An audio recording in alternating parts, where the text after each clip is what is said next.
HP baru, nggak pakai lama. Dompet andalan gamers banyak damage-nya.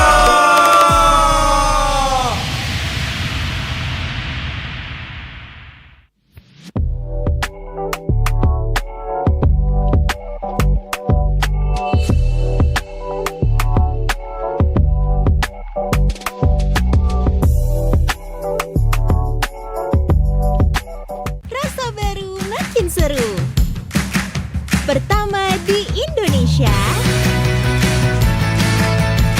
kopi susu rasa cookies. Always ready, warnai harimu.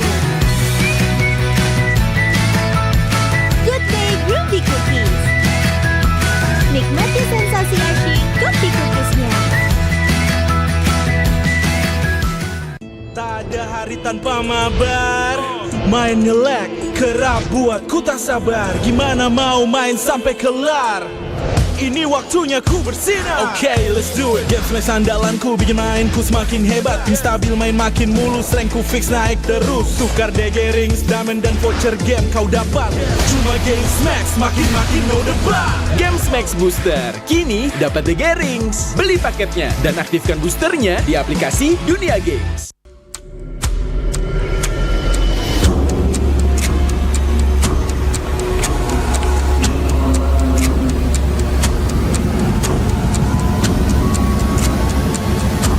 Ini bakal langka. Ini dari One Play. Ada tanda tangan gua. Kalian harus dapat semua.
jalani ambisi. Aku kan menyawakan hari ini. You know you won't miss if you not are focused. And if you haven't noticed, we'll live. Nyalakan apimu, hadapi semua tantangan, hadang semua serangan, jatuh bukan halangan. Bakar semangatmu, janganlah engkau menyerah. Kita akan buat sejarah. We all this, we won't miss. We all this, we won't miss. We all this.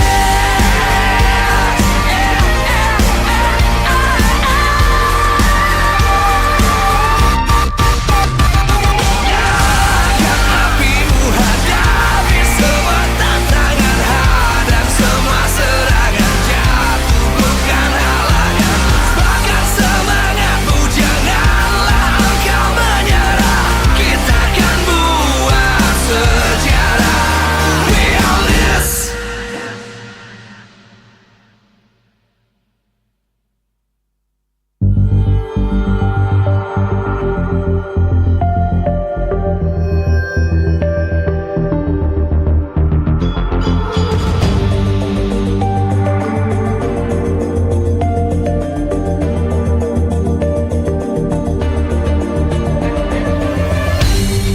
Aku kan berdiri dan terus berlari, terus ke arah puncak tertinggi. Ku takkan berhenti, hanya sampai di sini. Kemenangan abadi menanti. You know you won't miss if we unite our focus. And if you haven't noticed, we all live. Nyalakan apimu, hadapi semua tantangan, hadang semua serangan, jatuh bukan halangan. Bakar semangatmu, janganlah engkau menyerah. Kita akan buat sejarah. We all this, we won't miss. We all this, we won't miss. Saatnya beraksi, jalani ambisi.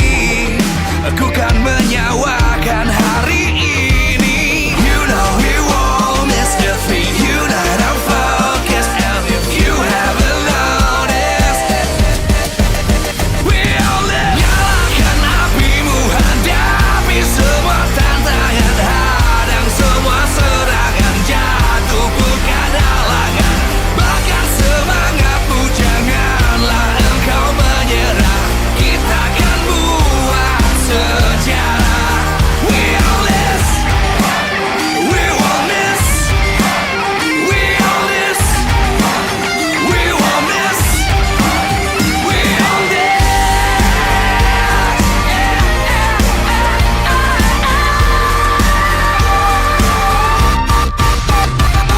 Nyalakan apimu, hadapi semua tantangan, hadang semua serangan, jatuh bukan halangan.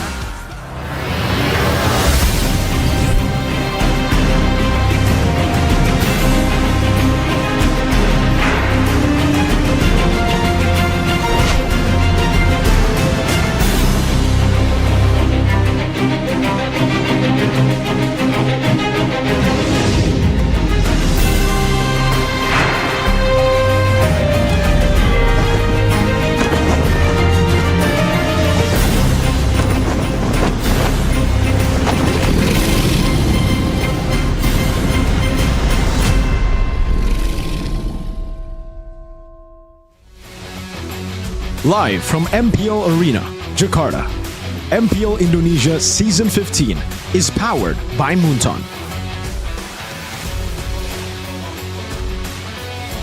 Supported by Esports Federation of Indonesia. Presented by official tournament smartphone Samsung Galaxy. Official e-wallet GoPay. Official sponsor Head and Shoulders. official coffee. Good day.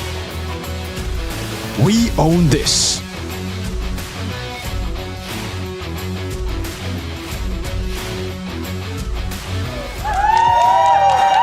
Kembali lagi di MPL Indonesia Season 15 di hari yang kedua, minggu yang terakhir di regular season kali ini. Kita akan melihat match pembuka antara Navi dan juga EVOS Fams yang sayang sekali kedua tim ini sayangnya sudah ditentukan tidak lolos playoff. Tapi nggak apa-apa karena sudah bersama Alisa di sini. Halo. Halo Mbak. Namanya siapa? Namanya Erwin Saputra.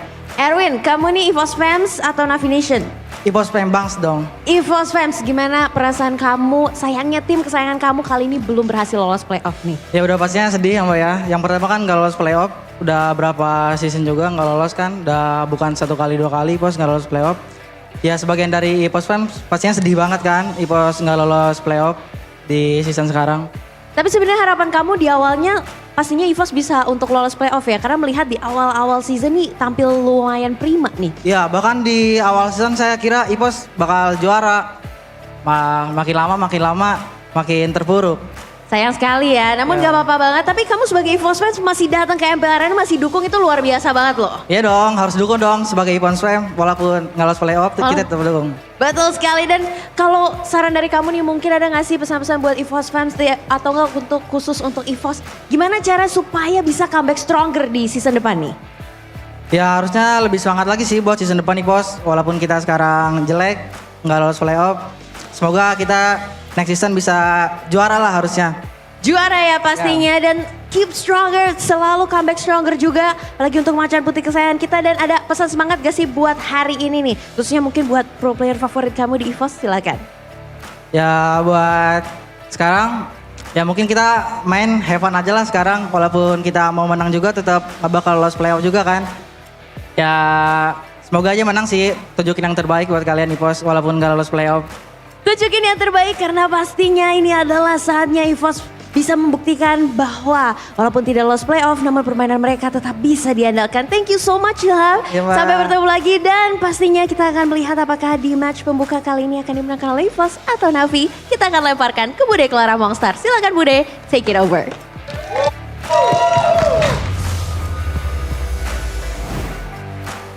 Yap, dan semangat Super Fans tentunya masih bergelora untuk menyambut hadirnya hari yang kedua di minggu yang ke-9 di MPL Indonesia Season 15. Tentu saja semua Super Fans sedang berkumpul untuk mencari tahu bagaimana performa tim mereka di minggu-minggu akhir. Karena ini bisa menjadi modal mereka untuk babak playoff dan mungkin juga modal mereka untuk season selanjutnya. Karena di pembukaan hari yang kedua ini, dua tim sayangnya mereka harus terhenti perjalanan mereka di babak regular season saja. Tim Navi dan juga tim EVOS, mereka harus bertanding untuk mungkin detik-detik terakhir mereka di regular season di minggu yang ke-9, saling berhadapan satu sama lain. Kalau mengingat bagaimana EVOS hadir season 15, tentu kita tidak menyangka bahwa mereka akan berada di posisi ini. Mereka pernah berada di top 2, lalu terjun, lalu sempat naik lagi. Tapi sekarang mereka sudah berada di zona merah dengan adanya dua veteran yang bisa dibilang membawa daya dobrak yang baru untuk EVOS. Tapi kali ini mereka harus berjuang untuk poin yang lebih baik. Dan kalau kita lihat dari Navi sendiri, mereka memang belum mendapatkan satu match win pun. Namun kalau kita lihat dari match-match terakhir dari tim Navi, mereka bisa dibilang memiliki kekuatan lebih dibanding awal-awal season. Perubahan demi perubahan mereka hadirkan. Dan juga ternyata Navi adalah tim yang memiliki pool hero terbanyak di season ini. Di bawah naungan Coach Do. Tentu saja semuanya berharap bahwa Navi bisa mendapatkan kemenangan pertama dari match mereka. Dan sebelum kita melihat bagaimana untuk detik-detik akhir kedua tim ini, izinkan Bude mengucapkan terima kasih kepada semua super fans yang tetap mendukung apapun yang terjadi dan apapun hasil dari tim-tim yang mereka dukung. Dan juga Bude ingin mengingatkan bahwa MPL Indonesia Season 15 powered by Moontown, supported by PBSI, presented by Official Tournament Smartphone, Samsung Galaxy, Official e-wallet GoPay, Official Sponsor Head and Shoulder, Official Coffee Partner Good Day. Dan kita juga punya partner ini sports, ada Telkom, Telkomsel, Dunia Games, dan IndiHome. Bersama dengan advertiser Kacang Sugro dan juga Hokben. Tak lupa advertiser kita ada RSW Helmet. Dan tentu saja kita menginginkan untuk mungkin ini menjadi bekal mereka untuk next season. Back to back tidak lolos playoff tentu bukan hal yang diinginkan bagi tim-tim yang bertanding. Season 15 sudah mereka kerahkan, namun kita masih ingin melihat pula bagaimana mereka akan finish dengan super kekuatan kedua tim ini. Memberikan hasil yang mereka miliki dan hasil terbaik tentu ingin mereka dapatkan dari EVOS dan juga Navi. Siapakah yang akan mendapatkan kemenangan di leg kedua ini? EVOS memang menang di leg pertama, tapi Navi kali ini juga sedang membara. Mari kita sambut, inilah dia, tim EVOS dan juga Navi.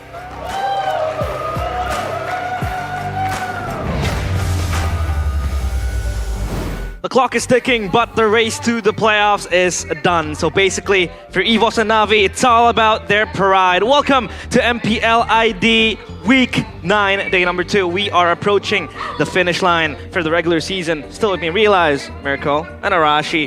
And we'll be accompanying you today on 3 amazing matches. Even though all is set in stone, the playoffs teams has been confirmed. Yeah, unfortunately, the first match really won't change anything, but we will have some seeding placements later on for Alter Ego versus Onyx, especially that's going to be the battle between number 4, number 5, number 6. Technically, they're still battling for 3rd all the way to 6th place, and that will kind of matter, because if you're 3rd and 6th, you'll be in the same bracket as RRQ Hoshi. And if you're 4th, 5th, you'll be in the same bracket as Geek Fam. And Geek Fam, they secured upper brackets yesterday against who, Rashi? Against who? I forgot against who. Best team in the world. Against Emon's team, I would say. Oh, Bigatron. Emon's team. Nah, I mean, Bigatron, I'm sorry for that. But what do you think about yesterday? Geek Fam having toppled down Bigatron. I mean, it seemed like a tough match, man. Hopefully we'll see the same kind of energy, the same kind of competitiveness today in these 3 matches. Like you mentioned, later on, there are going to be questions about the standings, about the points they have, basically. The first match, though, I feel like, again, like you mentioned, it won't really change anything, but I feel like especially for the fan base, right, for the EVOS fans, for the Navi Nation, it's going to be a great match to see, right, what kind of tone, what kind of energy is the team going to use, going to bring going to next season, because a lot of expectations are there. People are saying, oh, EVOS might be figuring it out. They're saying Navi coming in with a new, a new different look might be the way to go. So I think that's where people are kind of curious. Yeah, an amazing stack of matches for today. But of course, we'll take a slight glimpse at the regular season standing. So for RRQ, Hoshi, and Geek Fam, both respectively number 1 and number 2. Bigatron follows suit with Onyx number 4, and Alter Ego and TLID still battling it out in 5th and 6th place. But for EVOS, for Dewa, for Navi, it's game over. So it's not now all about them just setting the mood right for next season. Maybe work a few things, a couple of things, a thing or two to probably learn from this season and then reset for next season. Even if I feel like for the Navi Nation, for the EVOS fams as well, a lot of disappointment that they have been bottling inside of them, and there have been criticisms towards both teams by their own fans. But it seems like if they can start right now, if they can just wipe the slate clean and focus on things for next season, they do have a chance in working on something. For sure. Well, we have an audience topic voting here. EVOS versus Navi. Who will end their lose streak in this match? Ladies and gentlemen, they're both on a generational run. One more than the other. Navi currently are on track to not just break Wolf's record, but to shatter it. 0-16 is the goal, I feel. Oh no. And EVOS, well, they're not exactly 0-16. They're still far off. They're actually 7th, not even 8th. It's Dewa who are 8th. It sounds weird, but I think EVOS would love to just stay at 7 over dropping down to 8th place. Because Dewa are looking pretty good right now. They do. And they took a game off of Onyx yesterday. The and first a match game. over RRQ. A match over RRQ as well. 2-0, Chen with his debut. Of course, when it comes to youngsters and rookies making their debut, it has been a common theme. But for Chen yesterday, of course, playing for RRQ is something very, very huge. And it's a pleasure for him to do that. But of course, pressure is still there. What do you think of the chances of EVOS toppling down Navi today? But Evo's topping on Navi? Yeah. I feel like they have a pretty good chance still, because even though Evo's, they have disappointed the fans and they haven't really been on their A game. Overall, if you look at the performance, even at the stats here, if you look at the promise on the rise, is what the asset is saying here, we can see that for Evos, the stats are very much still there. The combat stats, the objective stats, there's still great things to talk about when you're talking about Evos' performance. Unfortunately, all that greatness cannot be translated by the team to a victory performance in the match overall. Meanwhile, for Navi, it's almost the exact opposite. Even if they do win, right? I feel like the moments where they do well, we still have that question in the back of our heads, like, are they winning because they're good? Are they winning because the opponents are trying something out? Did they get lucky? And when these are the reasons for victory showing up in your head, the team isn't really in good shape. Yeah, we don't want it to be a battle of blunders. And obviously, as the poster suggests, promise on the rise. Fans, they don't want to be sold promises. They want to be sold actions. They want to be sold by victories that the teams can be able to achieve. And for EVOS, it has been a very hard time. They haven't been able to pick up a single win yet after their win a few games ago. And for Navi, it's all about just stopping that win and finally getting that one win on their scoreboard. There's currently 0-15. And Listen. Yeah. They're 0-14 right now. 0-14, yeah. Winning won't do them any good, I'll be honest with you. Like, do you want to be remembered as just a team or the team? I guess if you want to go down hard, you're gonna go down crashing. Yeah. I mean, might as well. Go big or go home. Go big Literally. or go home. Hey, that's true. And you can finally break your curse. But for the audience at home, they still feel like this time it'll be the Tigers that will rise with their claws. It is the White Tigers, obviously. EVOS currently, as the polling suggests, 66% believe that they will be the ones to grab the win. What do you think about this? I think, again, it makes sense stat-wise, but I do, more than just the win likeliness, I'm more curious to see what kind of strategy they're going to deploy. First of all, you have to start all the way from the bottom with the foundation and talk about who is going to be playing. Which is funny, right? We're in the last week of MPL ID Season 15. Why are we still asking who's playing? This shouldn't really be the case. That alone for both these teams, right? Navi and EVOS both introduced a bit of a change just last week. So before talking about what kind of draft, what kind of odds, who's playing? Who's playing? Do we know? It has been a repeating theme, a recurring problem for both of these teams, that they have no concrete starting lineup. Do you think this is the main reason why they're struggling to get a single win, Mirko? For sure. When you have to shuffle between different rosters constantly, when you have to, again, like re-synergize with the new teammates that you get, it's always going to be a bad time, in my opinion, unless you already have that synergy beforehand. Like, again, I feel like a lot of people will bring this up when they're talking about EVOs. Look what they did at Season 13. They promoted 4 MDL players and they were able to make it to MSC. Yes, that was 4 MDL players who had played before together in Liga Nacional for EVOS Holy before they were promoted, and they kept the synergy that they had before already. What we're seeing from EVOS and Navi now, it seems like, again, just individual pieces being moved around at a really weird rate towards the end even, right? Yeah, so it's not really, I don't like it. I'm not a fan of this. Yeah, a constant shift of roles as well. Like, we have been saying this since the get-go. When Cars was moved to the Rome department, it is, I feel like, in my own opinion, a waste of talent. This guy is very, very solid, the XP lane, and he has been rumored to be one of the best as well. But now that he's moving to Rome, it feels like Navi, they don't have that power anymore. They used to have 2 win cons. It's either through Sive or through Cars. But now it's just up to Sive. Cars, moving from XP to Rome, he has been from an incredible XP to an average roamer.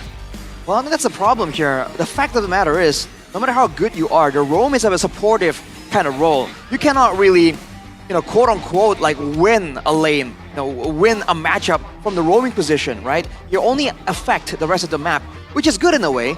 But with Cars, as much as we know about Cars, I feel like we've heard the stories we've heard about the guy is that he's really good at calculations, right? He's good at, at maths. Figuring things out, the maths, right? I think we heard it from Mr. Wijaya Mr. himself. Wijaya. Shout out Mr. Wijaya. He's a math kind of guy. He likes counting. And that's great in the laning phase where each minion, each gold advantage, each point of EXP can really be a factor. In the roaming position, not so much. So you're moving your impactful, like proactive player into a reactive role almost, and man, that seems like a tough way to do it, honestly. Yeah. And we saw the ping check. It was Erlan and Sive. So talking about Erlan, obviously, you said it, Mirko. You have been a preacher for this guy. Back then, Doma, now Erlan. He hasn't been given the chance to play that much last season. This season, he had his fair share of spotlights. Yeah. Stole the Lord, got the kills, got killed. Got killed as well. Became the scapegoat. Yep. Do you think this season is enough to kind of measure what Erlan is capable of? You got something to say, Arashi? Well, I mean, how is that fair? Because he hasn't really been given the same opportunities. What do you mean? right? He has Arashi. That's as good as it gets for Erlan. Like For seriously. Erlan. Yeah. You For think so? some reason, Evos just don't want to give this guy time, even though he's proven many times before, even in international events, when he was Doma, when he was playing for Evos Icon, he was performing.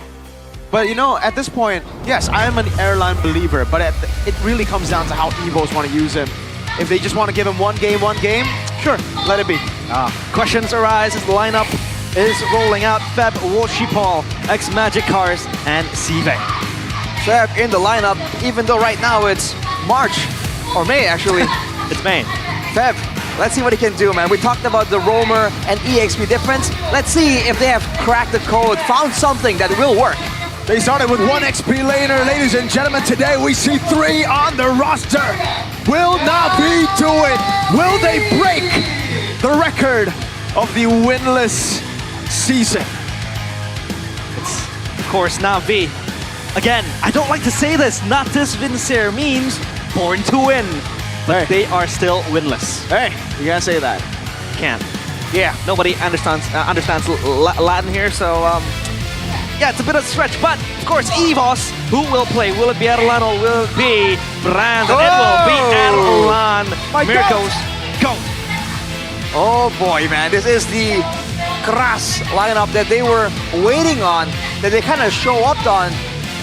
But now they have to really prove to everyone, the opponents, the casters, the audience, and the fans back at home that they have what it takes, they have that synergy, and they're gonna try and build it. Ladies and gentlemen, welcome the White Tigers of Indonesia, trying to break the curse of 7 Evos! And even if they don't have anything else to play for, they still have one thing in their names. Pride. The pride of the Evos fans, and they have to defend that pride today. You don't want to lose to Navi. Oh man. If on top of their performance right now, they do lose to Navi, you can already expect, you can predict the kind of storm that's going to approach from the social media side. Oh, but right man. here, this is the brains behind the entire operation. Coach Dow and Avil with Raiden and Caleb. All right, big questions here on stage today. Can they outsmart each other? And again, we want to know, what kind of strategies can you come up with here in the final week of Season 15? Speaking of Avil, we had this conversation backstage. The emergence of the coaches that came from, The different games. The migration. Cascute, obviously Mirko's go. Oh my but God. I can't believe a team sold to Cascute, by the way. Me neither. And we talked about Zephyr. We talked about other coaches as well that are coming to the scene. But it feels like everyone is successful except for Avil. What do you think is the problem with Avil? That he's not finding the same success as his other companions? The thing is, I don't think we can blame it on just Avil. Like, in the past, I've always been, very, very honest when I criticize players, coaches, managements, but really for Evos, I think this is a reoccurring thing at this point, right? They always manage to find a scapegoat. Back in the day it was Age, back in the day it was Brands, back in the day it was Dreams Hijume, now it's Erlan. They always have to find a way to blame someone. But at this point, you gotta think about it like in a different way. This is a whole new set of players, a whole new set of coaches as well, with Avil coming in, and it's still the same result. Yep. Could it be that it's not a player issue? Could it be that it's not a coach issue after it has happened this many times? Which is interesting, because when you see Avil talk in the loser's interview, he's a very insightful guy. Yeah. And we agree with a lot of the points he's making. But it seems like whatever he's saying there, doesn't translate to what a team does in the next week, in the next match of EVOs. So that is definitely a legitimate question. I believe the players from all the other players, the audience as well, would really want to know, right? Want to have some clarity on the issue. XBTR, by the way, Shive. A direct comparison with the Red Raider, Iman and Sive.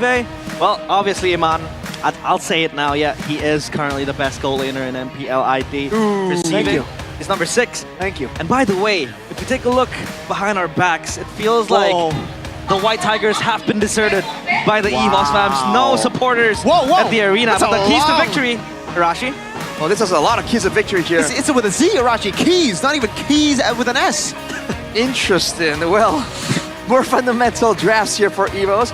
Improve the mid-trio synergy, be more calculated initiating, especially for Suelo. Oh, name dropping it right there. Wow. Support Albert, win Airline's matchup against Shive. Don't make a mistake in a team fight. Make sure that the drafts isn't too straightforward. Yep. Don't swap rosters mid-season. Don't swap the rosters. Don't add another player. No, exactly. Don't find a Don't scapegoat. try to blame it on one guy. Yeah, it really seems like there's a lot of win conditions right there. And there's more that isn't really written down just yet. On the other side, my though. God. Whoa! Yo! Good luck to end the lose streak, Navi. No specifics, no instructions, no Good. nothing, no Just keys. good luck. Do you want specifics? Because that list is going to be like 20 points long. Hey, I don't have do a them longer dirty. list than Evos, you're right. Exactly. So all we can say to Navi is good luck. Is that it luck. though? Hey, ladies and gentlemen, I'm a Navi fan. Hey, I'm a fan of Shive, Washer Paul, Simple. XBTR by the way, and Car. cars. And Aldo, bro, like seriously. I want them to win. Yeah. But I want them to be in the history books even more though. Like, it's a clash of what I want, man. But is it good history though?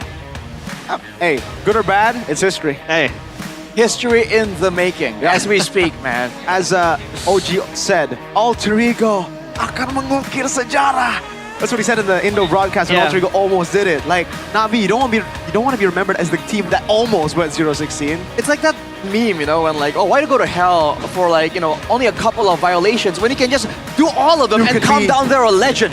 Dude, here, it would literally be a moment for Navi to be like, it can't get any worse. It won't. Like, next season will be better. They could confirm it. that's true. Right? Or they go 0-16 this season, Uh-huh.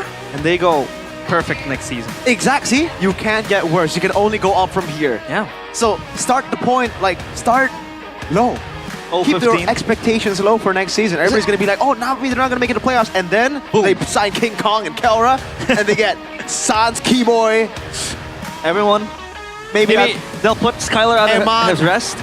they'll get Eman as a sub. A sub. As a sub. They'll a get sub? XP lane. Dyron. Wow. Will they get MOBA Zane too? No, you don't need that guy right now. But DJY. No. We talked about it. No, listen, if they wanted to go 0-16, they should have gone DJY this season. But Right.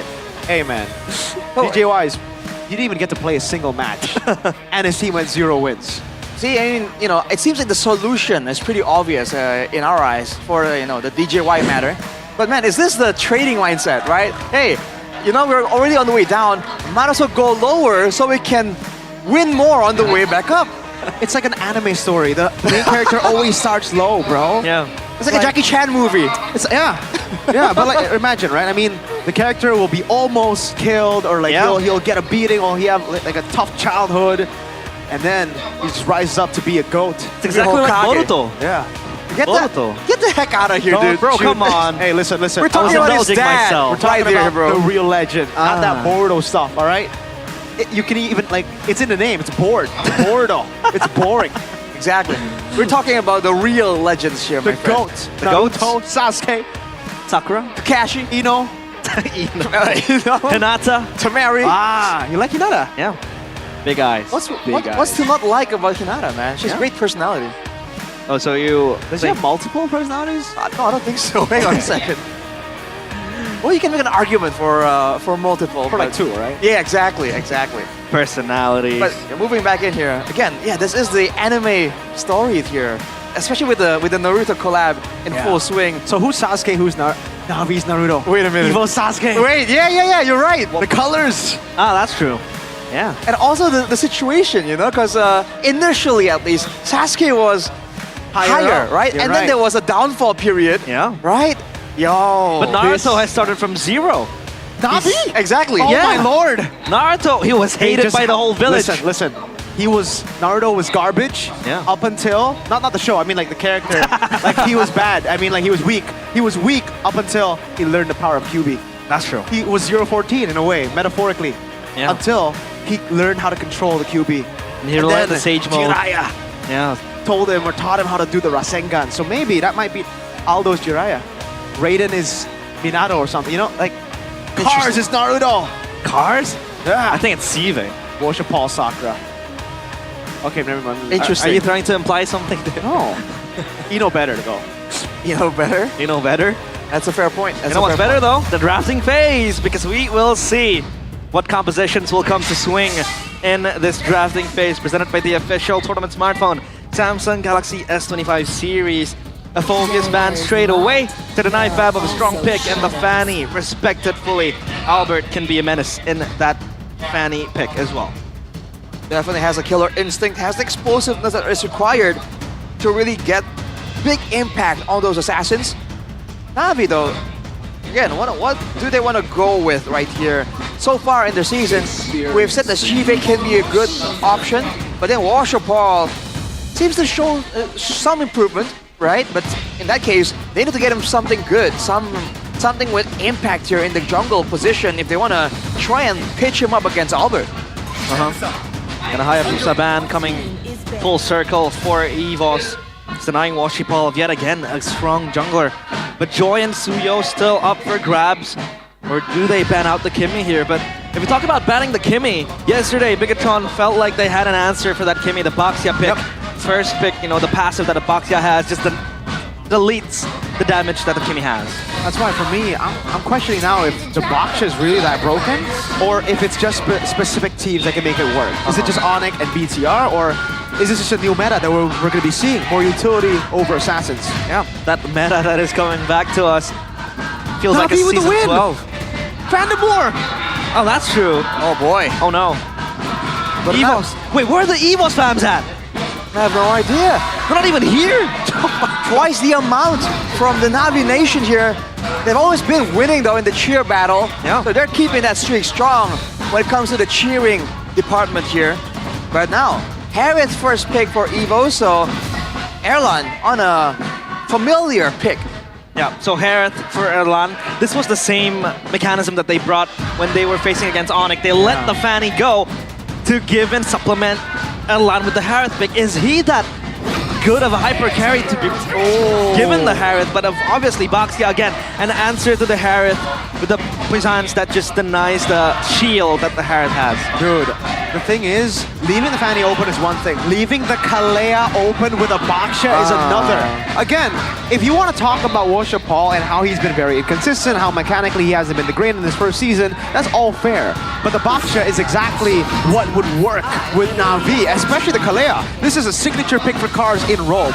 His first match as a roamer was a Kalea and it was a win against Onyx in game 1. Yep. The Farsa and the Chip gonna be locked in here by EVOS. But the thing is, Baksha kind of wants you to group up and fight him. As long as Navi stick together, this is going to be a pretty solid lineup. They can go for the... no Granger. What do they go for now? Moskov? They just go Moskov here? Or do they need a mid laner, like a Valen? I wonder if the Harriet is still in contention for both teams. Technically for Navi, it's not the worst of options. Good kite ability, good crowd control on top of being able to hit while moving backwards. It's the right idea if you want to move with a Baksha, right? Fight with a Baksha. But Valentina becomes the option right here, so potentially a battle of shortcuts or a big crowded airstrike for Navi. Evos though with the lead in the macro gameplay department. What else do they want here? Are they gonna try and force Navi to go for some weird counters, or do they have bans in mind here for the lanes instead? Say goodbye to Suyo for EVOS. I expected Suyo to be picked up earlier. Now it's definitely going to be banned out. Oh, they go for the Ling first. Interesting. But I believe the Suyo should be coming up next. Yeah, the Ling is a signature pick. Not this season. We've only seen it once for him. the Suyo really should be what they prioritize, unless they're thinking, we have a Baksha. Neutral objective control, we should be able to win against the Suyo anyways. But is Washipol tested though in the utility picks like the Baksha in the jungle? That could be the problem as well. He's not tested. That's your answer. But if I was Aldo, I would do the same thing. If he hasn't been performing on Assassins, put him on an easier hero to pull off. Doubling down on Washipol. Although with those utility picks, pathing, right, and decision-making becomes a big factor, and we know that Washipol does struggle in that department, so we have to wait and see if he has shown improvement in that department, aside from the mechanics. But for Evos, going with the Beatrix ban right here, they fully expect that Na'Vi are going to go for some kind of pick-off, burst-heavy scenario. Although, with the Valentina already shown, not as much burst damage, I think, that they would require. No assassins, no burst mid lane. It really has to be someone in the gold lane if it has to be paired with the Kalia. So, with that logic, what works there? The carry? To shred someone down when the Kalia goes to the Tsunami Slam. Yeah. And by the way, ladies and gentlemen, listen to the roars of the Na'Vi Nation. They're still up in their feet, despite the current situation that Na'Vi is in. And now back to the draft, the glue taken out. A one last ban for EVOS. Will it be a possible jungle closing for EVOS? So that's the answer from Aldo. They're not going to ban out the Suyo because they think that the Baksha will win out in the neutral objective battle. Or it's a Baksha XP and we're going to see a Suyo for Na'Vi. I think it's unlikely because it's a Harith Farsa. Those two are amazing against Suyo now. No magic resistance anymore for Suyo, so obviously he's going to get shredded down and bursted down by the Harith and the Farsa. Last ban for EVOS. They can target a marksman, possibly just close the jungle as well and force the Baksha to go XP or roam. But they close out the Lucas in favor of themselves right here. Again, the possible Baksha flex and the Kalia flex is a bit too much for even EVOS. Especially with the Valentina picked up by Na'Vi already, it's an understandable concern for EVOS for sure. Now for Na'Vi though, again, what do they really want to go with here? I think in theory, fighters make a lot of sense with the lack of damage. Technically, they need some early game to really make these Baksha, the Baksha and the Kalia a real threat. You know, because otherwise, if EVOS get something big, something bulky like a Godlord, like a high loss, then they can just tank the damage and walk away. Gonna be the Airithel. Kite ability. We've seen I believe RRQ come up with that as a solution against a chip. And yesterday as well, Bigatron with the Airithel and Baksha. I think it's going to be an Angela. Angela. Yeah, we're going to see the same composition the BTR went for. So basically, anti-regen, anti-shield, but they themselves have to sustain to fight the longer game. Especially when you have a chip, when you have a Farsa. Yeah, that now makes sense for Na'Vi to pick up the Angela. I like it. It is a possibility because the Airithel as well will be so benefited by the hard guard as well from the Angela. Movement the speed, Baksha too. shield, Exactly. Baksha as well, About to say, back then when the Baksha Angela was meta, that thing ain't dying, bro. You can throw the whole truck, the whole SUV at it. It won't matter. CC and Guinevere though, more crowd control, more damage. Not a lot of frontline though for the side of Evo, so they better get the ball rolling, man. If they're the ones trying to withstand the damage coming through, especially if it is gonna be an Angela, oh boy, that's a tough ball to slow down. Could it be even dirtier? Could it, like, Angela's one guy. What if you have a Florin? Is that a bit too crazy? Whoa. Benedetta? That's, I think, crazier. They don't go for a healer. Okay. Benedetta and XP. Yeah, so they want to countermeasure against the CC. But Benedetta up against the CC. How do you describe that lane, Arashi? Benedetta against CC? I feel like the CC wants to force the Benedetta into a duel, right? The Benedetta wants to clear the lanes and leave. That's the thing with these heroes with wave clear. Sometimes it doesn't even matter if you don't win the lane out. All you have to do is clear and get the rotational advantage. If you look at Na'Vi's complete roster here, yes, they lose out without a shortcut in the rotations, but every single one of them are very mobile and they're gonna get places faster than Evo's. So Evo's gotta be careful, especially before that level 4. That's true, they have the Baksha, they have the Benedetta to really just match the global presence of the chip and they can play the side lanes. But obviously now, it's all down to this match to decide their pride. And for Na'Vi, it's to end their winless streak. It is game number 1 of Natus Vincer, Navi up against EVOS. Cast your votes in the live chat, ladies and gentlemen. Will it be Navi or will it be EVOS who takes this match? Navi currently 0-14 in the standings at 9th. EVOS, 7th place. 7th place, that's the magical number for EVOS. Seems like every single season something has to do with the number 7. But already in the mid lane, you're seeing the pressure from Navi. They do have a lot of brawling power with the Kalea, but Sibe, ooh, Purify already. Very early on. But look at Cars setting up for the gold buff. It's close by, and this gold crab will be contested. And Adelan will surely be able to take it now. Emblems though by Indihome. Anything in particular, Arashi? Gonna be the bracement for X Magic, so he's not gonna go for those Starlium side aggressive, heavy mid lane style by all means. But along with that, Festival of Blood and Rupture for the Benedetta. Gonna be a lot of damage. Feb, if he wants to go with this aggressive configuration, he just gotta make sure that he actually wins out the lane and gets something to do. For EVOS though, with the Wilderness Blessing on both the chip and the mid lane, the Farsa, the Swalo, that's going to be a lot of roaming potential, but in order to do so, they need some more levels to actually clear out faster. Because for now, Cars and X Magic are going to be too difficult to deal with. Kido, Shield Unity, everything used up on Key, forcing the flicker out. Washa Paul does a good job at clearing. And oh, by the way, what do you think about the Guinevere jungle? Is this like a... Is this good? Ah, Guinevere jungle. I feel like it's not awful. Whoa! Spatial migration! Answered. Reading out the dash, first blood for the baby alien. Cars are walking up now, going on to Albert. 3-man stun! X-Magic coming down as well. Reggie able to go for the vengeance. Albert taken out. And it's Navi with a victory. This should be free. We had questions and Albert answered it straight out. Is the Guinevere jungle good? The answer was yes for the first blood, but the counter initiation, the rotation from Navi, is no less stronger. Oh. They want to go for it. Reggie caught in the bad spot, doesn't have the vengeance either. They won't push into the enemy jungle. Maybe they will. Only the green camp. And now the big question is, how does EVOS answer the heavy rotations coming in from Navi? You have the Box here that could just roll around, the Kalea, always so proactive. How can EVOS tame down this pressure?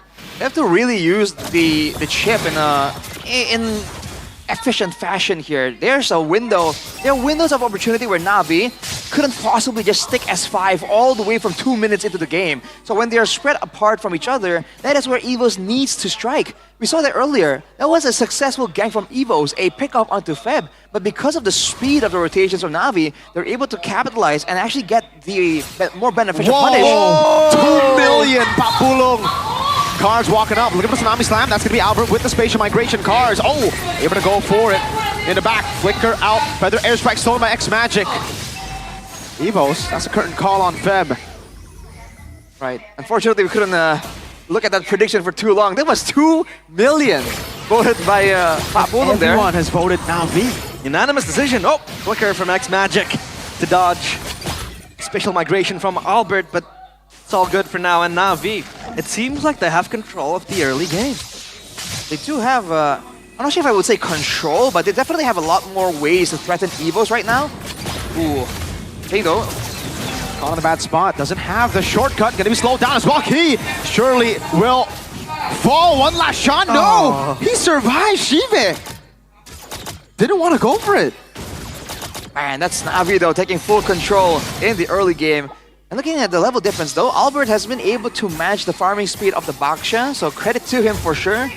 Aside from that, again, it's just the waiting game. Now with the objective in the picture, this is gonna be, again, a beneficial situation for Navi to be in. 1v1 though, Reggie. Almost hitting the solo on Feb. Key looking for the shortcut. Will be Cars who gets engaged on. Key does have the shortcut, will place it down next to Washa Paul. Reggie comes in, and that's going to be an all-in. Spatial migration about Requiem now with Zaman Force placed down, but it's going to be Washa Paul still surviving somehow. Erlan unable to get the kill down. X Magic still there. Erlan finding the kill on Cars, but now it's Washa Paul with a shield immunity one more time. Shive walks up Feb in the back by the blow. Finds Erlan. Shive still kiting away. What a sidestep! A purified out, but Albert gets the fadeaway kill. Feb on Sway Low. Looking for the kill now. Sway Low won't be able to survive. Feb! Petrify!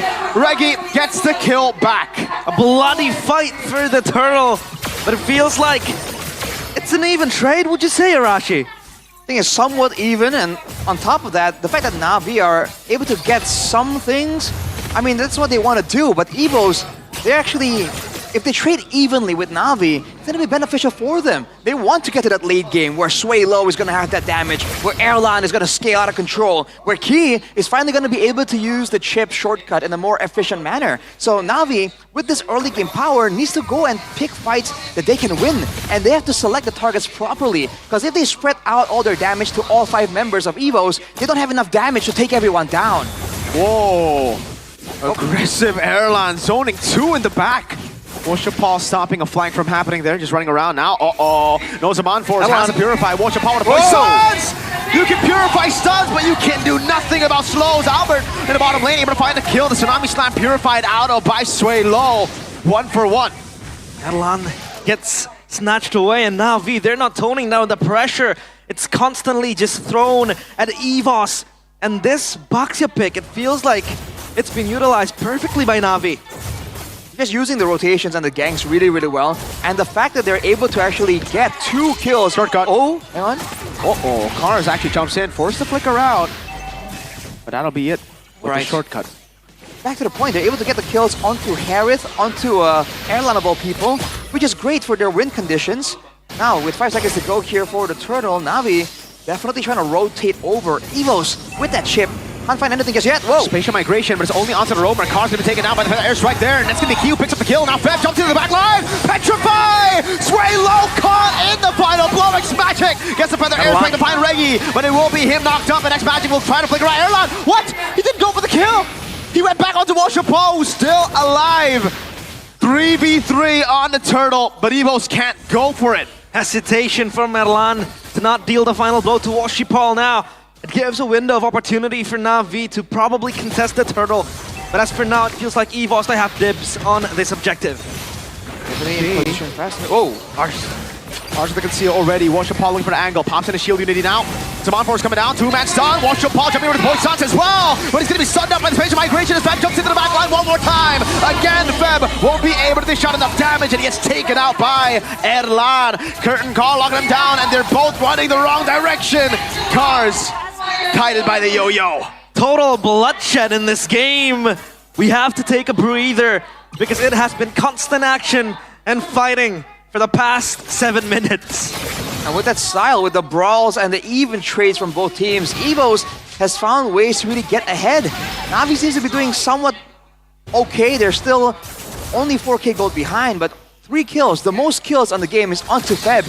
And every single fight, he is just diving towards the back, trying to take out Sway Low, but he's only able to do so after Sway Low has outputted all of his damage. So Na'Vi isn't really winning out in these fights at all. And slowly but surely, that rotational advantage is slowing down, man. EVOs now are in position to receive that charge coming in from Na'Vi, and they're losing vision of what their win condition is. Yep. X-Magic though, the feather airstrike is popped away without a skirmish even happening, so this might be a loss for Na'Vi. And Washipal might roll into the backline. But for EVOS, it's all about spacing out and waiting for Key to pop the shortcut. Reggie can just play in the side lanes, and so does Feb, because the shortcut will just open up spaces for them to then TP into the team fight. So it's all about the side lane pressure now for Na'Vi, and probably for EVOS as well, but I feel like Benedetta will have the upper hand on just clearing the waves far side. Now for Adelan, it's up there to just push and shove the wave away. For Na'Vi, it's all about engaging. Sway Low, it's caught in a bad spot. The conceal won't find anyone. It finds Key in the back. Oh, spatial migration! Albert gets the knockup for Reggie to find his 3rd kill. That's a Guinevere pick, just working so well for EVOs. It can farm pretty well, good sustain, and it's also an extra engage tool. Knowing that their roamer can't really go for the engage, the fighter being able to do so is a great blessing for EVOs here, allowing them multiple avenues to really stop Na'Vi, to catch him off guard. The man down, Washapal. He's all alone. 1v4. Pops into Poissons is able to bait out some time. The spatial migration used up his Aron, jumps over to Zaman Force over to Shive. Washapal taken down by Edlan. That's a free turtle now for EVOS. As Baxia gone in an instance for Na'Vi. Will they want to contest this? Feels like Feb is preparing his sword for that. But for EVOS, it's all about focusing Key from the flank. Looking for it. Tsunami Slam to the back, but Reggie has the vengeance. Airline looking for some on force on X-Magic. And that's it. Na'Vi don't want to fight. They lose everything. They lose a neutral objective. They lose the purple buff from Na'Vi as well. Oh man, Evos are taking control here, and Erlan, despite the earlier setback, is 3-2 and 2, actually the highest amount of gold in the game. So if Na'Vi's plan was to shut down Erlan, that has utterly failed. Now if you're in Na'Vi's shoes, you have this Benedetta with a full damage build, Hunter Strike and Malefic Roar. Who do you go for? You can't really go for the Herald, it has to be only the Farsa. So there's no real solution here for Na'Vi to try and deal with the snowballing Herald. The Guinevere as well. Tanky build for her to just be the front line to engage. So no magic builds, obviously, for this Guinevere as of now. But the Lord up top, having to be dealt with for Na'Vi. It's all about just defending their base, waiting in the back, waiting for a moment to turn things around. For EVOS, it's all about shoving the wave inside and knocking the base of Na'Vi. Ooh, he was looking for a play down below, but he knows that Shiva has the Purify. He's trying to keep the... Oh, the Holy Defense gets procced anyways. Erlan. Yikes. Now looking for the base turret up top. Feb and X-Magic will be the ones to clear it out. No base turrets with the First Lord. Now if you're Na'Vi, you're stuck in a tough situation, man. 8k gold behind on a composition that wants to brawl, that wants to go front to back, but unable to match the damage output from your opposition. Yeah. And no real way of clearing safely and reliably either with the Valentina and the Irithel. So they're just waiting almost for the inevitable. Unless Evos really make a big mistake here somehow, in the decisions, in the rotations, it's gonna be tough. The fact that they're able to do all this without really using the benefit of that shortcut from Key, I mean, says something about Evos. So that's a problem, right? Not having a good high ground defense for Na'Vi. Question is, how do they want to fight through EVOS now that they can't really clear the base that effectively? And as for EVOS, it's now just waiting for the timers to come in. And like you said, not even breaking a sweat to pop the shortcut by Key means that EVOS, they have the upper hand in every department in this game. 8.8k gold lead. And this time, I think they're just going to wait for the Lord to spawn. For Na'Vi, it's just regaining small controls, minute details in their own jungle. For Albert, just scouting their potential engage. Now they go out of their base. Now they want to try to reapproach the lanes and just control the equilibrium. Look at the gold difference here, 3,000 for the EXP lane and the jungle position. So Evos are definitely out-farming Na'Vi at a very, very rapid pace. You saw the fleeting time there picked up by Cars though, so he's still hoping to find ways to make the plays happen for his team. As of right now, even if he gets a jump onto Sway Low or Erlan, the Purify is there. Na'Vi just don't have enough damage, and Evos are immediately on the Lord. I don't think Na'Vi can do anything about this. Is it geekable? Worship Paul. Looking for a play. Oh, the poke. Half HP Key in the flag shortcut coming down. Now Albert will be looking for the phase of migration. Worship Paul falls. Fab in the back, just trying to run back. Cars so low, and Reggie gets the kill. Adelan as well, half HP. Short defense from Na'Vi, but 2 gone. And now it's EVOS pouncing back to the Lord. Clean Lord take there for Evos. Jump on it, punish Na'Vi for overextending. That's where they bring in the shortcut play there. So they're doing a great job just using the shortcut play when it's necessary. And unless it is, they just keep it in the back pocket, and Na'Vi are constantly kept guessing. They have no idea if Key right now is scouting out for information or somewhere behind them. And you know, the approach with more quality compared to quantity from Evos really is working super, super well. 11,000 gold lead with the next Lord. In theory, this should be an all-in end angle for Evos. Although Na'Vi earlier, they showed that Shiva at least has some damage to speak of, almost taking Erlan down to a quarter of HP. He certainly is the only hope left for Na'Vi to turn this around. Yep, Irithel, Shiva with a huge burden behind his back. But it all comes down to how Evos want to charge this Lord into the base. And Na'Vi, one last stand for this game to hold on. Let's see if they can. Erlan, Swan Force over to X-Magic, still the kites. And Spatial migration, and Worship Paul gets caught up! Fab in the back, going in, but the Lord is just exposed to the crystal. And EVOS, they go for the end, Na'Vi. Crumble in the last stretch. As EVOS, they scratch onto Na'Vi with a 1-0. The White Tigers online. Man, dominance showing there for Evos, showing the difference in understanding of the game, in the macro movements, even in the team fights. This is a team that wanted to scale a bit more, that wanted to abuse that chip pick, the shortcut, and yet even without being allowed to, even with Na'Vi getting the brawl advantage and composition in the early game, Evos are able to shut them down in dominant fashion, getting their late game scaling composition online at 14 minutes. Man. I was questioning, actually, the defensive build from the Guinevere. Obviously, you want damage in the jungle, but it feels like it's all coming to fruition. The fact that the Guinevere will be the front line for EVOS to just counter-engage or even engage, because they don't really have a hard-locking tool. Only Chip with a crash course and maybe a shortcut to boot, but the Guinevere with the Violent Requiem still just becoming such a menace for EVOS, and that was a very strong initiation tool for EVOS, and now V left without an answer. A new tech revealed by Evos, a Guinevere. If the Fredrin and the Baksha is taken out, maybe the Guinevere could be the answer for the next utility jungler. That's true. And the fact that you are very, you're kind of independent, you don't need a lot of resources, no mana requirements. We saw that Albert built in that Skyguard and helmet very, very early on. And that means that on the Guinevere, you ain't going home, dude. You're just staying on the map indefinitely. And that is how they're able to match a lot of that rotations coming from Na'Vi. Because Na'Vi was winning, but when you don't have to come back to base, you know, Evos, they completely abuse that. It's roaming around, and yeah, it feels like we talked about the early rotation of Na'Vi being so strong with the Baxia and then the Kalea as well, but the Chip and the Guinevere was also there in response to those two threats. And of course the crucial moment, Arashi.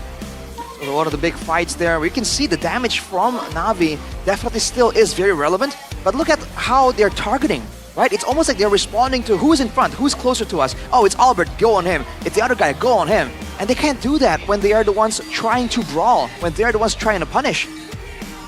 Yeah. Man, talked about the defense from Na'Vi as well.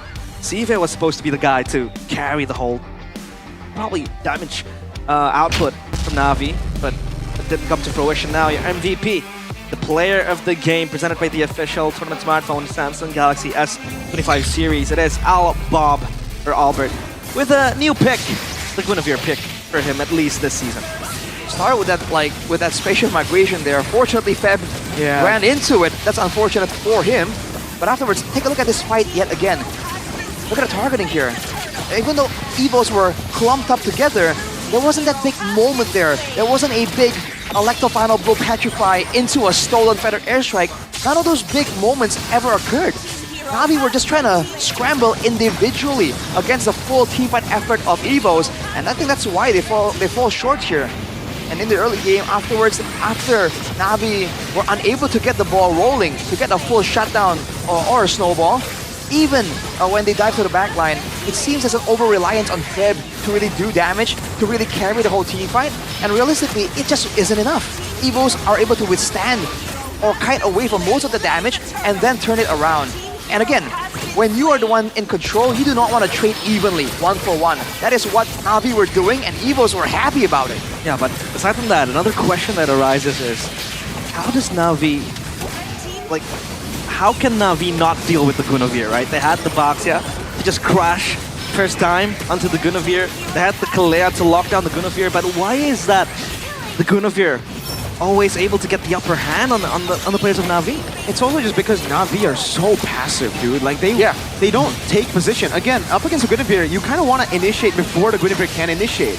Especially with a Guinevere who has retreat. Usually, you're kind of scared opening up bushes because the Guinevere has the flicker, right? You can spatial migration flicker and then the backline gets caught and you're like, oh, all right, GG. But this is remember, the whole reason as to why we don't see Guinevere as much anymore was because of the big nerf to the range of the spatial migration. Usually, well, back then, you could spatial migration and flicker and it would be outside of your view. But now, it's inside of the view, so you can still see it.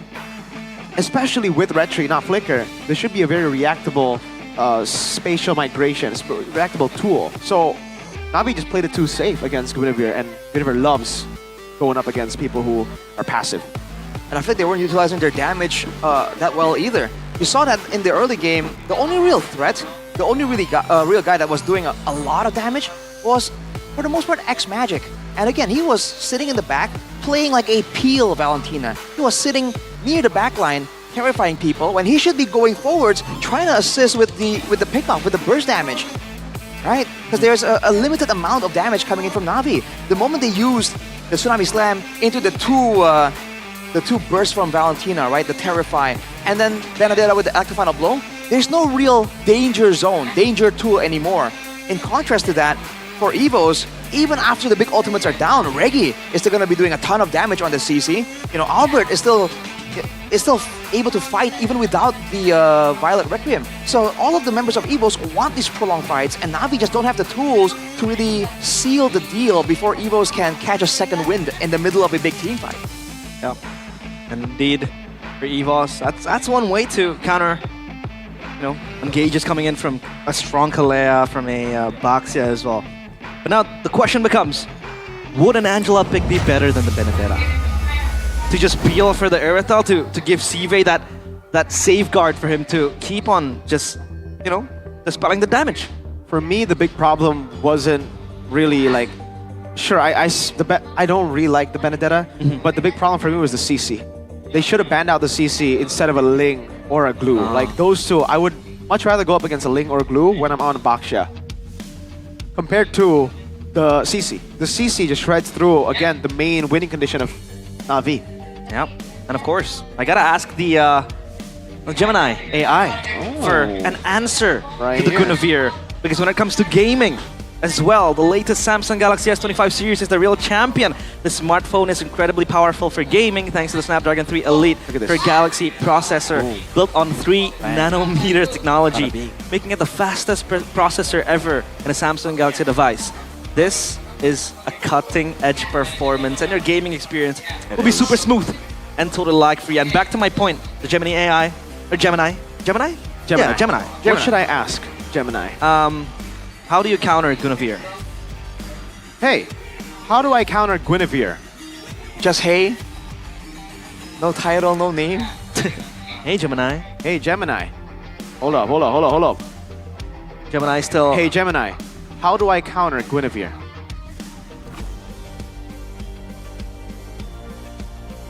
Gemini? Don't worry. It's reading. It's still reading. Because it needs to process Just a sec. information. Saying just a sec. Yeah. Still processing the information She's a because... formidable hero in Mobile Legends, known for her burst damage and crowd control. Thanks to her signature combo, Spatial Migration, Skill 2, followed by Violet Requiem, Ultimate. The key to countering her lies in disrupting this combo, or mitigating its effects. Here's a breakdown of how to counter Guinevere. 1. Counter heroes. Most effective way to deal with Guinevere is by picking heroes that can.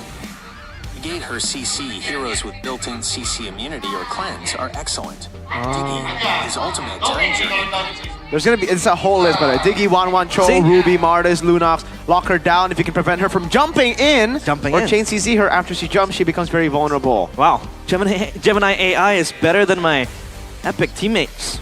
Oh, for sure. So insightful. Jinx. Can't speak now. Can't speak for eternity. Can you read the last part? Remember, you owe me a drink if you do that.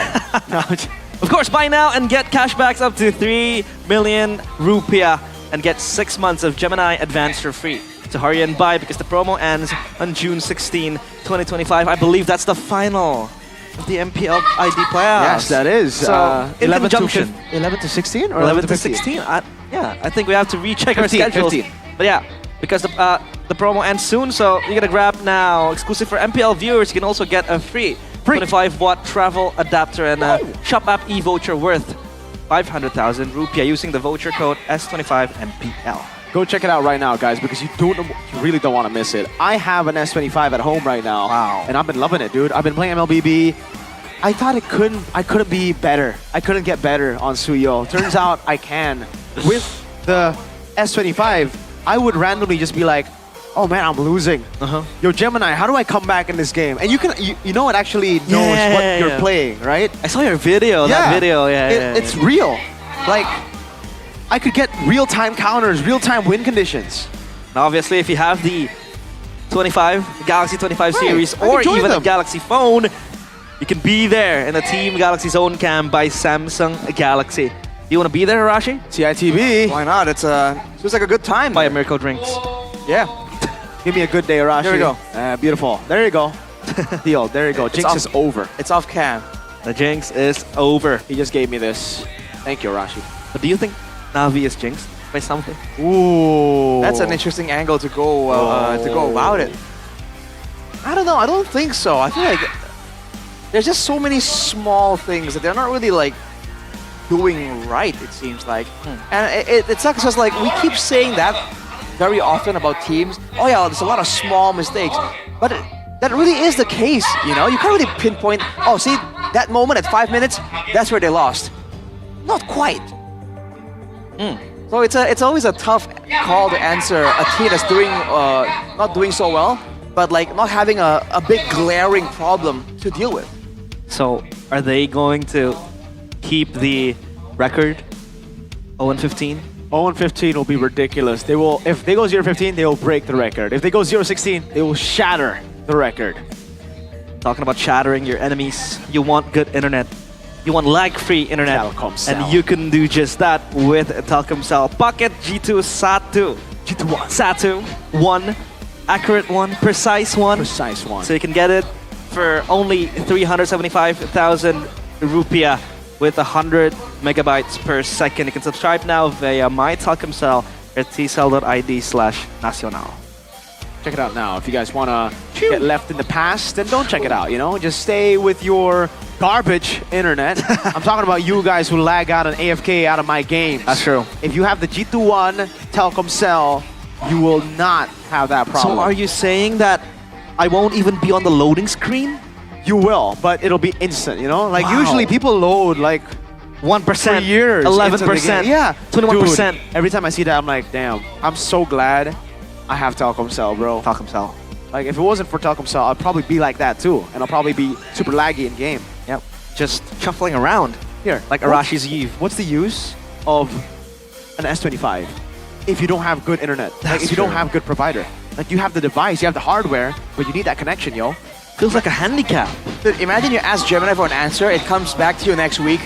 Yeah, exactly, dude. What's the point? The reason it comes up so quick here, Arashi, is because we're connected. Connected. Internet through Exactly. Telkomsel. The Telkomsel. If we didn't have it, it would just say connection issue. Please be connected. I can't think without the internet. Connected. Come on, Like the majority of kids these days, Yeah, me too. they can't think without the internet. Dude, living life without internet is top 10 saddest things of all time. Really? Yeah, But I can't believe there are people who can just discharge and disconnect yeah. and just go for a single week That's ridiculous. without internet. They become cavemen. They go back to the Stone Ages. You know what they call that? What? It's called a spiritual retreat. Spiritual retreat. Yeah. I mean, I can see the appeal. I've done something similar before, just like a digital cleanse, you know? I think it's for boomers. Oh. Really? Yeah. Interesting. You should Yeah, try so sometime. you're people, Arashi. Boomers. You should try sometimes, bro. Rush, you're a boomer.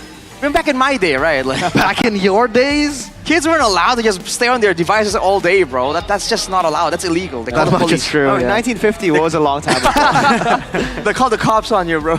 Did you fight with for independence? For Indonesia's independence. I remember seeing that the blue part of the flag torn out of the flag, so it's like it becomes the red and white of Indonesia. Good times. Thank you for your services. Thank you for your service, Rash. And obviously now, back my to bro Sukarno. yo, back to EVOS and Navi. Navi, obviously they need a general, like how Arashi was in the battlefield. Oh, Oh, And General Rash. for EVOS, they will go the general rash. again for first pick selection. Do you think Navi has no confidence in going first pick?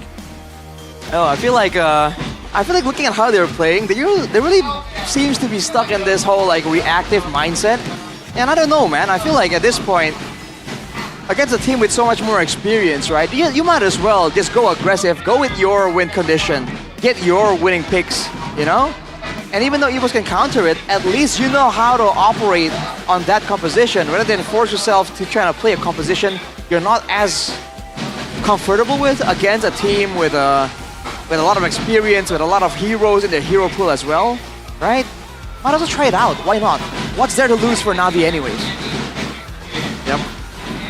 And now it's all down to Navi if they want to break the curse. It's either break a winless record or break a record. What sounds more appealing? break the record. Break the record. You never want to be breaking your. I mean, like, you never just want to be an average team. You know, you want to be the team. Either you go, record-breaking, invincible season, or you go on a record-breaking destruction season. Because either way, when people look it up online, if you're on top or the bottom, you come out. Yeah. You show up, you know? If No you're in one the looks middle, at the no one cares about the middle. No one even cares about second place. Yeah. Do you agree? Realize? That's true. Right? Do you remember who's the second man on the moon? Exactly, nobody does. Do you remember who the second place team is in the Premier League? Exactly. Yo. So no one will remember the second team in the Spanish league. Nope. Unfortunate. No one. Well, it's drafting phase again by the official tournament smartphone Samsung Galaxy S25 series. Tovius, Loyi, Lucas taken out. Almost identical bans from the last game for Navi. It's closing down on Albert's heroes. The Joy, the Fanny, taken out. All right. Man, what do they go for now? They banned out the Granger, which was definitely interesting because you would expect them to trade Granger for Harith at least. Remember, here.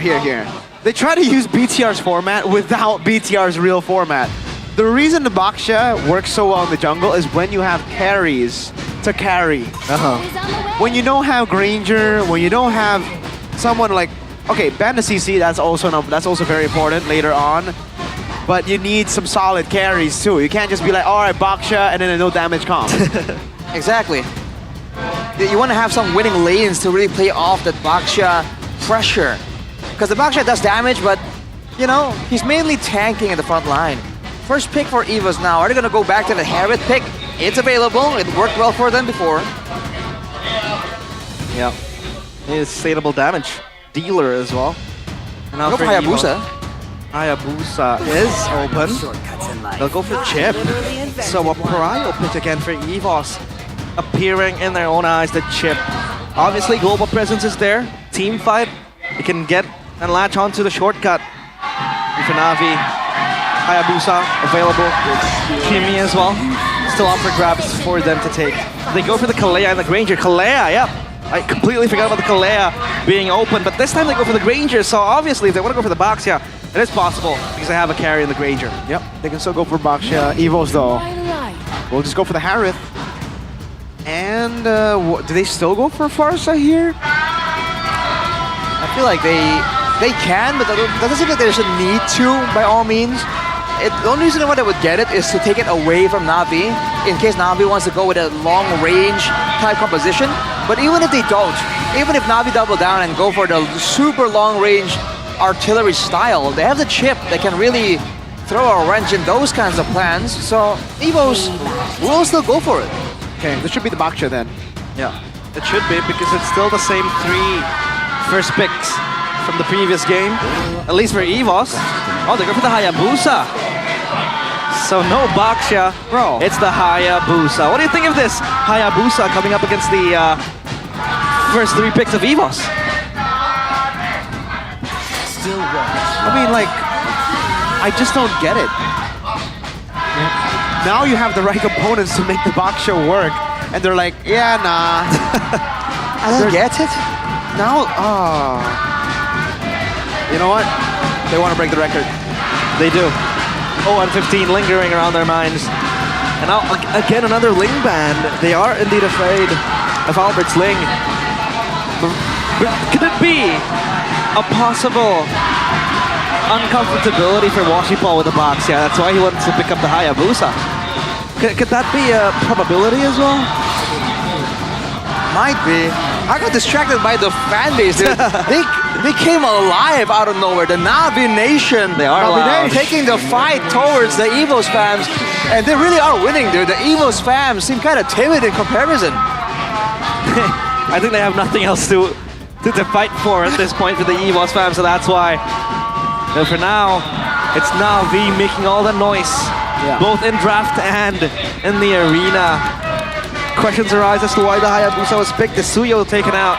So, a limited pool of options now for Albert to pick up the jungler. The Fanny gone, the Joy gone. Even 2 bans to Suyo and Ling as well. Could EVOS pick up the box here for themselves? Is it not a good setup? Yeah, I think so. The Vaksha could be a solid choice for Evos. They can still go for the Guinevere. Yeah. There's still Fredrin up for grabs too, to be fair. So a lot of picks still up for grabs. Juicin. That does lead to me believing that, wait, interesting. I did not expect the Juicin up against Farza Harrow. All right, Na'Vi. Nope, Glue. All right. A pick that was banned previously, now embraced by Na'Vi.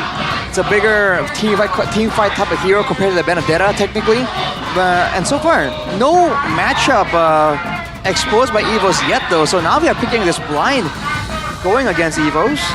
There's still so many options available. The CC that we said was a problem earlier can still come through. Even for Albert, if they go for the Gwyn here, that's not even a bad idea, right? Being able to leave a clone behind, ironically not a ninja, but leaving a clone behind could block a lot of the Rhapsodies. It can take some hits from the Shadow Kill as well. It really ain't a bad pick at all. That makes sense now. You mentioned it. EVOS, X-Borg and Guinevere. X-Borg up against the Glue.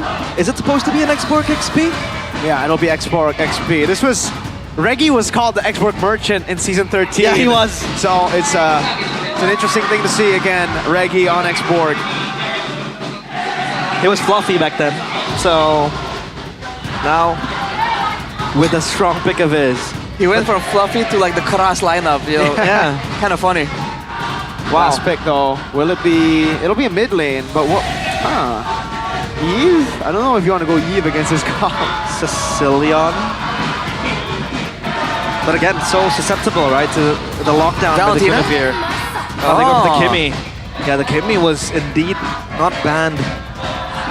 So now the question becomes, does EVOS have the tools to deal with this Kimmy? I feel like they do. From the looks of it, right? Both teams kind of want to kite back, sort of, right? Eventually, if both teams are just kind of dancing around, EVOS have more tools available to get the fight going, to get the engages going, and they're the ones with the burst damage to seal the deal. Later on, Na'Vi will be able to do the same, but in the early game, even with the Kalea, I don't know if Hayabusa Granger is going to be enough to take out something like a Guinevere full tank or a chip, for instance. Whereas on the side of Evos, if they get going, if they get a catch onto the Kimi, for instance, with no Purify, by the way, the Farsa, the Harriet, a lot of ways for them to seal the deal there. Na'Vi, will they be record breakers for going 0-15? Or will they fight back to finally prove their name? It's Na'Vi against EVOS for game number 2. Ladies and gentlemen, they're bound for the next station. Not Shibuya, 0-15 is the next station for Na'Vi. Wow, history in the making. Indeed, history being written as we bear witness.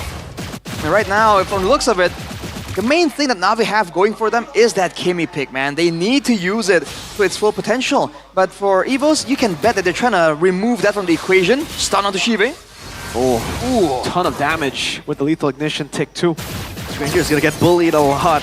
And Na'Vi, will they apply the same playstyle like the previous game? Will they be proactive again? I don't think they have the same kind of tools to really go aggressive. It's only the Kalea for now. But once the Kimi gets going, maybe that can be used. Albert though, whoa. Knocked up, Key, crash course, watch a pole! Jump into the back line, shadow kill! Sway low, gun down by X-Magic! And immobilized too, and it's 2 on the board for Na'Vi. Yep, 2 quick kills, and the Hayabusa presents himself. That snowball is what Na'Vi will be aiming for. Evo is not really respecting the dangers of the early game. The continuous spray down from the Kimi and the Hayabusa lurking around for a kill there.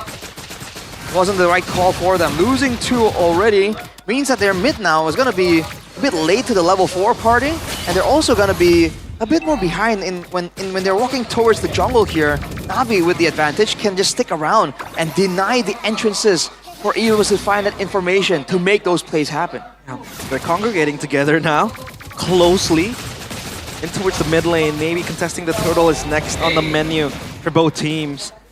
But the question is, who wins on the long out trades, and is X-Borg going to be much of an impact against Na'Vi in the skirmishes?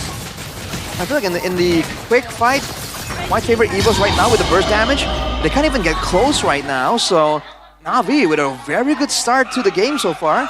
have to keep this up and ensure that they don't mess up in letting Cars or X-Magic overextend. They have to make sure that whoever gets sent into the bushes can be backed up. Uh-oh, wow. An all-in on Cars in the mid lane. Flicker out from Cars at least, but Tsunami Slam's ready. Knock up, Tsunami Slam coming down, X-Magic right there. That's also the quad chat on the shadow kill. 3-0. Wow. Even a spell expended by the Kalea. Sive is here. Whoa. Swaylo has a Purify. You cannot Purify out of bullets.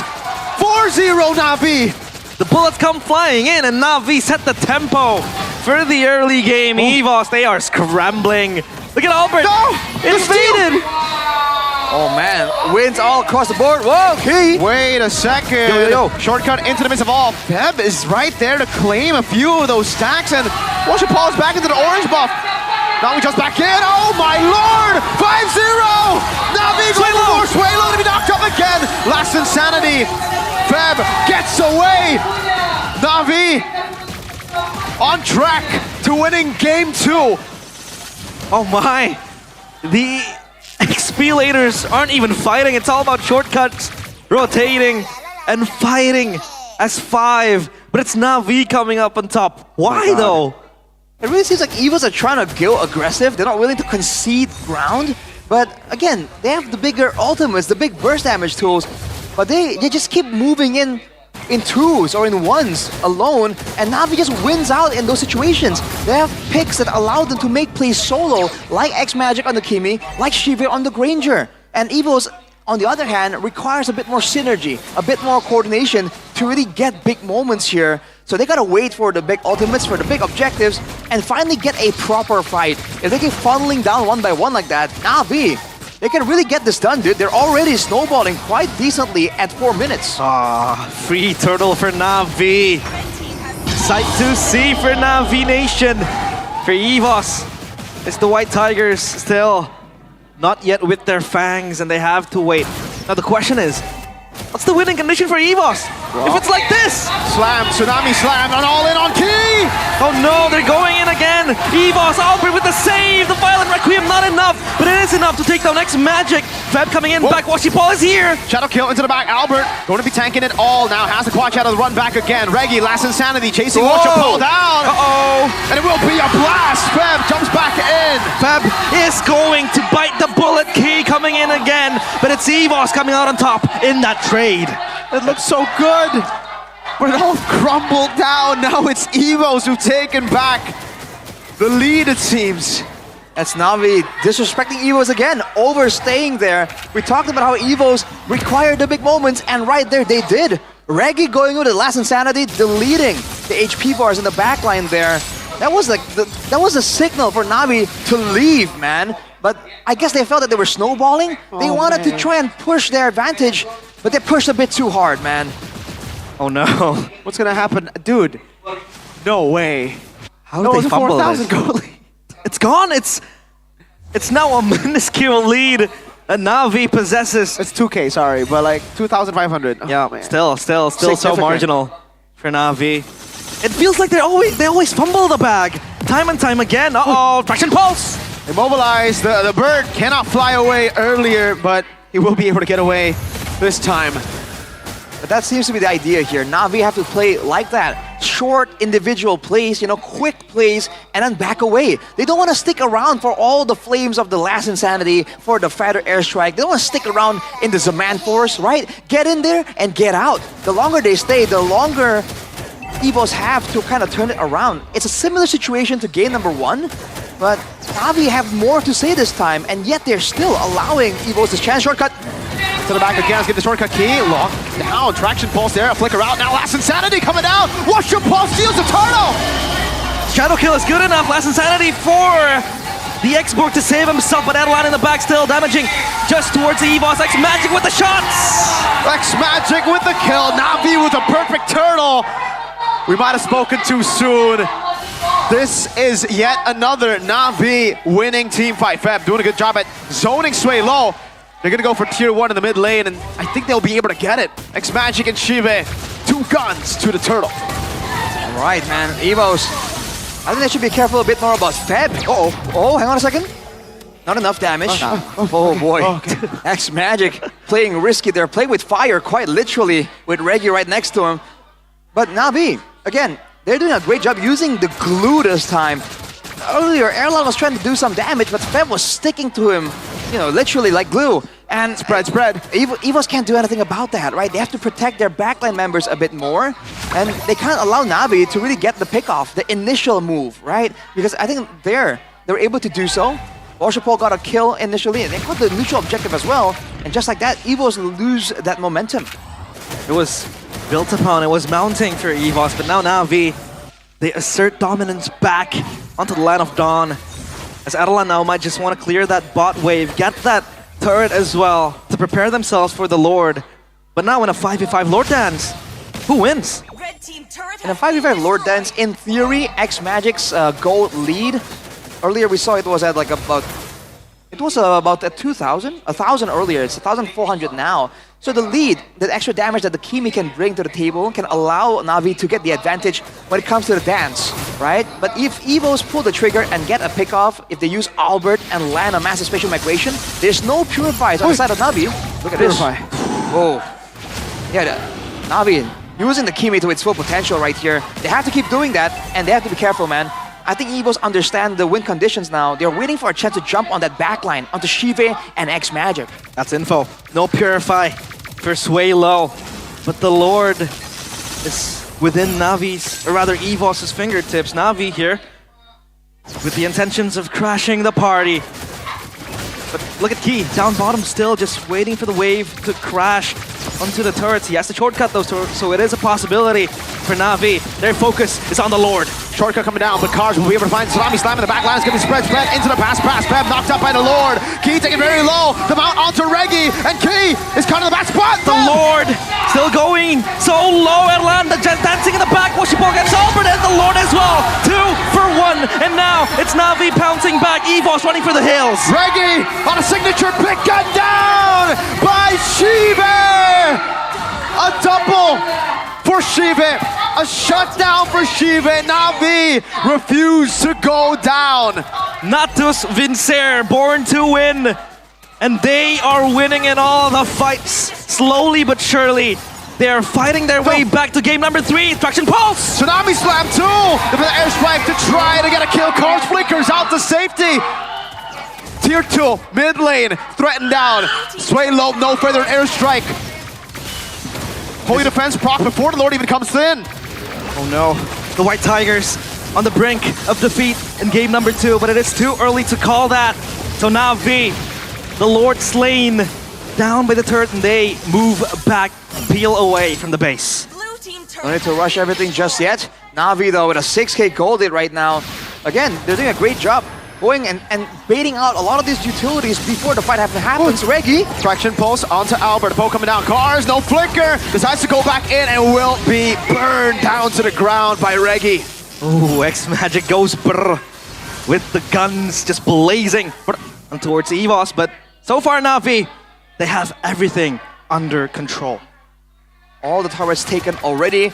They have to risk anything. They can poke out with Shive. They can go for mini engages with the traction pulse from X Magic. And when they know it's a time to go, they can use cars to jump on EVOS.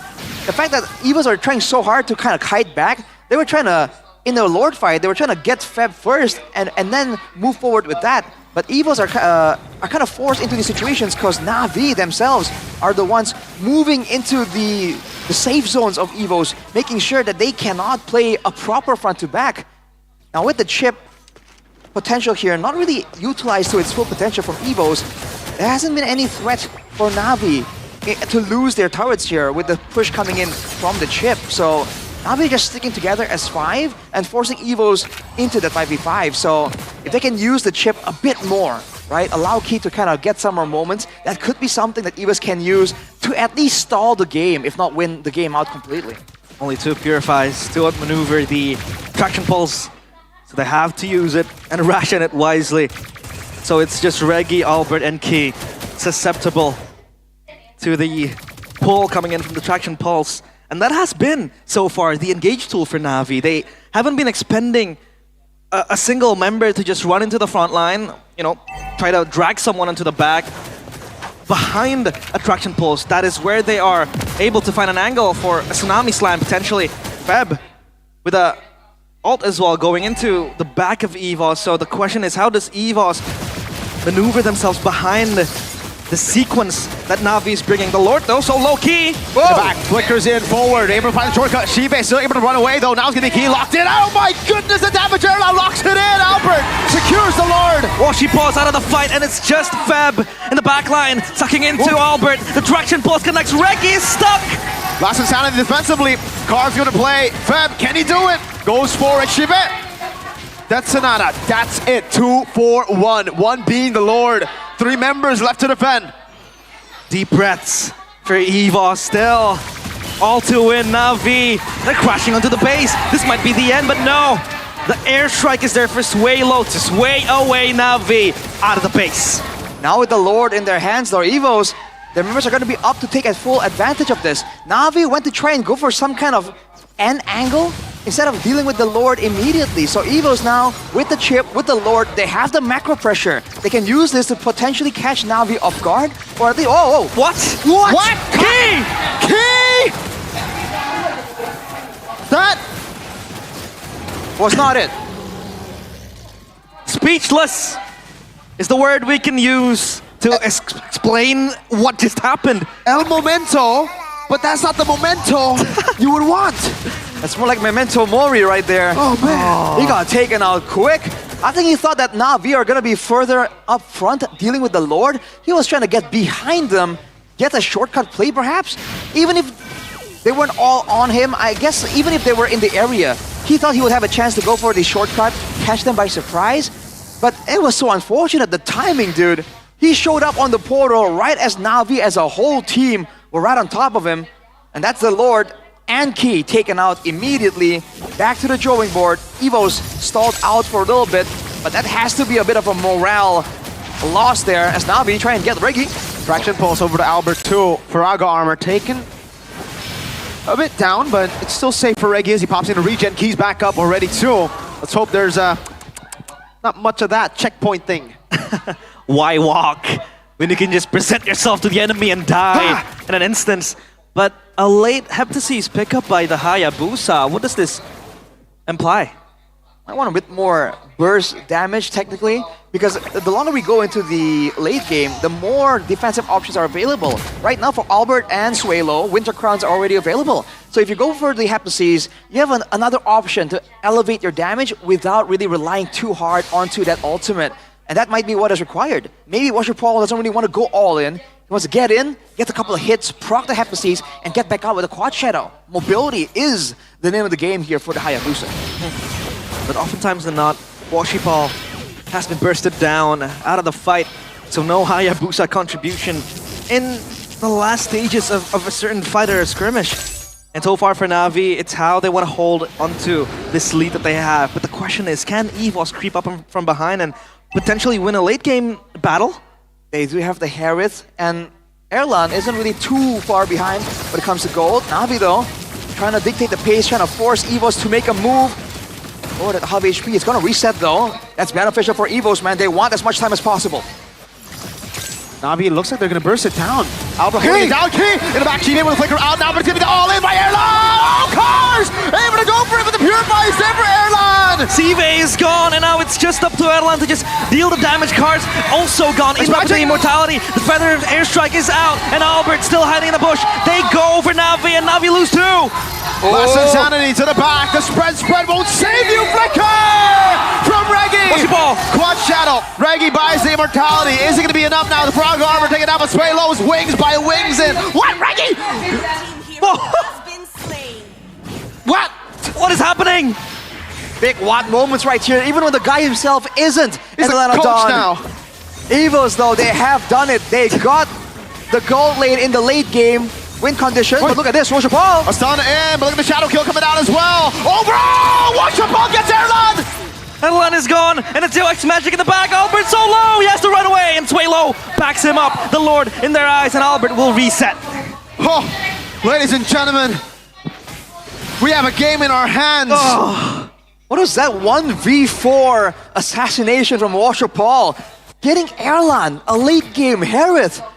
Now with Evos on the back foot, no gold laner, this can be the moment. It should be a free lord for Na'Vi. Evos, they have chip, they have key to try and do something, but they cannot risk it. There's no damage tool available. The only chip they got is a chip on their shoulder now. What's going on? What just happened? Wow. Like a bag of chips, Evos crumble and fall into pieces. Chip.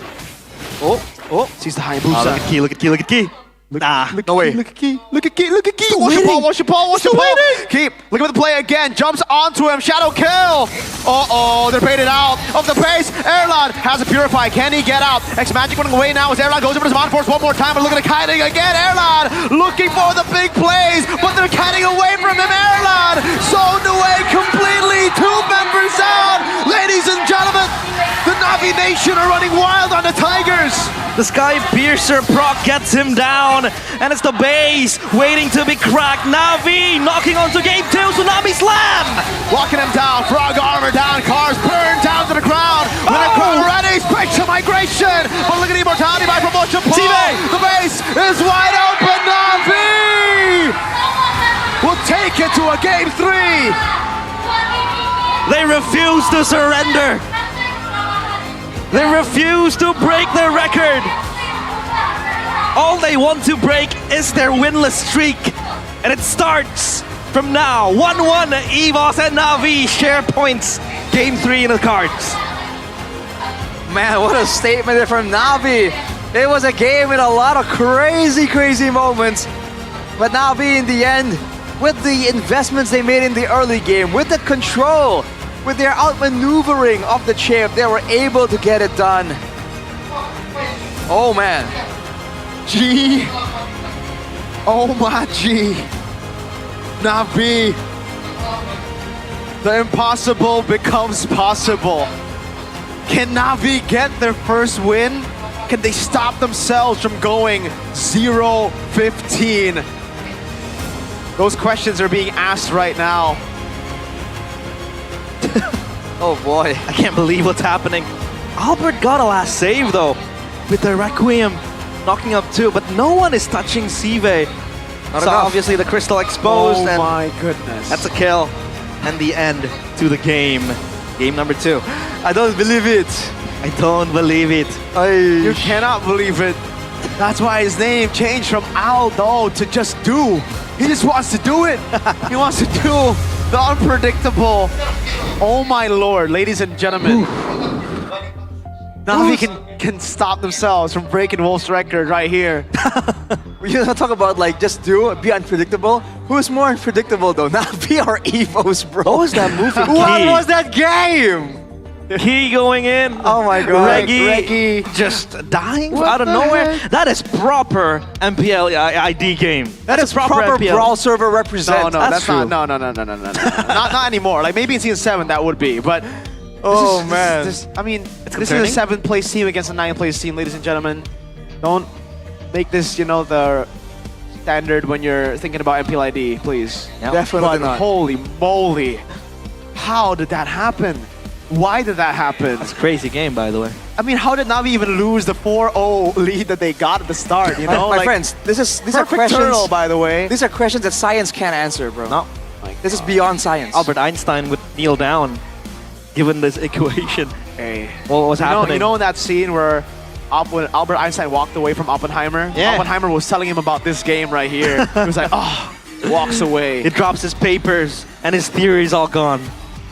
I mean, there were other moments as well that weren't as highlighted. There were moments where both teams have moments where they would walk towards the wall and just get stuck as well. This was a great move there, though. The 1v4 almost assassination. Is that him? Is that the MVP? Whoa, sure, Paul. That means I am Paul, and he is MVP. XBTR, by the way. XBTR, by the way. All right, let's look at the highlights Sure. here. My friends, there's a lot to unpack here in the highlights presented by the official tournament smartphone, Samsung Galaxy S25 series. The early game, again with the traction pulse, with the layering of engage tools, and the early game continuous damage of the Kimi. It's almost like a match between the Kimi and the X-Borg. And afterwards though, this was a great move by Evos. Getting the jump, zoning the back line, kind of win out a fight, but Paul is solid in the retributions right here. So Evos can't really get anything going until later on down the line. And they finally got a winning fight. You see Key finally go for Shibe, zone him out of the fights, and that's how Evos were able to get that Lord, stall the game out even longer. Then afterwards, this was it. There was the big moment here where we thought, dang, Evos still got it. They took out Shibe, deleted all of his Sky Piercer stacks. They were gonna win out this fight, take the Lord, win the game. Look at Albert here, waiting in the bush, knowing that Paul is somewhere there. And Paul comes in super, super late. He was zoned by Albert, but he somehow was still able to get Erlan. This call was so bad, by the way. Yeah, and this fight was just not it. If they took it, Arashi, the Lord would have ended the game. What? Why? They could have defended. Like, it's like they understood that, in the top level of Mobile Legends, it's not about textbook moments. It's about the mind games. Be unpredictable. this is an Arteta coaching moment, bro. At this point, like, they were a bit too unpredictable. I think they themselves have no idea what was going on. Wow. I think you were taking it like they were trying to do the, if we don't know what we're doing, you won't know what we're doing. That's fair. I think that is some part of that is true. Oh my Modern problems require modern solutions. So, they are ahead of their time in terms of solutions. They're beyond science, ahead of their time. They solved quantum space. Only Rick can theories. understand this. Oh jeez, man. The galaxy brain moments here coming in from Evos. By Samsung Galaxy. Yes, sir. And especially, it's not to kind of pile on the hate onto the guy, but you would expect a player like Key with the experience to not be the one to make some of those moments. XBTR, by the way. XBTR, by the way. No. oh no. Yeah, that was a question. I would assume that he did not have vision of Na'Vi, right? Yes, but the Lord was pushing. But Yeah, still. But the thing is, look. If everyone took it and they won the fight, the Lord would have ended. It was a bad call. They forced error themselves. Oh. That's a big question. That's a big question now. For Na'Vi though, it's their time to prove what they can do. That shortcut. Let's switch over the focus a little bit to a more positive note and talk about Shive here, right? Okay. The guy that was said to be the savior, the late game solution, the only Shivier? guy. Yeah, okay, sure. The only guy who was still doing okay when Na'Vi were at their rock bottom. Ex-Bigatron, by the way. That's my boy. You know, you can see that now when X-Magic and Paul are stepping up, they're actually a real threat that Evos have to pay attention to. Like what Albert was doing there. He waited in that bush for a whole season for Paul to show up in the Hayabusa. I'm all in. But I'm just saying, when people have to pay attention to the rest of the members, you see Shive perform so much better. 9-1. He got taken out once. He was. Against a chip, by the way.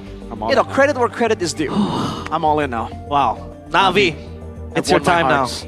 It's your time to finally win something. To finally win a game. Oh my god. A single game.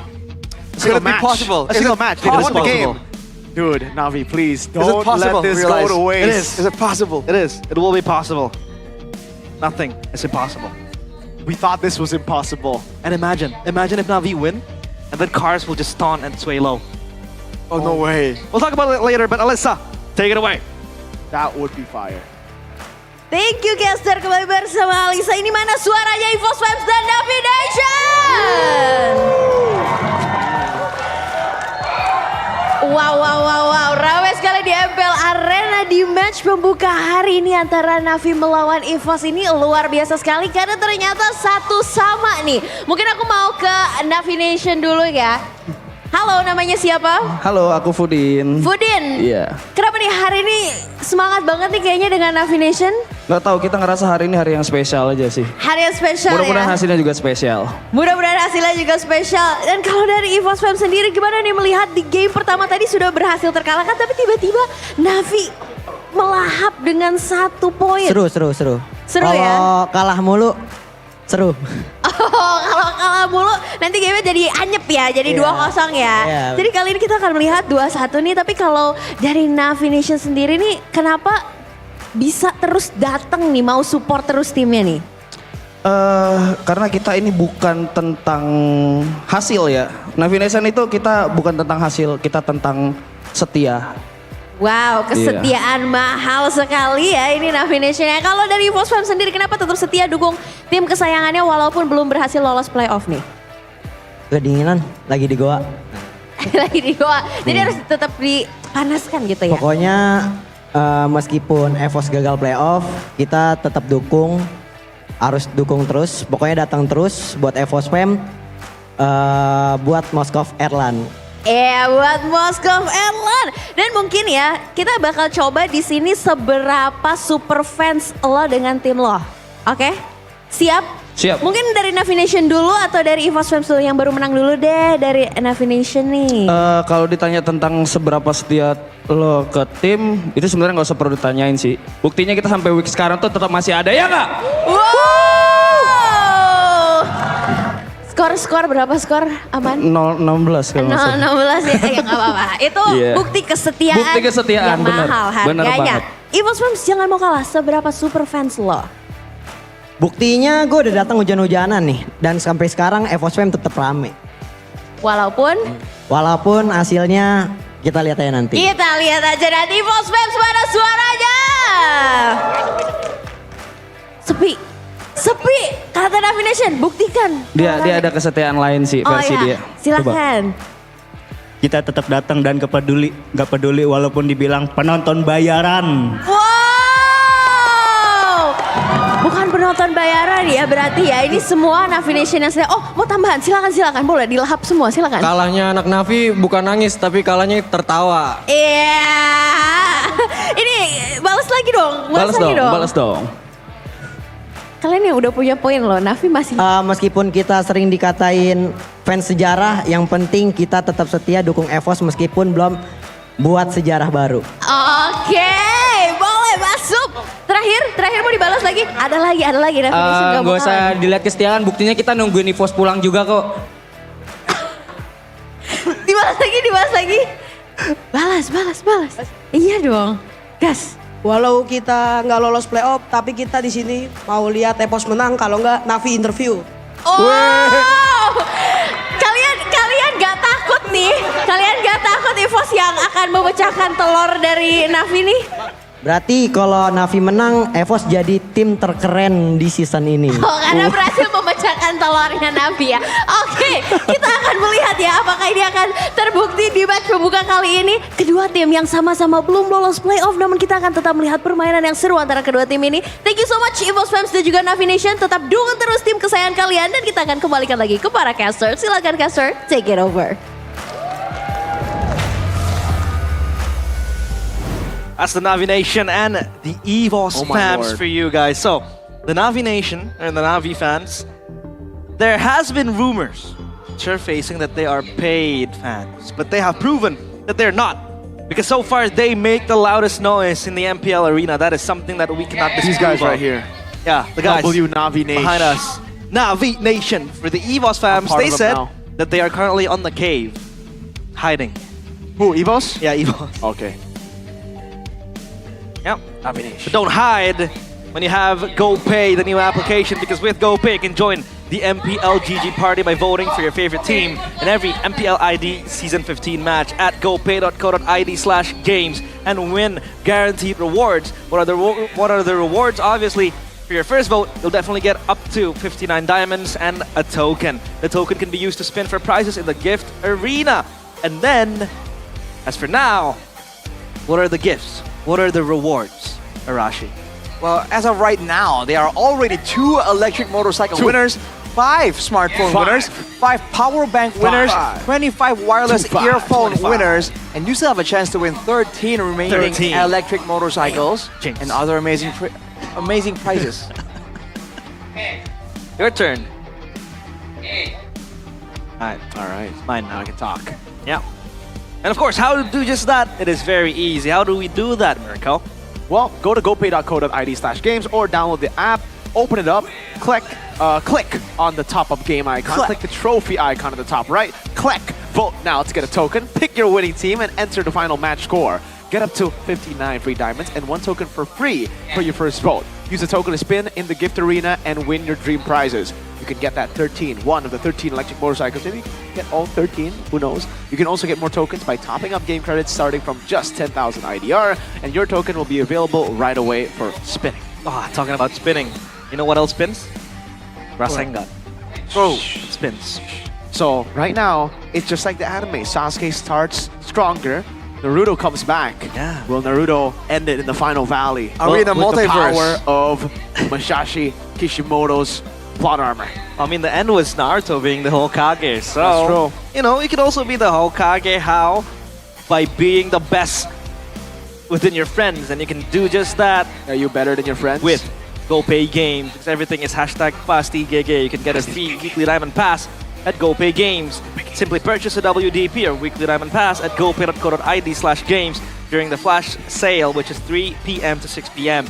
You can also use the promo code shown during the MPL ID Season 15 live streams to get a bonus of 5 diamonds exclusively for first time top-ups. And you can top up diamonds at GoPay Games because it's always cheap and 100% secure. And you could be the next Hokage. You want to be the next Hokage? Because you can technically get the Minato Namikaze cape, 4th Hokage cape, in the game as your player banner. Or you could be the Gokage, Gopay Kage. No, I want to just be Hokage, man. And I can't be the Hokage by picking up the Naruto skin. I've been playing Naruto. Hey. I have 100% win rate on Naruto, just in game. I just want to flex that real quick. 80% on Suyo Naruto, man. Just flex real quick. Sakura, haven't played her. Wow. Obviously, a lot of new items as well available in the Naruto collab. I haven't seen a single player that has the Gaara skin. Yeah. Maybe it's just because Veil is bad. Not meta. It's not meta. No one picks it up in my rank. You have the Gaara skin already? I don't. Rashi? I haven't. Not yet. Ah. I've had time to grind you have for the it, Gaara man. skin already? It's free, isn't close. it? I'm very close to it. Let me Okay. just log in.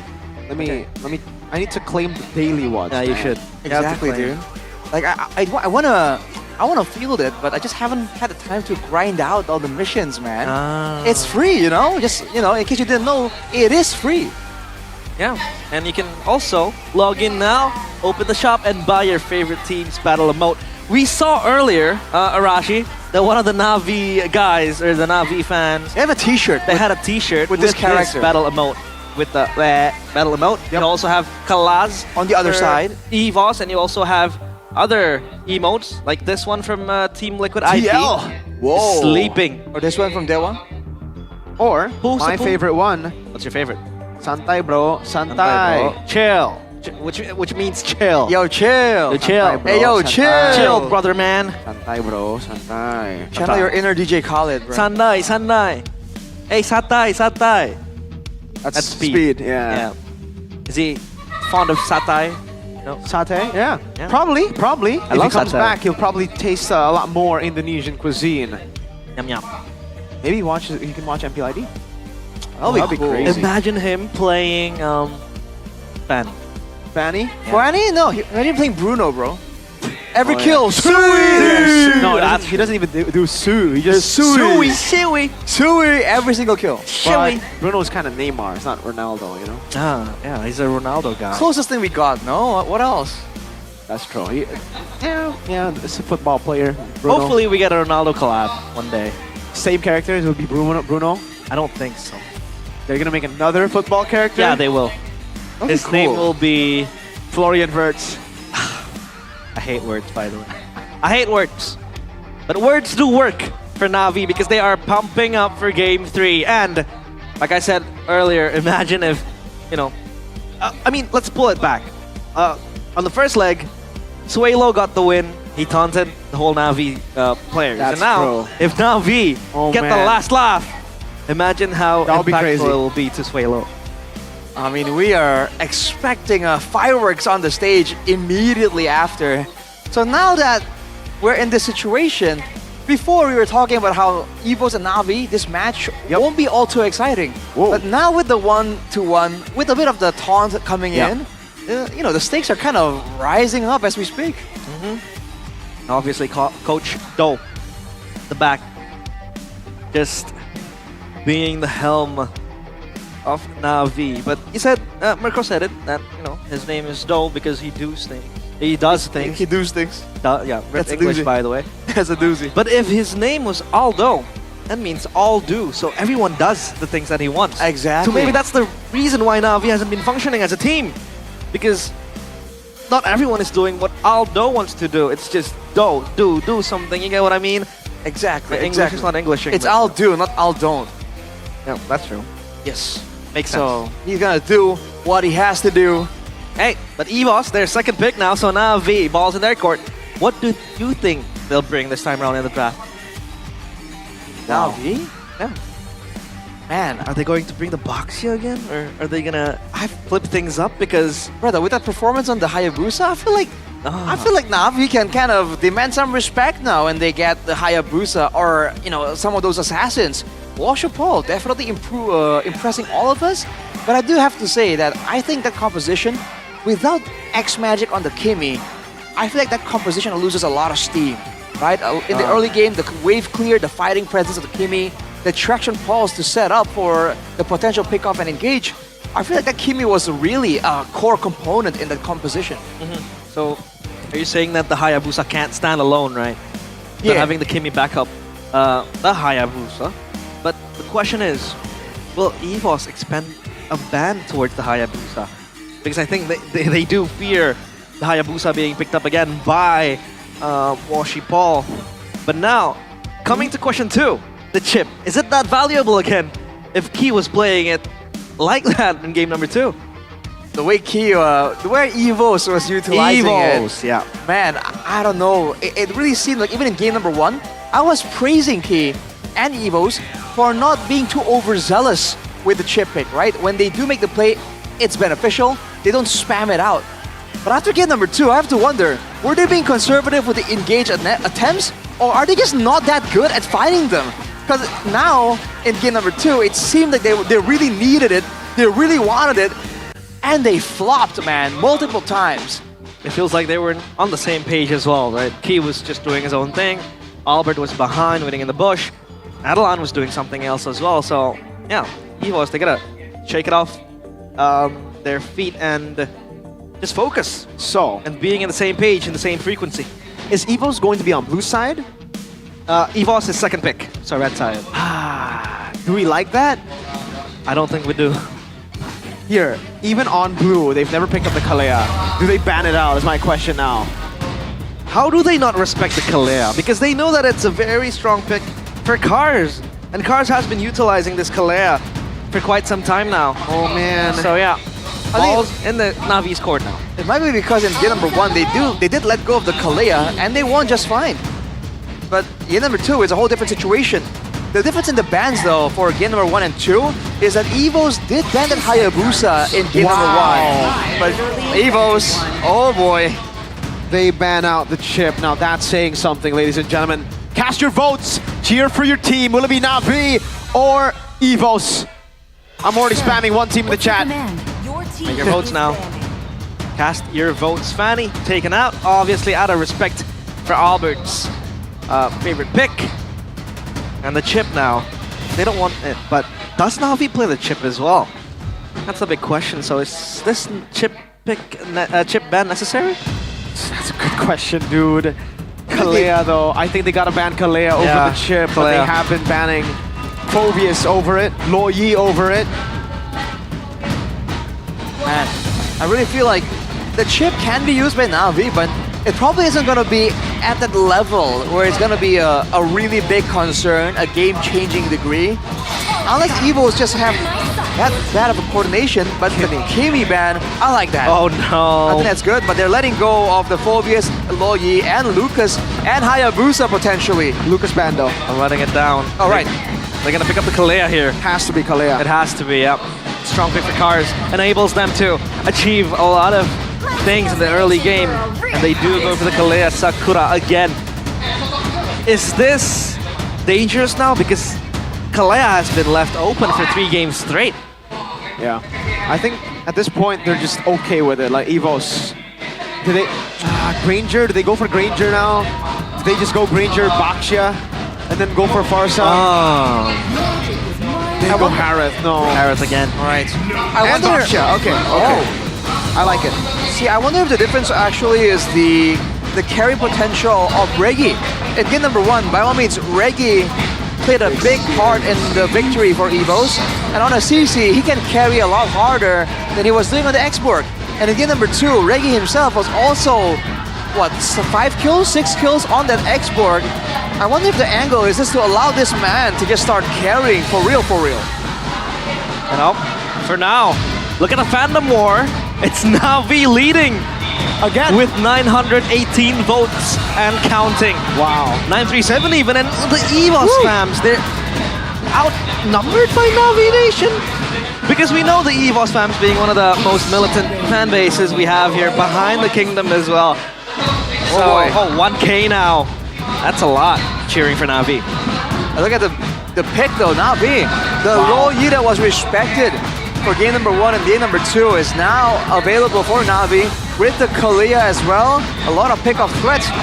What is Evo's gonna do about it, man? What is their answer? Yep. Wow, I think they're kind of forced to go for Valen, right? Tsunami Slam, good movement too. Diversion. But if it's not that. But Farsa still makes sense, Again, 3 games in a row for Suelo. He's trying to live up to his nickname, man. He's a bird. Swallow. By the way, his Farsa has only won once, that being game 1. Yikes. Not the best stat that you have as the Farsa. Definitely not. I think now for Na'Vi, I think it's fair for them to assume that a physical damage carry is going to show up for the EXP lane of Evos. Because otherwise, with the Magic mid lane, Magic gold lane, and a utility jungle, they need some physical damage. So I fully expect the CC maybe to be banned away or picked up. Yeah, I think Evos need to ban out the CC here. Yep. It's a strong pick as well. The XP, but they take out the high loss. Do you think they can pick it up for themselves, Mirko? The CC for Evos? What for though? Na'Vi don't have any tanky members. For the box, yeah. Huh? The box, yeah. Yeah, it would be good for Na'Vi, but I don't think Evos will take it. Like, that's true, yeah. Phobius taken out. Right, so just limiting the options that Feb has. But I wouldn't be surprised if Na'Vi will bring out another, surprise pick like they did in game number 1 with the Benedetta. But I still can't really grab onto what they will pick it up. What they will pick it up. I don't know how I feel about that one. Not the best track record. I'm curious more to see what Evos will put in the hands of Reggie, because usually this season at least you're seeing a lot of edits. But again, this guy wants to carry. He wants to be a bit more active here. It's gonna be the glue ban once more. Final ban for Na'Vi as their fan base broke. Their fan base is getting loud. They're dancing, they're drumming. Fandom War, 2,300 to 500 for Evos. Over Evos. They're outnumbered by a margin of 4. Oh man. Insane. In a battlefield, that is an overwhelming advantage. It's a sure win for Na'Vi, at least in the drafting phase and the fan base war as well. 4 times, dude. That is a battle-changing ratio. In the arena and at home. You're right. Wow. The Evos fans are silent, man. Wow. They're not responding to the taunts given by the Na'Vi Nation. They're having fun. Wow. So they still want tanky picks. Evos, they try to read this by going for CC, but ultimately giving Na'Vi more flex tools. It has to be something that can carry for Reggie for sure. But along with that, what is Key gonna get? You think he can fall back on the Tigreal? Go for the big counter, engage onto the diversion? That could be an option. But who can they catch though? Right? That's a question. I think they're gonna go XP. I think this Kalia's roll. For Na'Vi. Evos. It's a possibility. Gatot Kacha. Okay. Alright. This is perfect for a CC, dude. Baksha and Gatot. That's food for dinner. Yeah. For the CC. And then they go higher to go for Farsa, right? Yep. Does Feb play a good CC though? But Suyo's gonna be bad against Farsa. You don't need to play a good CC. You just need to play CC, I think, at this point. Fredrin. CC. Yep. Good setup for the CC. Gatot Kacha and Baksha is gonna have a hard time. Are we going to see Navi's first win, ladies and gentlemen. No way. Wow. Final pick here. I think looking at the pattern so far, the guy that's gonna go to key is usually is put on his hands. It's a good counter engage tool as well to protect the backline. Along with that though, so what EXP laner against the CC, man? Yesterday it was Paquito in the hands of Lippy, but no. Oh, wait, Baxia XP? Dude. Oh, Baxia roam! Oh no! Wait, Gatot Kacha against a CC? We've only seen Keyboy play Baxia Rome. He's sitting at a 0% win rate. Oh, I'm not sure about that. The Suyo too against a Lo Yi, against a lockdown of Kalea. Oh, it's a tough one. With the Fredian as well in the picture. All of these die fighters for Evos, and all the options for Navi to punish them when they're close together. Yin-Yang effect, Appraiser's Wrath, the taunt.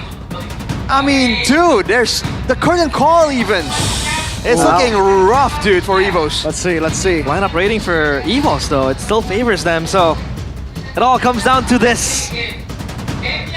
Will Evos succumb to their pride, or will Navi finally break their winless streak? It's all in the name. It's Navi against Evos in game number 3. Will Navi break the chains that have locked them down at 9th place for the entire season? That record that is looming over their heads. Will they break it? Will they shatter it? By getting a win here. Ladies and gentlemen, one more time, give me your votes. Give us your votes in the live chat. Let's see how this goes, man. In the laning phase, Fab on the CC, like you mentioned, doesn't have to do anything too crazy. Reggie on the Gatot Kacha though, so now for Evos, I don't know, man. With the Gatot Kacha being so reactive, this means that I think Evos are gonna have to be a bit more reactive in their approach to the situation. And if they do so, it opens up the window for Cars, for X Magic on the Lo Yi to set up for this diversion pickup plays. And looking at the emblems, you can see the emblems by Indie Home here. X Magic gearing for battle, having Tenacity on top of the Inspire, but oh, flickering out already. It's gonna be fine though. So, still safe. But a flicker blown out by X Magic, so that is a resource taken out of Navi's arsenal. And for Washi Paul, he has the time to farm up, but as a Fredrin, obviously, against the Suyo, it's gonna be quick. Oh no! Audience prediction Navi coming up on top, up against Evos. That's crazy. That's crazy. That is crazy. Bro. Ladies and gentlemen, what's happening? Who would have expected, man? It's 59%. It's time to jump ship as an Navi nation, don't you think? Nah, dude, you gotta stay solid. You gotta support your team. Yep. Look at this, though. Before level 4, Evos with the Baxia and the Suyo, with the revitalized play from Reggie available too, with Key and Reggie, 2 revitalizers, they can brute force out-sustain this fight unless Navi get a really good pick-off or a really good AoE combo, right? But Cars is already pressured away here. Okay, down below it's a battle. Airline winning the battle here. Set up. Reggie looking for the taunt. Will be able to go for the taunt now. Oh, jumping in with Shield Unity. Albert looking for the Blade Surge now. Revitalize as well. X Magic. Right there. Appraiser's Wrath already used up, but Albert is going to be chunked down. Cars walking up again with a sustain as Washi Paul goes to the purple buff. Albert, zoned by Feb. AOG to the back. Oh, Reggie jumps to his demise possibly because Cars is there, and first blood falls to X Magic with the turtle secured by Albert Key. Under pursuit though. Knocked up. Locked down. Feb, look at the play. Diversion as well. But they will not take it to the orange buff. They'll just play it safe. Good moves from both teams here. Navi playing with their win conditions, just cutting back out, trying to do damage as much as possible. And Evos trading Reggie, using Reggie to go for the all into the back line, getting the initial objective. I feel like for both teams, it's kind of equal. Like they did what they wanted to. Look at this though, Albert. He has the vengeance, and he will be able to escape just like that. He's fine. The CC is able to sustain for herself up in the top lane, so that is not a viable option to just crash on and gank. But for Key now as the Baxia, what does he aim to look for? Is it the same as how Washi Paul was using the Baxia in game number 1? It's gonna be a bit similar. It's the same hero after all, but he wants to be annoying like this, tanks a bunch of damage, have to revitalize to kind of fade out resources, And in the fights, he wants to make sure that Cars and Washer Paul can't heal Diversion. up using the passives. But look at this, diversion. Oh, it's a huge Over play. up top, where they have the winning side, but Are they gonna dive? I don't think it's a wise choice unless Reggie walks into the bush. I think he knows something is wrong here. Something's fishy. At least they're proactive in the diversions, looking to just, open up creative angles to ambush the members of EVOS. And now Albert goes for round number 2 to gank Feb. But it feels like Good Feb read. is self-aware of what's happening. Good awareness here for both EXP laners. But for Na'Vi, you miss 100% of the shots you don't take on that diversion. Yeah. But they can keep doing this, and EVOS always has to allocate some of that mind processing power to kind of deduce where Na'Vi is, and eventually, over the course of a long game, that can lead to mistakes happening. 5 seconds to go here. EVOS, I think they still have enough fighting power to match up to Na'Vi right here. They just have to be careful about Cars finding someone of value, finding a backliner, even though there are purifies for EVOS. Yep, turtle dance now. As Reggie charges forward. Frontlining for his team. Key also rolling with the shield unity, and Sive is here. Key jumps in. AOG connects. Full lockdown onto Washer Paul. Cars jumping in the back line again. Oh, diversion! The damage with the rotation, not enough. Feb! Now Bill back. Feb is taking the damage with the vengeance, but now Reggie will fall. Diversion for round 2. Sway low! Ganks again, ambush there. Sway low, able to escape. Not a shot landing. Erlan. Blade surge, and Erlan claims the kill. 3-2. Who won that trade, Arashi? Who won that trade? Oh, man, overall, I think Evo still won out, especially after that X-Magic tried to go for that final play on the Sway Low. I feel like with the neutral objective and the kills there, they're doing pretty fine. Not to mention, they do have the scaling, right? They have the Harith and the Farsa, so trading really isn't as bad. Na'Vi are the ones who kind of want to get the ball rolling, get some resources, especially for the fighters on their team. Like a Shive though, taking a lot of punishment already with the Sky Piercer. So Evo's gotta be a bit more careful when it comes down to the trading. Na'Vi, if they really lose and feel like they can no longer contest Evos in a team fight, they have to wait till the late game to try and use that diversion to try and get something going. Cars stunned off, locked down. Albert finishes him with the Katon. And that was a very strong finish as well. Uh-oh, Sive! He's stuck, but the backup is here. So, again, another added value for the diversion is to back up Sive. Because EVOS, they have a lineup that could dive in. And Reggie's stuck with the energy eruption. Taunted! Whoa, a lot of damage. Oh! Dispersion, Appraiser's Wrath! A big bonk to the face! Fem in the back line now. Payton's Zaman Force already. The equalizer by Na'Vi. Slams them down to their demise, and Na'Vi, they have so much freedom to move in towards EVOS's jungle.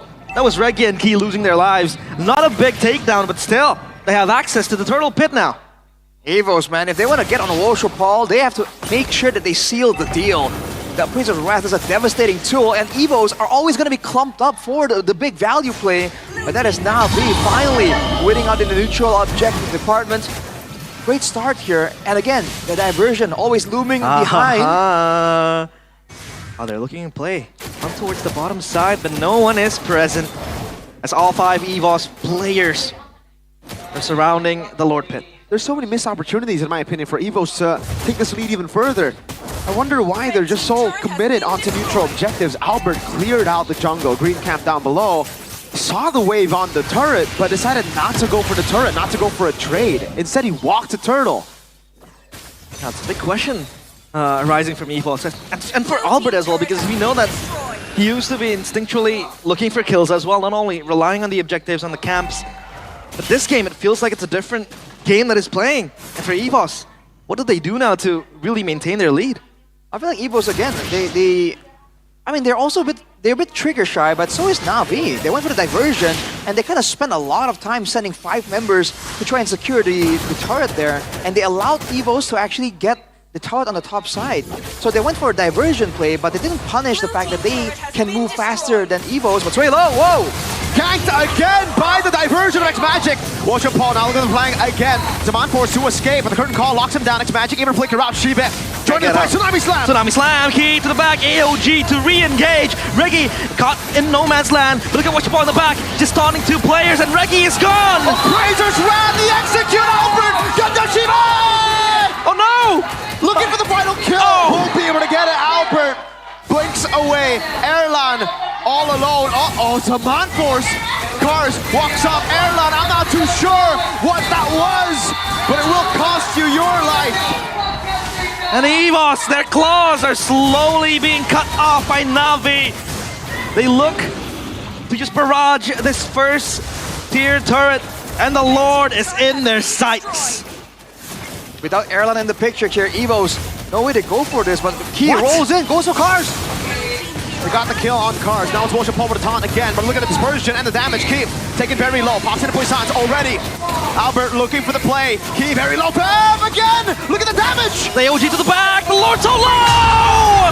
Albert with the steal! The baby alien gives back to his team, and EVOS, they escape a scare. Oh man, Na'Vi. They were the ones engaging right there to the Lord, but Evos with the experience, Albert sneaks in and takes it out. Worship Paul surviving on a sliver HP, probably had 1,000 thoughts rushing through his head, and in the end that costed him. Evos with the Lord now. No goal advantage to speak of. They have playmaking tools. Their airstrike already used though. Uh-oh, Cars way low. Well, Purify gets out, but the Purify will be down for a bit. Lord up top, they want to try to crack open the base slowly but surely, but the tier 1 is still standing. And I don't think they'll be able to utilize the Lord. Na'Vi should be able to rotate there, right? Okay, the Lord will still get tier 2 though. They're far away from the vicinity of this Lord, yeah, but still, tier 2 will definitely fall. The barrage of minions coming in. And now for EVOS, it's all their eyes shifting towards the first tier turret, but Key from the back! Only can just catch Cars. Worship Paul able to escape as well. Erlan putting the damage down onto Cars. Curtain call. They'll survive the siege. Down below, the wave should be able to take the turret. Quick work. All right, wow. All the turrets except for the last one in the mid lane taken by Evos. That's a good move, man. All things considered, that's still great control over the map now that Na'Vi can't really go for random diversions any longer.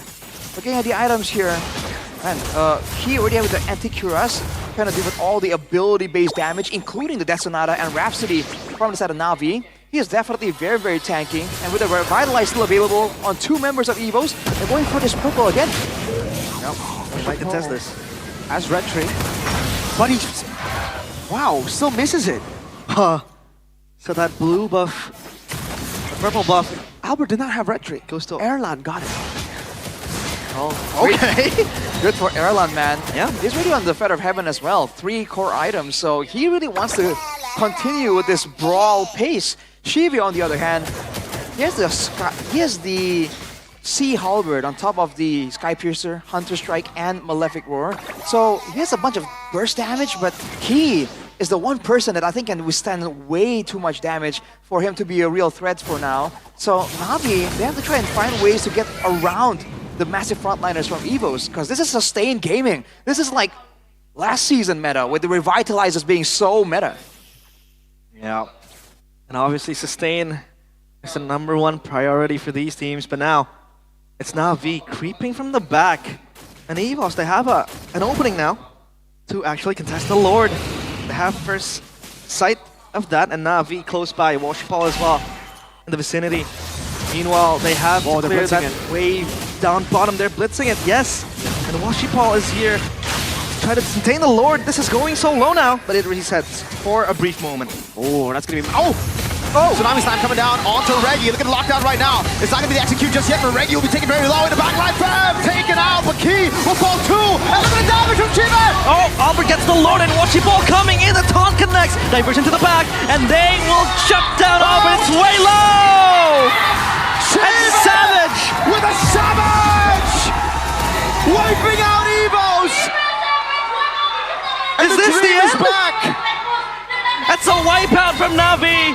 They set their sights on the base, and Na'Vi, still not the end, but they can get a few turrets now. Wait, it might be the end. What? Na'Vi is looking for it. Reggie jumps into the AOG. They gotta be careful here. Playing within margins. Reggie able to escape. X-Magic. Oh, Key decided to go in. Diversion. They're gonna go out to escape. Man, The Savage out of nowhere there. Navi playing the front two back, punishing Evos, destroying the front line.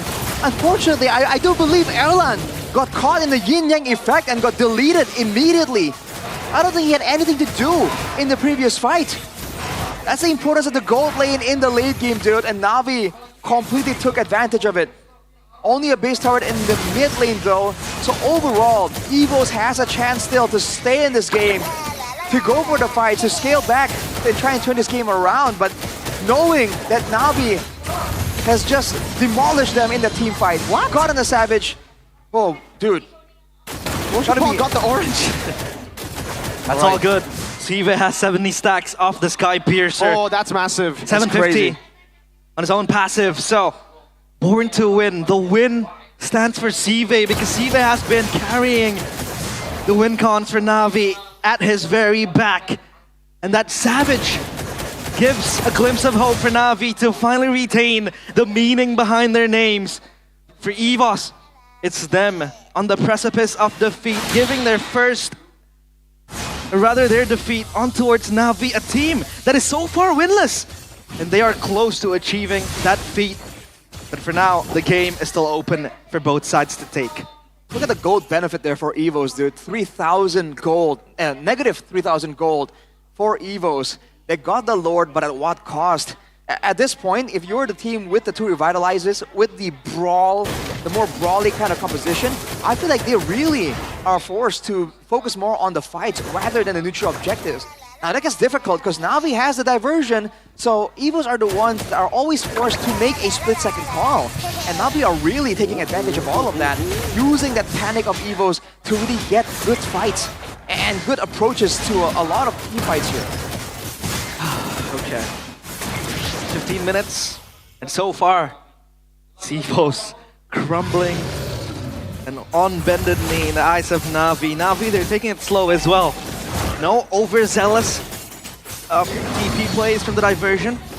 It's all them just waiting in time to pounce, but it's Evos as the Predator looking to set their sights on the Lord. They need a Hail Mary play, but Navi there so far, diversion will help them. Slow push up top. Worship Paul, can he do it? Feb, able to escape. Tsunami Slam coming down. Good engage from Cars. It's a lockdown, and that's going to be 70 stacks on Chive still. Cars taken out. Key still holding Feb. Oh, Feb so low. And that's on to sway low. Worship Paul re-engages. Legendary for Sive. Blade surge away. Feb with the chase. Only Key down, but look at the members all very low. Albert getting back to a safe amount of HP. Evo said bought a bit more time, but still, there's a slow push up top that they cannot deal with. Albert cannot show. 2 for 1. Washipal and Cars gone. Only for Key. So I take that's a net win for Evos then. I think it's definitely a win for Evos there. 1 for 2. And they bought some time, but again, they're still pressured by the slow push. Now with 2 members down, this is the window if Evos want to go for some kind of fight. The ultimates are available. Do they have the engages though? Can they find a moment of vulnerability? Reggie missing the taunt. Airline walking into AOG. Desperation! Oh! Another stack! That'll be the 80th stack for Shibe. Zaman Force already. Cars looking for the play. He has to go on Albert. Tries to go for the jump. Airline, no mana. Diversion to the back line! Diversion! Where are you going? But Albert gets the snipe onto Cars and Key has to run for the hills. But Sive is still there to back up for Navi. Albert have secured the Lord one more time for his team. No Lords for Navi. Massive waves coming crashing down to Evos, but they have weathered the storm one more time. This Lord won't be the end, in my opinion. It'll be the final one. Evolved as we get into the 18th minute of the game. Now with the Lord in position, with Navi knowing how Evos should move around and try and escort this Lord to try and set up for a 3-wave to crack open the base of Navi. They can set up traps for Evos. Okay. The Worship Paul, the dispersion. Right there to back him up. Waves cleared out. There's only one wave. Evos won't get any value. They're shoving it in up top. Uh-oh. The minions are late to the party as well. Watch it, Paul! Double taunt on Swaylo and Erlan. If the airstrike comes down, Chief is going to be zoned away. This base turret might fall, but no one's hitting on it. Erlan caught in the dispersion again. The wave dealt with. Another wave coming down, but Erlan, you do not want to walk up all alone, Erlan. Uh-oh. No value, no base turrets. Now V will not have to deal with a far lane unless the minions in the bottom lane. Oh, the cannon minion, that last one. Almost got the shot to get the base turret. Oh, we're back to square one. That was a very close call. But in an instance of EVOS finally sieging to the base, how would you measure Navi's base defense with this composition? It's really not bad with the damage output of the Lo Yi and Shive. Shive brings range and damage to the equation, and X Magic has spammability, wave clear. The range is the one thing that EVOS has against them, by all means, which is why you would expect EVOS to use that Feather Airstrike to zone Navi and allow Erlan to get some more empowered basic attacks onto the base turrets, but that did not happen. 1k lead, Navi, especially with Feb gearing up with a Winter Crown. It's gonna be a do or die moment in 40 seconds, unless Navi want to do something a bit more drastic. With the fact that they are unable to deal with Ki and Reggie, burst them down completely, even with a full item build, 80 stack Sky Piercer Shive, they might be considering taking drastic measures, diving in the back line perhaps. Hold up. Ladies and gentlemen, one Lord is what Navi need. They haven't been able to get their hands on a single Lord, but one Lord, this evolved one, will be all they need, but it is also, I believe, what EVOS need to end this game. This is the big one. Take a look at Navi. So calculative as well.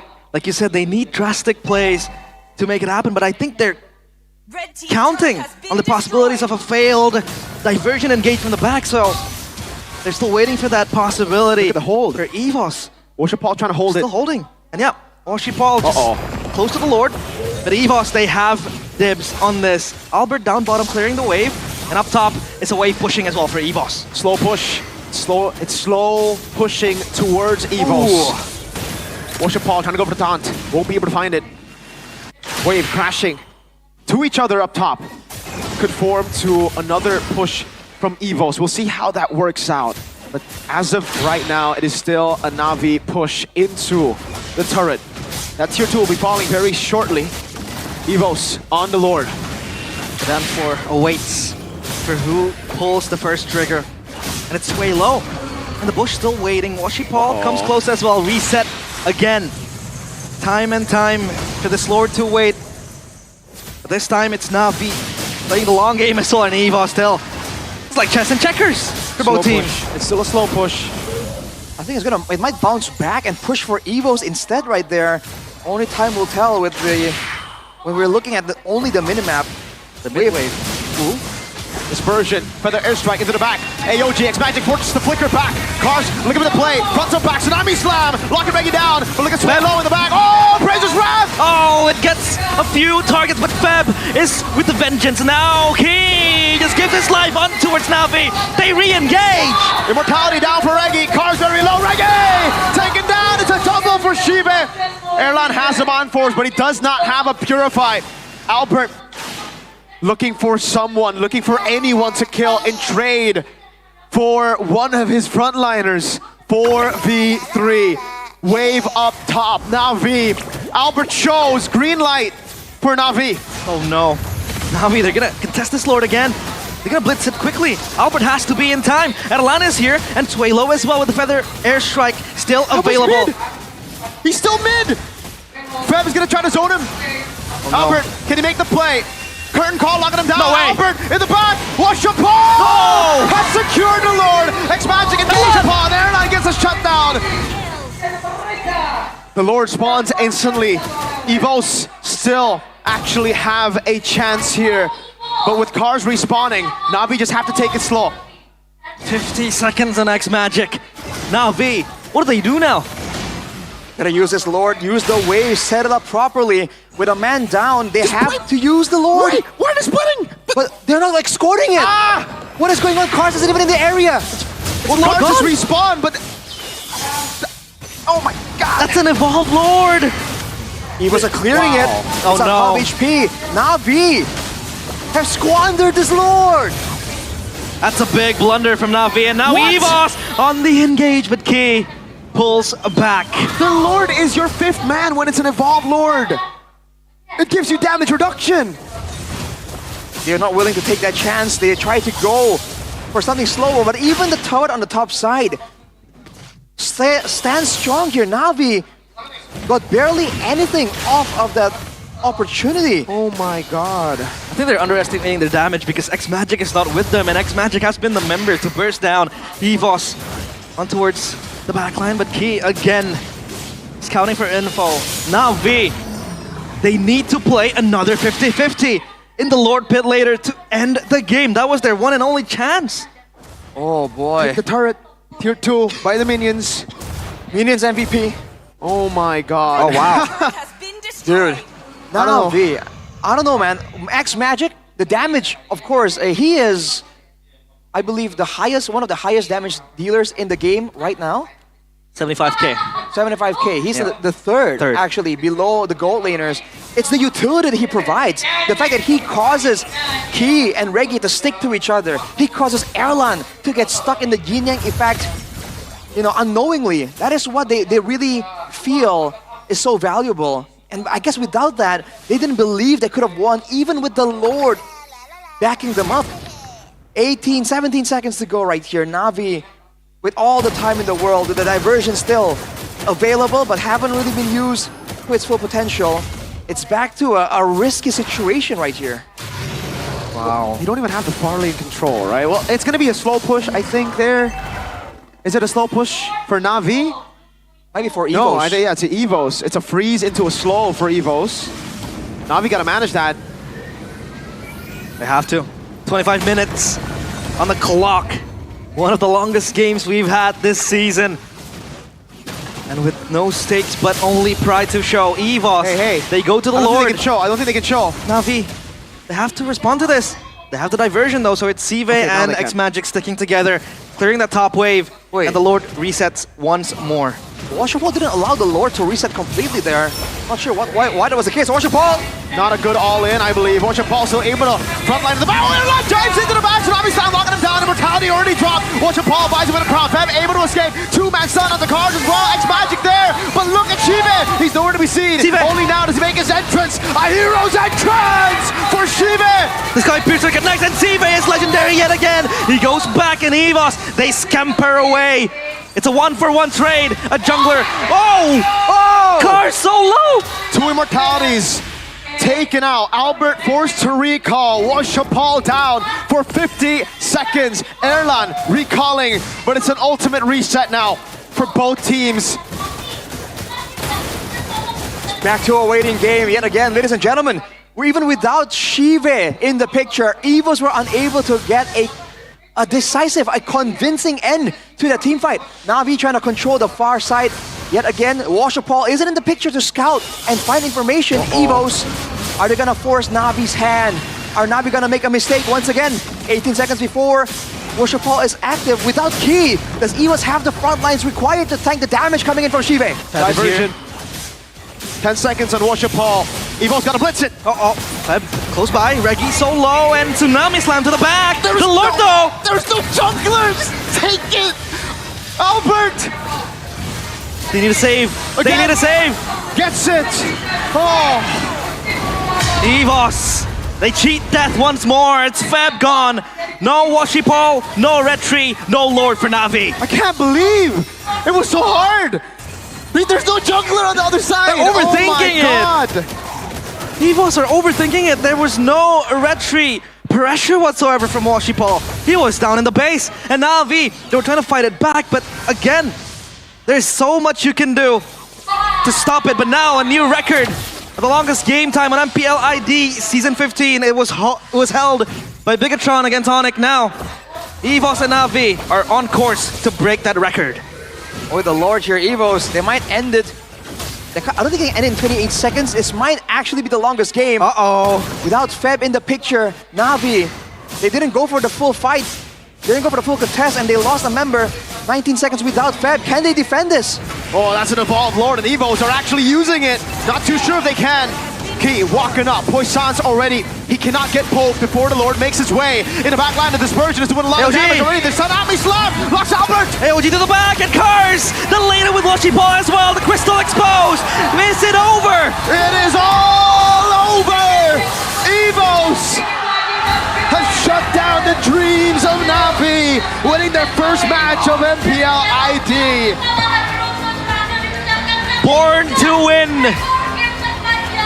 Unfortunately, they have lost once again. And they succumb to the 0-15 record. Record breakers, they say. But this time, it is something that they want to erase from their history. EVOS take the game 2-1. 0-15, Navi. A winless record. And ladies and gentlemen, they have a shot to not just break the record, they've done that. They have a shot to shatter the record. Their last match will be against the leaders of the league, RRQ Hoshi. It was such a long game, and I believe we have indeed broken the record. Our asset here shows 28 minutes and 32 seconds. Wow. As opposed to the 28. 2:28. That Pikachu and Onyx held. 4 seconds short. What did we just watch, man? What was happening? That was clumsy and that was everywhere, all over the place. But obviously, it's time for EVOS to speak up on stage. Navi, they have no interviews with Budi Clara Mongstar, so EVOS, take it away.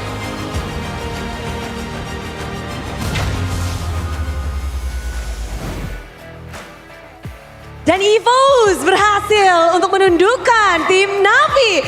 2-1 game yang sangat ketat, bahkan memecahkan game menjadi game terpanjang di season 15. Sekerat itu ya minggu 9 untuk EVOS. Gimana Airline untuk minggu ini? Sedih sih Bude. Iya sih. Kita juga ya mixed feeling. Tapi dengan kesedihan hari ini hadir, kemenangan ini sedikit mengobati nggak sih? Ya lumayan lah, tetap kita kan mengusahain yang terbaik. Mengusahakan yang terbaik. Namun memang kita tahu kalian tidak bisa melanjut ke babak playoff. Tapi di sisi lain kita juga pengen tahu nih bagaimana sih kalian menghadapi minggu ini. Karena kalian punya 2 match. Dengan kesedihan ini, dengan mungkin lagi moodnya pada, gimana sih mood dari EVOS untuk minggu ke-9? David bisa jawab. Ayo Pit. Thank you. Oh, happy birthday, selamat ulang tahun. Udah lewat sih sebenarnya. Kapan? Kemarin. Kemarin. Iya. Oke, selamat ulang tahun. Ya terima kasih Bude.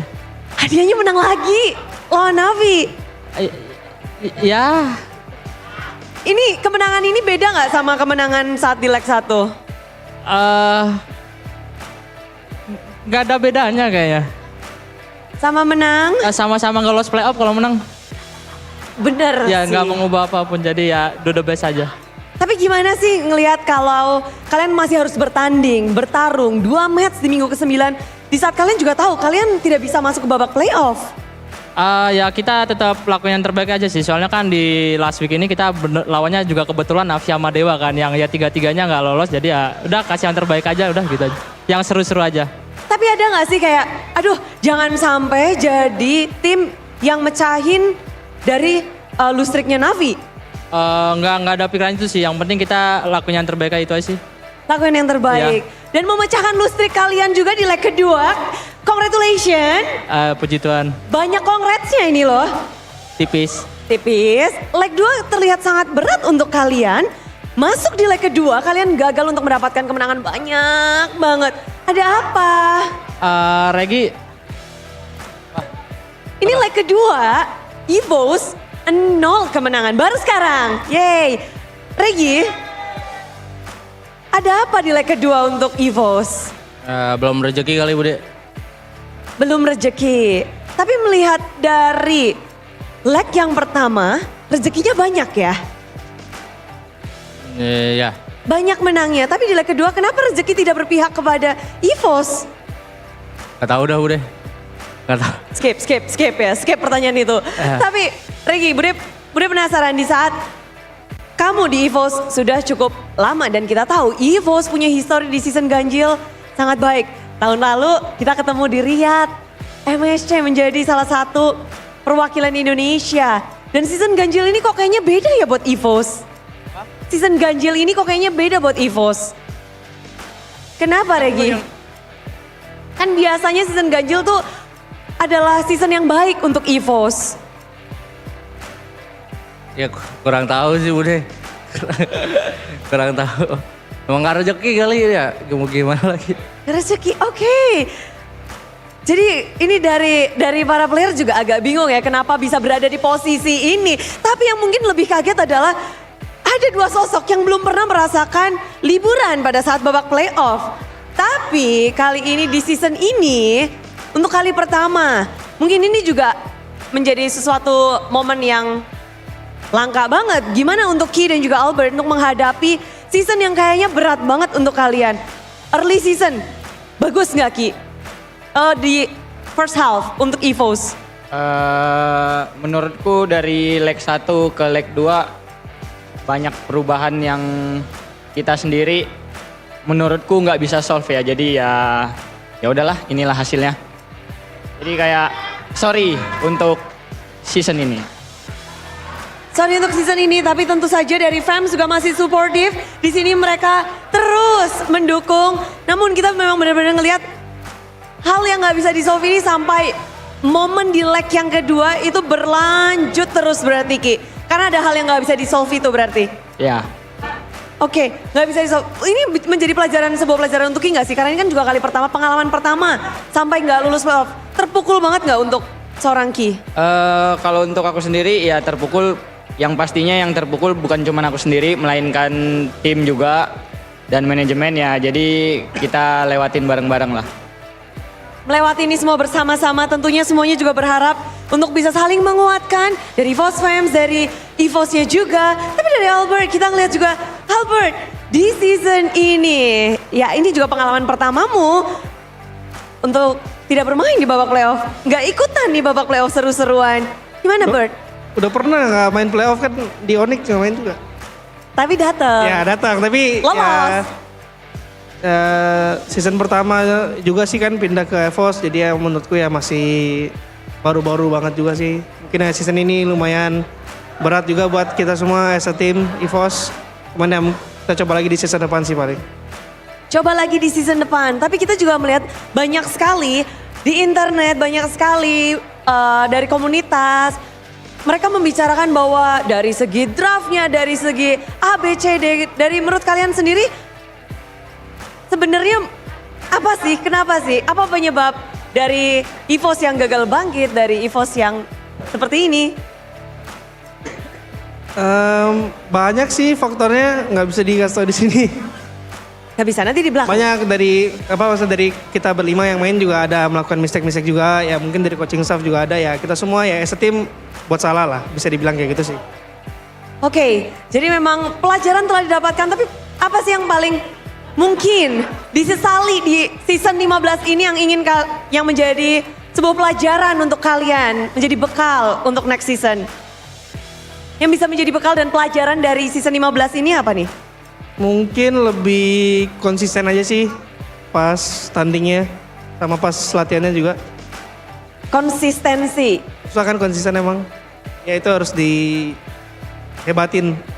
Dihebatkan. Oke, semuanya berusaha terus, tapi kalau kita mengingat ini mungkin menjadi season yang sungguh tragis untuk EVOS.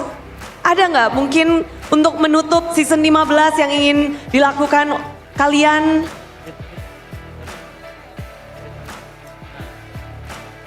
Ya, untuk apa tadi Bude?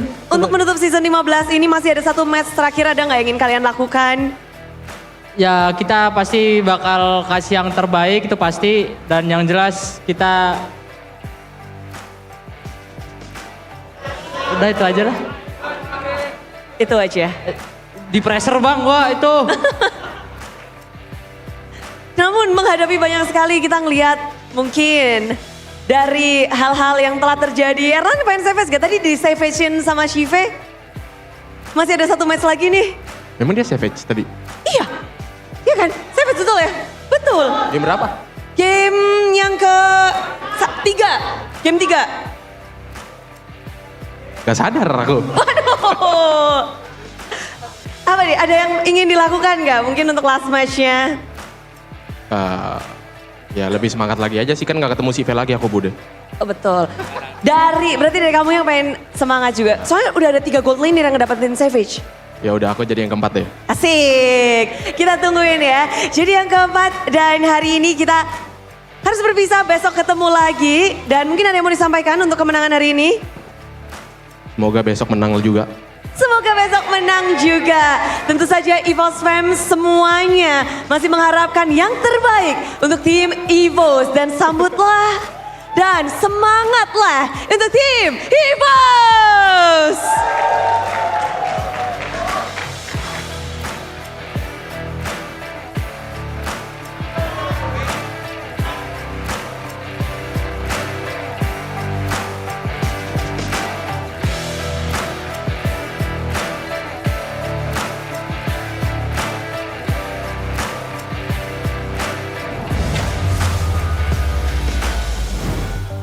What a game that was.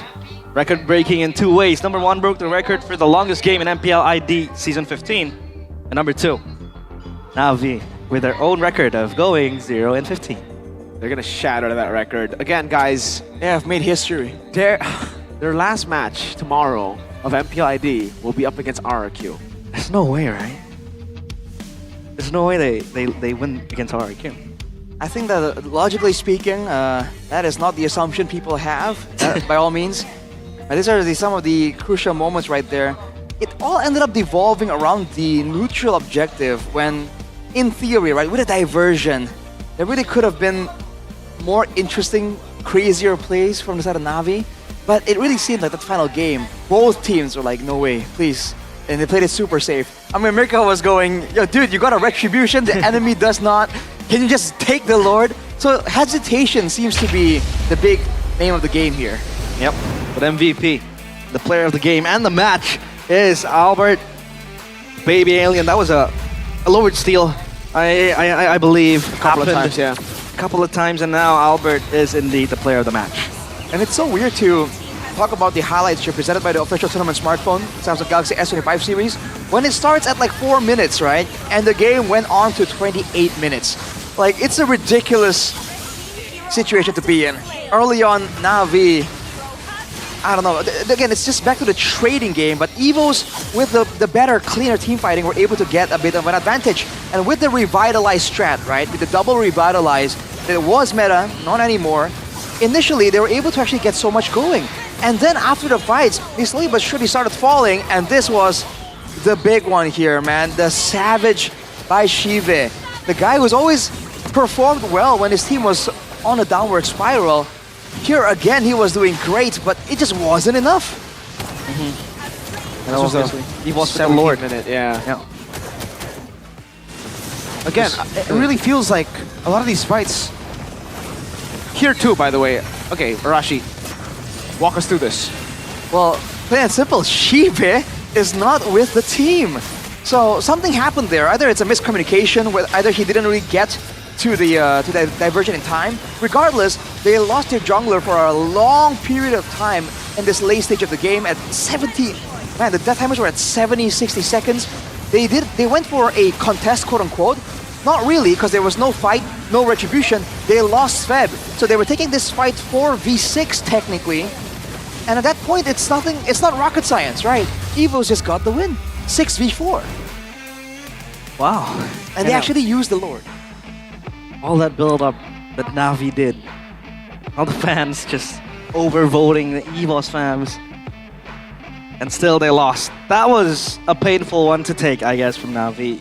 And with them being winless, have we had a winless team before in MPL? I believe it was Aura? Yes, Aura and then Geek Fam. Aura and Geek Fam. Season 7 Aura, and I believe it was Season 9 Geek Fam? Uh-huh. Navi following suit. It's been a while since we saw anything like that. Itemization-wise though, Erlang going for the Oracle. Good choice against the magical damage of the Lo Yi and also increasing his own shield. I think that overall it became a really good option, especially because he was getting caught by those yin-yang effects multiple times. And Suelo going for the Lightning Truncheon build. Oh man, that one moment where Navi lost 2 Immortals due to the Lightning Truncheon bounce. I'm like, yo! Yeah. That's tough. That was a proper Brawl server showing. Proper? But obviously, we'll take a break because we have to go and prepare ourselves for match number 2 of today in MPL ID Season 15. So still, hold on to your seats. because you have to be prepared for mall brawl action in MPL ID Season 15.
Ya, aku merem. Ulang dong. Gak perlu.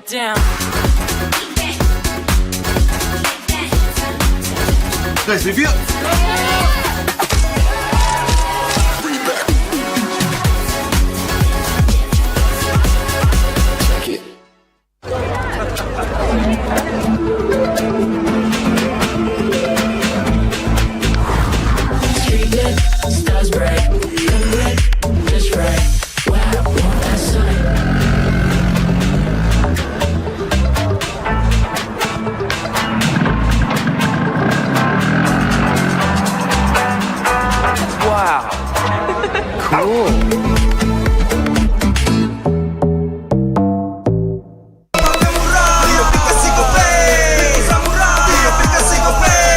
Walau yang lain terus berubah, kopi konsisten, kasihnya pasti murah. Bayar tagihan murah di aplikasi GoPay, gratis transfer 100 kali per bulan. Download aplikasi GoPay baru, nggak pakai lama. Dompet andalan gamers banyak damage-nya.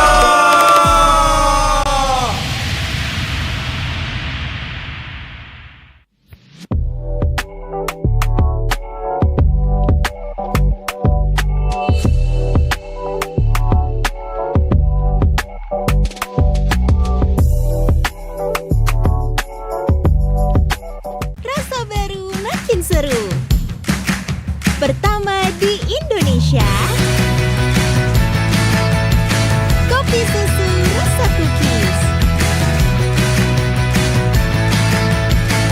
Always ready, warnai harimu. Good day groovy cookies. Nikmati sensasi asyik kopi cookiesnya. Tak ada hari tanpa mabar. Main ngelek, kerap buat ku tak sabar. Gimana mau main sampai kelar? Ini waktunya ku bersinar. Okay, let's do it. Games match andalanku bikin mainku semakin hebat. Tim stabil main makin mulus, rankku fix naik terus. Tukar DG rings, diamond dan voucher game kau dapat. Cuma Games Max, makin no debat. Games Max Booster, kini dapat DG Rings. Beli paketnya dan aktifkan boosternya di aplikasi Dunia Games.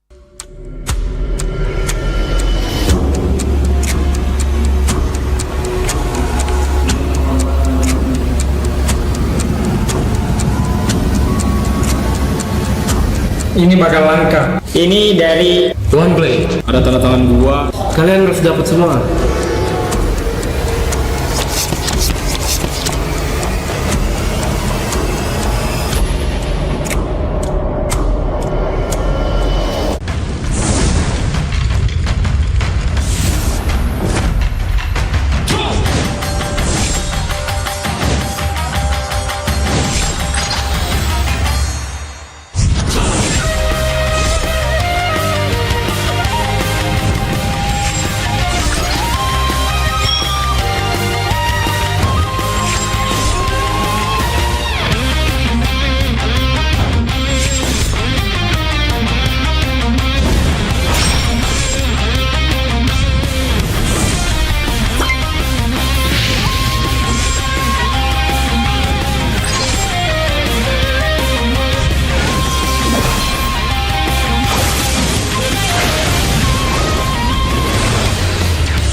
相変わらずやかましい奴らだ。今度は背中合わせでいくわよ。よっしゃ第7班ここに復活だってばよ。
椿ナルトが帰ってきたぞ。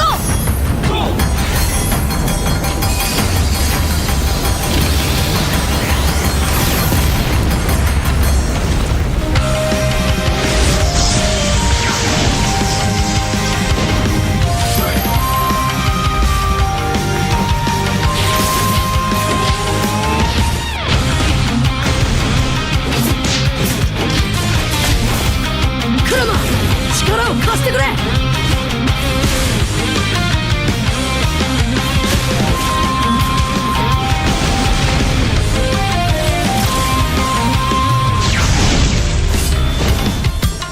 よっしゃ、第7班ここに復活だってばよ。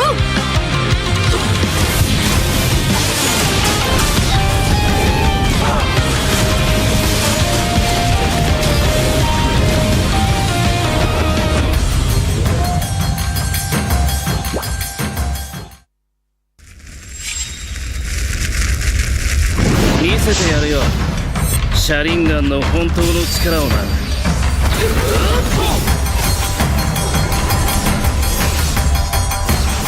力が湧いてくる。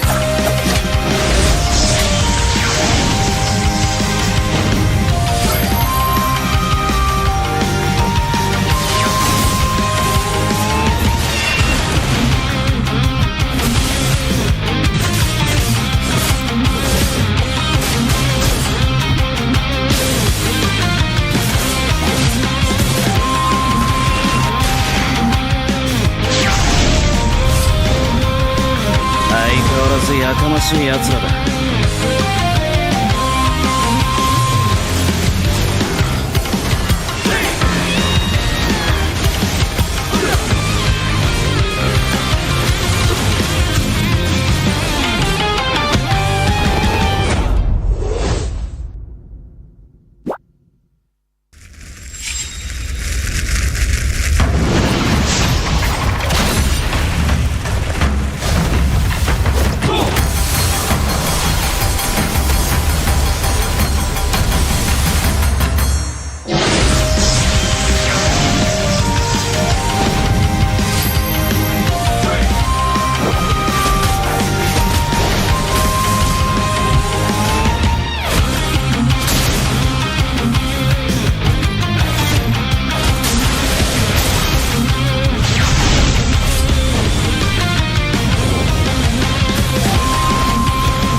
俺に任せてもらった。4代目他目を超える忍びはお前しかいないと俺はそう信じた。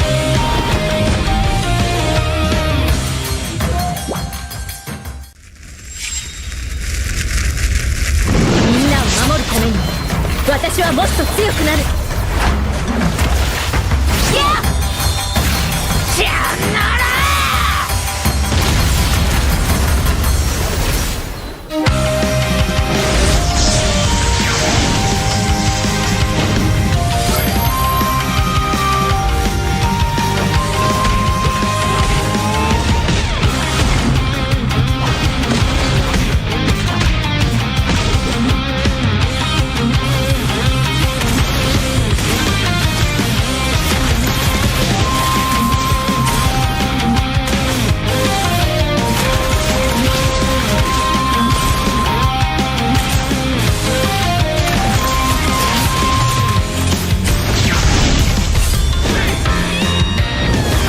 背中合わせでいくわよ。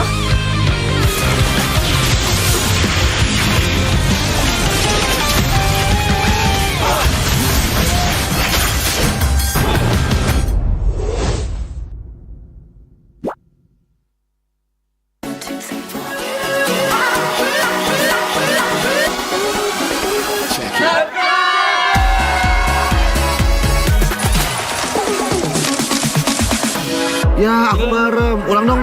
Gak perlu.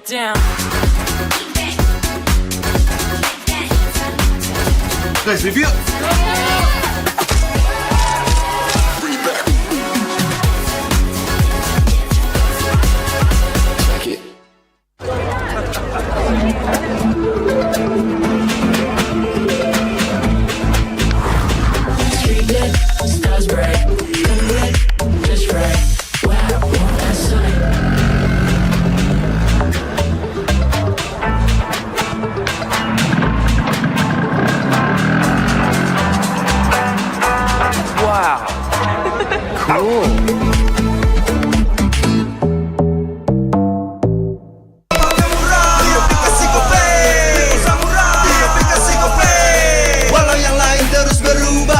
Konsisten, kasih yang pasti murah. Bayar tagihan murah di aplikasi GoPay. Gratis transfer 100 kali per bulan. Download aplikasi GoPay baru, nggak pakai lama. Dompet andalan gamers banyak damage-nya.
Live from MPL Arena, Jakarta, MPL Indonesia Season 15 is powered by Moonton.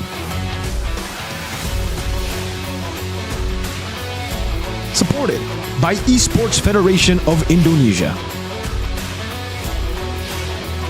Presented by official tournament smartphone Samsung Galaxy. Official e-wallet GoPay. Official sponsor Head & Shoulders. Official coffee Good Day. We own this.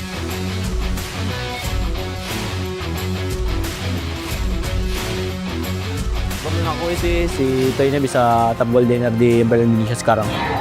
Kandidat Rookie of the Season kali ini mungkin Toy. Walaupun baru menurut gua dia nggak lead late game sih. Dia mat dan dia pun tidak yes man juga.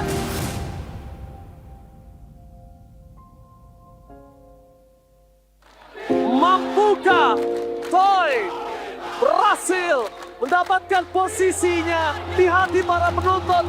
Awal mula gua main Mobile Legends itu pas gua kelas 9 SMP. Itu gua lihat temen gua bawa HP main Mobile Legends. Dari situ gua langsung tertarik lah. Di situ orang tua gua itu pasti marah ya. Tiap malam lah pas gua main Mobile Legends betul berisik ya gua mainnya. Nanti kalau udah gede menjadi apa kalau main game terus.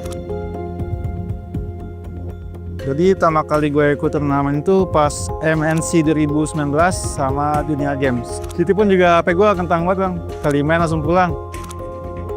Pas awal gue kompe di Mobile Legends itu pas gue kuliah, itu gue mulai grinding, turnamen warkop, itu gue bisa ngasilin duit lah. Jadi di situ orang tua gue mulai percaya dikit sama gue. Yang tadinya marah-marah banget sekarang udah dikit lah marahnya.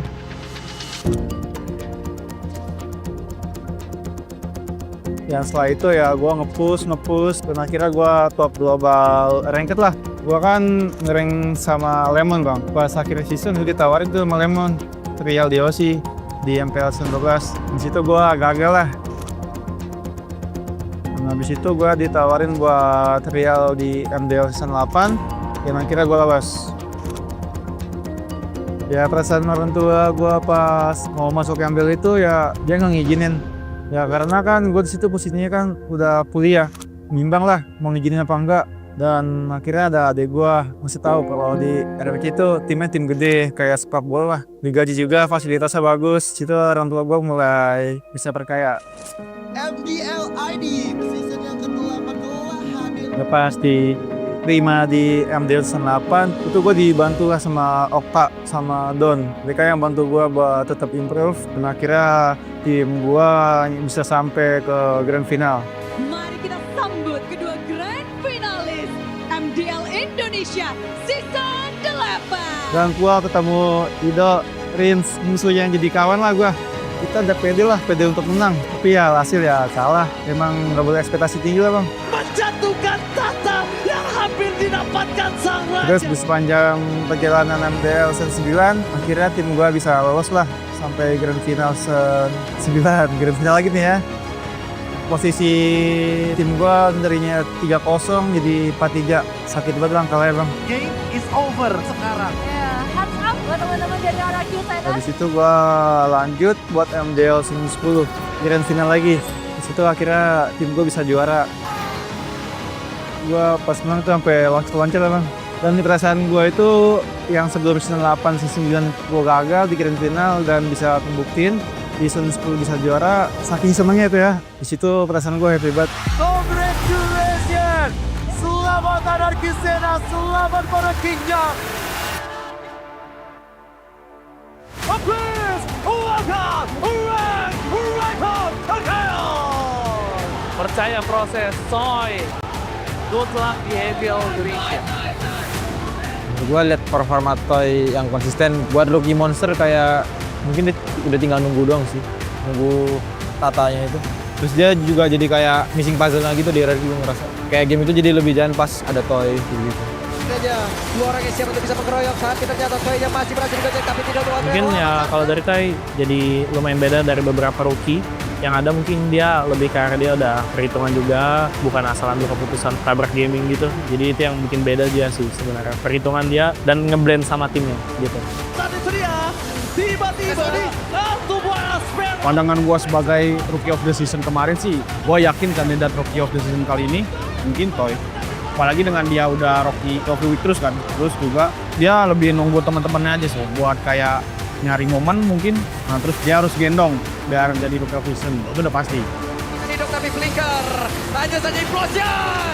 Tapi Toy itu selain jadi kuncinya bisa mengikut temannya bikin play gitu, terus kayak mainnya lebih fleksibel gitu. Gue mengakui sih si Toy-nya bisa top goal dinner di Indonesia sekarang. Selama gue nge-coach kayak Toy, salah satu orang paling naik forward hidupnya tuh nothing else gitu. Jadi walaupun baru menurut gue dia nggak lihat late game sih. Kalau ngeliat all game gue nggak percaya sih dia bisa gitu. Kayak dia smart dan dia pun tidak yes man juga. Jadi dia bisa berargumen sama gue gitu. Rasa orang tua gue ya udah pasti senang lah gue bisa sampai ke titik MPL ini. Dan dia selalu nonton lah di match-match gue. Dari dalam hati gue ya gue nggak bakal nyanyain lah. Dan gue bisa ngebuktiin ke kedua orang tua gue bahwa gue bisa sukses di dunia e-sport.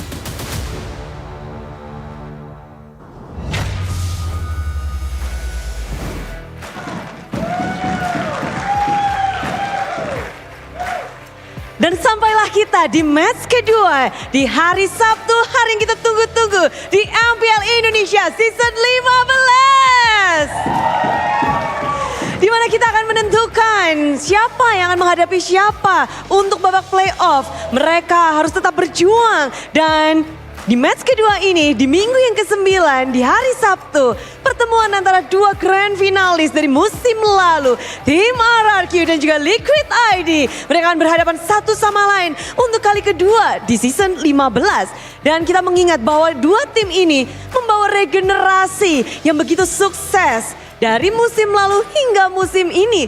Kita bisa lihat bahwa Toy menjadi missing puzzle dari tim RRQ memperkuat dan bahkan satu langkah lagi tim RRQ bukan hanya bisa menjadi upper bracket mereka sudah mendapatkannya, namun juga bisa menjadi juara dari regular season jika mereka memenangkan match hari ini. Dan tentu saja lawan mereka bukan lawan yang mudah karena regenerasi telah berhasil dilakukan oleh tim Liquid ID di musim lalu. Dengan darah-darah muda mereka, mereka berhasil menjadi sang juara di musim 14. Namun kalau kita melihat bagaimana regenerasi dari kedua tim ini benar-benar terasa. Bahkan hingga season 15 RRQ semakin menanjak. Jika kita lihat konsistensi dari tim RRQ, kita melihat sebaliknya dari tim Liquid ID. Inkonsistensi sepertinya terlihat di musim 15. Berjalan tidak semulus musim lalu dan kita melihat mereka gagal mendapatkan upper bracket. Namun tentu saja kita masih bisa melihat bahwa potensi dari darah-darah muda ini tentu sangat menarik. Dan kalau ngebahas tentang darah muda, tentang kedua tim ini, kita nggak bisa lepas dari histori kedua tim dan khususnya dari tim Liquid ID. Dan kita akan langsung aja ngobrol-ngobrol bersama salah satu sosok yang sangat melekat dengan tim Liquid ID.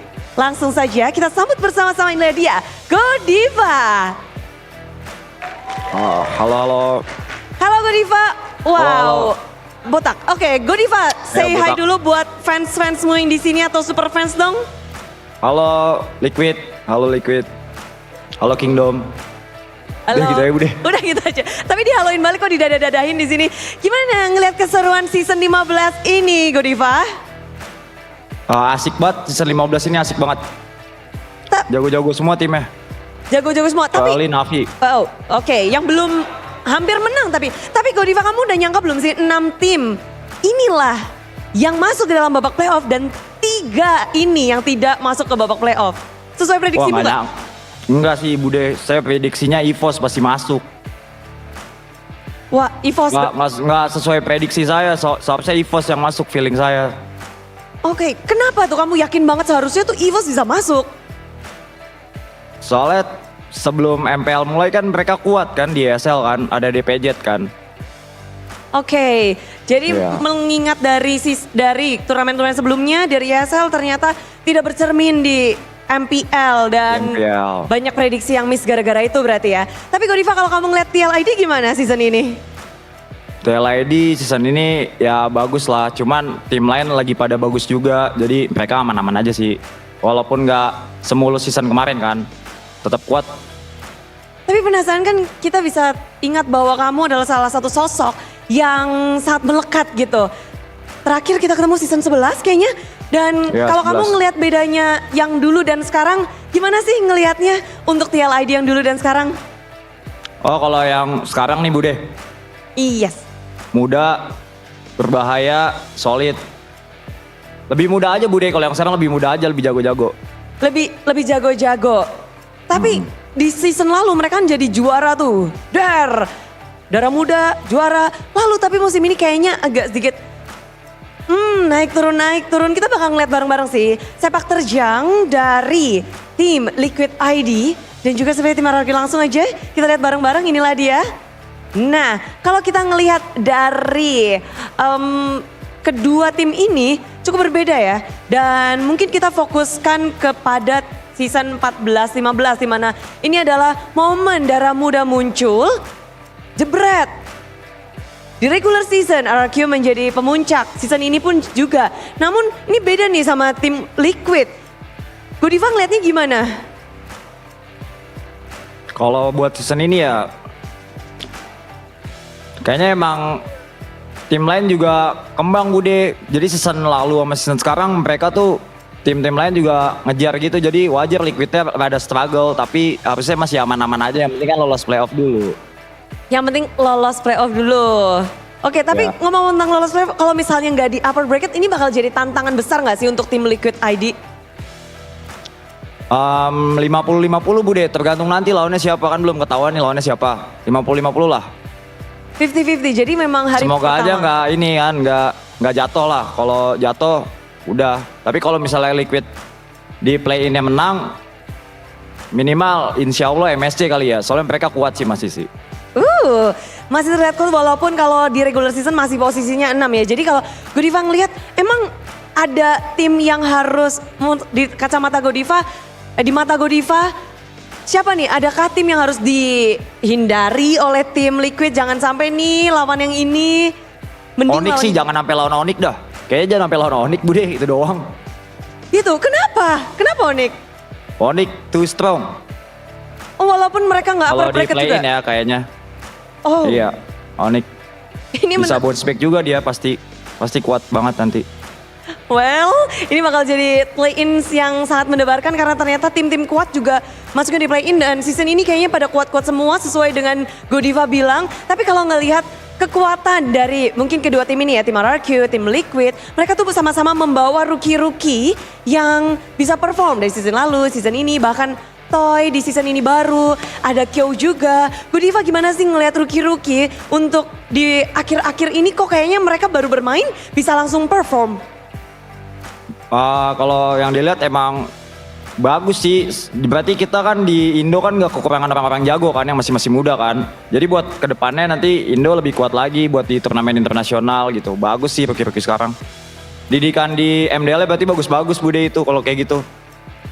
Wow, dan memang kayaknya di akhir-akhir ini ya, dari kita bisa lihat semua yang membawa didikan-didikan apik, bisa bersinar langsung dan gak ada grogi-grogi, mereka begitu percaya diri. Tapi kalau kita membahas dua tim ini kan dua grand finalis nih, ini bakal jadi match yang panas banget gak nih Godiva? Panas ini, kalau Liquid menang di sini dia nanti enak di play-in ya, pasti lebih dapat feel lah. Lebih dapat feel-nya karena bisa mengalahkan top 1-nya atau gimana? Benar, bisa ngalahin top 1-nya.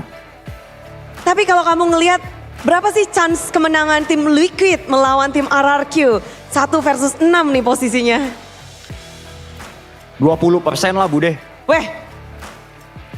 Kalau buat sekarang kan, kalau di playoff beda lagi lah. Kalau buat sekarang mungkin 20%, soalnya emang RRQ solid banget yang sekarang nih. Masih kuat banget. Jadi apa nih yang harus diperhatikan mungkin oleh tim Liquid untuk hari ini? Pakai aja hero nyaman, udah biasa aja. Enjoy. Enjoy aja. Dan prediksi? Ini ya 21 liquid lah. 21 liquid lah. 20% tapi tetap yakin ya, tetap sepenuh hati. Yakin liquid 21 bisa.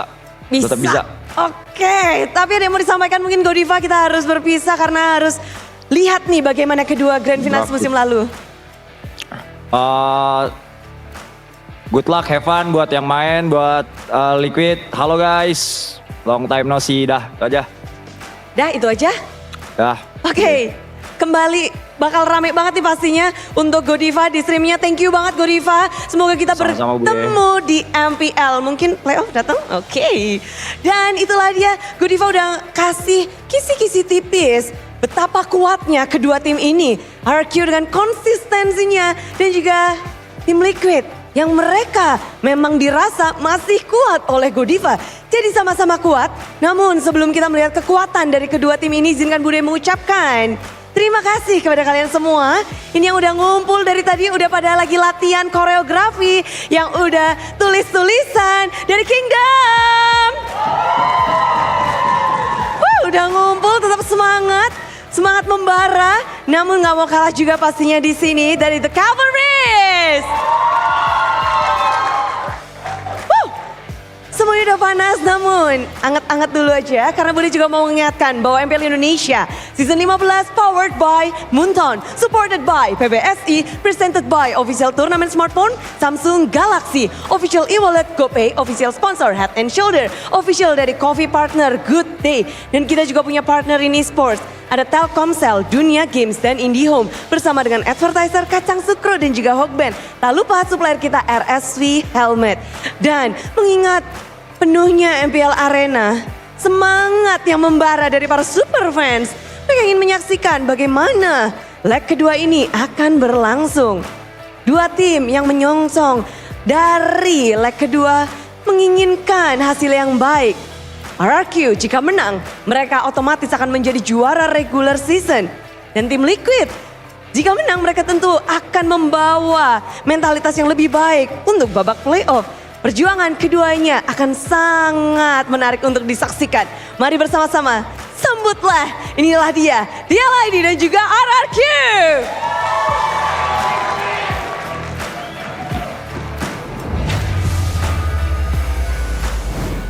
A grand stage to set the sights in TLID against RRQ. Still with me, Realize, Arashi, and Miracle. RRQ or TLID?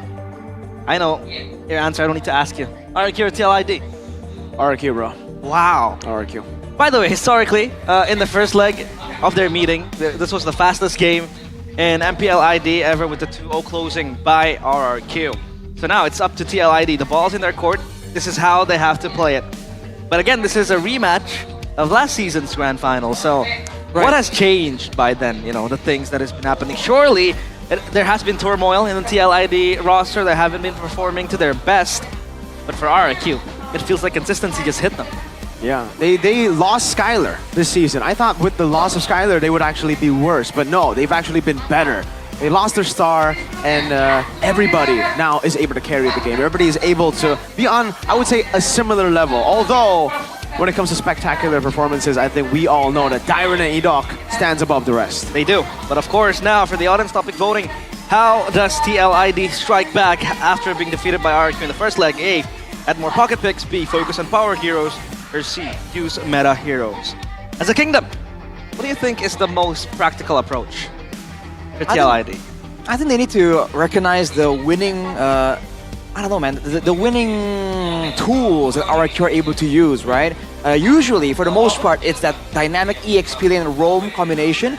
But along with that, it's also a general textbook approach in the early game and aggression.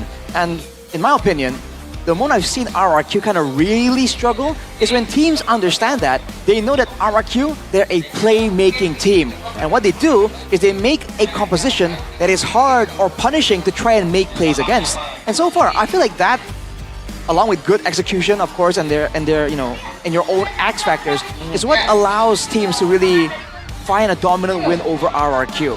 Aside from that, I guess it just has to be able to take risks, right? Although against RRQ, taking risks is very risky. This is Mirko's GOAT as well. The watch list is Cascute. A quote from KB though, why would any team let go of Cascute? I wonder which team let go of Cascute, by the way. Yeah, it's a good question. It's a really good question. A question that I've been asking myself a lot as well.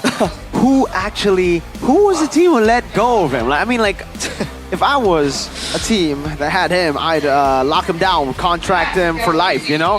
For life? For life. This guy is phenomenal. During the Snapdragon Pro Series Mobile Masters, and even the Snapdragon Pro Series, the normal one, we called the man Bruce Cascute Wayne.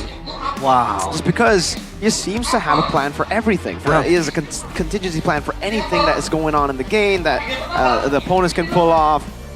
And I think we see it here. Again, developing Toy to be the replacement of Skylar instantly is ridiculous. Well, technically it wasn't even instant, right? They had Snapdragon Pro Series, the first part of it, before Mobile Masters, and that's all it took. It took one tournament, and he formed this new system of RRQ that has worked phenomenally. And I want to talk a bit about Cascute. I see him as an enigma. He's a newcomer, obviously. Yeah, 2 seasons. speaking. Yeah, but before that, let's jump into the audience topic voting. Hey. Defeated 2 RRQ in the first leg. How can TLID strike back? More on to add more pocket picks. But what pocket picks are we talking about? It feels like TLID have, you know, exerted everything they like. I mean, they have been going on the chip. That is a prio pick for Witty as well. They picked it 3 times last week in their matches. So, is this going to be enough, only relying on pocket picks?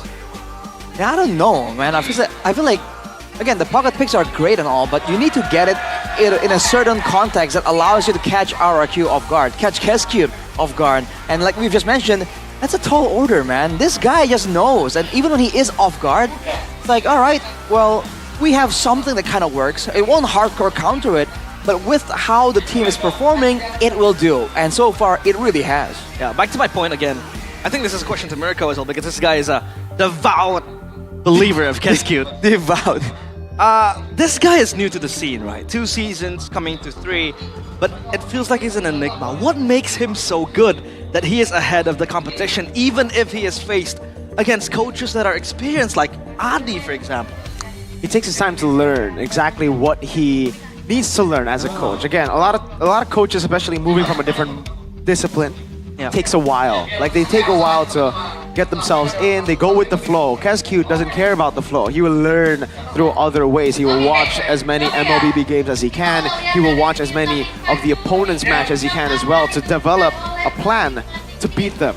And he's also studied, again, the drafting phase from another game, not even from the game that he came from, to understand it. So you can really see that. For me, I told Rashi day one, this guy is intelligent, dude. This guy's good. He is good, but RRQ, they are good as well. Back with their original lineup. No Chen, only Sutsujin. All right, Sutsujin back in the picture here. Full force against Team Liquid ID for the rematch of the Grand Finals and also the rematch of the Leg 1 humiliation. RRQ are gonna try and restate their dominance. Will they claim the regular season champion title with this matchup? Back with the Mercenary to take them back to back on top of the leaderboards. Ladies and gentlemen, welcome the kingdom of Rex Regum Kaon. Eyeing that spot to become the regular season champions. And surely this time they will give their all up against a formidable opponent in the eyes of TLID with their lineup. Still, with the core players that they have, Aran, Fabian, Yeheskiel, and Kyo. Whoa! In place of Aaron Shiki. Aaron Shiki not available right now. Kyo showing up in the rematch and one of the bigger matchups in the team for this season. How will they do? The young stallions who derailed the system of Cascute, who derailed the road to glory for the kingdom. The usurper in Fabian and the usurper in the stallions with Kyo. Welcome the young stallions, Liquid ID. Charging into the dying night and charging forth towards the castle walls of the kingdom. They had the last laugh when they won MPL ID Season 14. But as of now, in the status quo, it feels like RRQ is the much more stable team compared to TLID. It sure seems like it. The coach definitely has something to say about that kind of performance, that kind of consistency. Right here, St. Lucas and KSQ, Facehugger and NMM. Very capable coaching staff has allowed both teams to have a very unique approach, a very unique style in their careers, in the performance of the team so far. You're unique, Arashi. Very unique. Thank you, question mark? Yes. A walk down memory lane, though. It feels like it's been a very, very long time. KSQ and SDL used to be in the same team back when they were in a different, game. A different life. A different life. A different life. This one is definitely the life they want to live. And for Kyo, will he be pressured by the surmountable burden that he has to carry? Because Aaron Shiki has been the guy to make the plays for TLID. And now he's back with 10 gold lane total turret and opposed to Toy, who is undoubtedly one of the best gold laners in MPL ID. Will he fare good against Toy? That's the thing, man. Toy is known as a really good laner here. And if you look at the stats, it really does show that this guy is just really good. Even in team fights, he's not really quite Skylar level if we discuss about it, but he is definitely one of the better ones in the season right now. So putting in Kyo against him, especially if they want to go with the audience voting, the pocket picks, Aaron is the guy you want for those unexpected moments. But now with Kyo, I don't know, man. Is this an attempt at catching KSQ off guard? And yeah, the GPM though states that Toy is number 4. Number 1 is my boy, obviously, Savero, with the most GPM in MPL ID. Number 1 in the gold lane though is my boy and mine. Number 1 in the standings though, it's my boys, Akhir. Come on! Anyways. Just like last season when they were wait. Oh, he's saying that Keskit's gonna overthink, pick up the Ixia and Ling again. I'm kidding. But do you think that? Do you think Keskit overthinks things? No, I think that honestly in the grand finals, a lot of people were bashing Keskit, and I was one of the guys with Arashi too that defended the guy. I'm like, dude, you had to ban the Hilda. You had to ban the picks. Yeah, they had to leave the Cho open, but did you see what they had to ban? The Fanny is what. Okay, you want to ban Cho over Fanny? You want to ban Cho over Hilda of Aran? No, I think that was it was an outdraft from St. Lucas. It wasn't Keskit making a mistake. Rather, it was St. Lucas doing God's work for TLID. Yeah. Not to mention, the team from St. Lucas also just have there's so much more tools available to St. Lucas himself. Some people were saying that, Keskit drafts really well, allowing his team to have a good time, right? But then when the going gets tough, when KSQ can't get a dominant drafting phase, you see that, sometimes there's some weaknesses from the players that aren't really visible, aren't really exposed until you push it that far. Whoa! Wait a second! KSQ! What are you doing, KSQ? Get back on stage! What is he doing on the sands?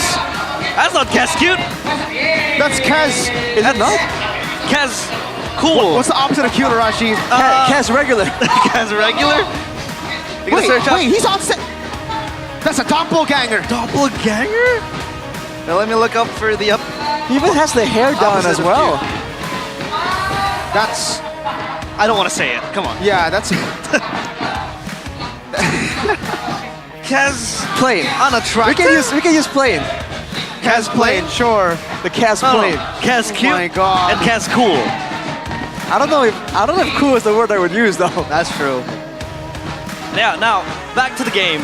Obviously, TLID, they are carrying the title of the defending champions of MPL ID, but do you think this instability that they have in the regular season will carry on to the playoffs later on? Because it feels like this is also a benchmark game for them if they want to have a smooth road to MSC later on as well. Yeah, I feel like there's definitely a lot to be answered here from Typical ID.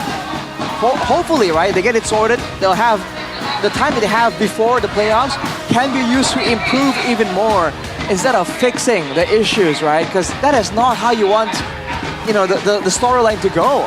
Having a window of time before the big moment, and you're spending it rebuilding, fixing things up, right? You want to be improving because this season, man, every single team is a real danger in the playoffs. Yeah, indeed. And now, let's try to grasp onto the drafts later on. like I said last week, they have really prioritized the chip dance of TLID. For RRQ, E-Dog always has his last picks being picked up in the 4th or 5th pick, and it was mostly to counterplay the opponents. He brought in the Tigreal, brought in the Franco as well. But on a pick like High Loss, I don't really like him using that hero because he's so passive and playing at the back. But for now, we will see in the drafting phase presented by the officials on the smartphone, Samsung Galaxy S25 series. Obviously, out of respect, the Hayabusa taking out a strong pick for Sun Sujin. The Lucas as well and the Phobius taken out of the fray. For RRQ, it is still respecting Fabian's Fanny and the Kalea that really likes to use. I wonder why the Lucas is getting so much more prio in this week. Like, in the previous weeks, we've just been seeing it ignored. Yeah, that's true. And TLID now, will it be, wait, a bit of an overestimation if they pick up the chip here? Because they like the chip, used it multiple times, but I'm afraid with Kyo on the fray now, they have to change things up a bit.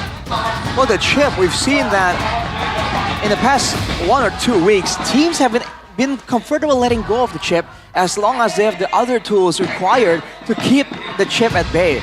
So it's no longer as guaranteed of a pick, and now you have to be a bit more smart, a bit more intelligent with how you use the shortcut as well. It's no longer a guaranteed pick-off tool. So if Team Liquid or RRQ both want to pick it up, they need supporting tools to go for it. And Team Liquid has already made the first move. RRQ, what are they anticipating right now? They still juice in. Yeah, they could go juice in. It's a good pick for Rinse as well. And TLID, they still go for the chip. Last week they picked it up for like 3 times, up to 4 times. And they really like this pick, but for RRQ, is responding with the Juicin and Suyo. So setting up for a good trio mid is what they would like to use, and the Suyo is going to be a priority for them. Here's the question though, again, I thought TLID would prioritize the Suyo. Lucas, Haya, banned out. Joy, Fanny, that's 4 junglers. Usually when you see 4 junglers like this banned out, you're kind of forced to go Suyo. Yeah. Unless the plan for TLID is to play utility jungler. Baksha, Ling is the answer. They don't want to play utility. And the Hilda Franco, oh, we're blitzing this draft. Oh boy. Fight it out. An assassin against a Franco. Edox Franco. We've seen this happen before, by the way. The Ling against the Franco. I believe it might have been in the regular season of Season 14. There was that massive showdown where eventually, in that match, the Franco did come out on top. This time, though, Team Liquid ID has had time to adjust. And even though the Franco is an absolute menace, he still requires winning conditions here. Yep. The trio mid from RRQ is dangerous by all means, but for Team Liquid ID, they have a chance here to pick up more things, more brawly options to shut down RRQ's aggression. And if this draft from RRQ doesn't really get any steam, doesn't really get to snowballing, it might really slow down long enough for that Ling to farm up out of control. Yeah, the Ling obviously is gonna lose and get the Suyo's gonna get the upper hand against Ling in the early game, especially when you have a Franco that's keen on to look for a pick-off. But the Hilda might be the countermeasure to help the Ling get more freedom on his own jungle. But again, this Hilda will most definitely go to the XP lane in the hands of Aran. This is just back to the signature picks, man. Witty on a chip, Fabian on a Ling, Hilda for Aran as well. It really comes down to signature picks, and that's why you can see RRQ already getting rid of the Harith, getting rid of the Yve as well. Those are the 2 picks that we are kind of used to when we're thinking about TLID, unless TLID want to pull a crazy one on us and go Angeling. Haven't seen that in a while. No. And then what? Ruby goal, but it's not Aaron, it's Kyo. Not Aaron, we haven't seen that from Kyo. So obviously that could put some restraints on TLID. Oh. Esmeralda ban. Nice. Is it to stop the Esmeralda to run rampant against the Hilda and Chip? I feel like it's whoa! Even the carry out of nowhere. Carry Franco. Wow. Pick up angles here from the side of RRQ. Chushi had to carry the brunt of the initial big team fights, but they're going to require someone really powerful in the EXP lane if they want to go with this format. The Franco can't really frontline, and neither can the rest of the heroes here. Unless they want to really plan on just zoning with the solution and getting more damage in the EXP lane instead. They can still go Badang. Badang is still up for grabs as a Diamond signature pick. Granger locked in for Kyo. That's more expected over the crazy picks like Ruby. Mid lane though.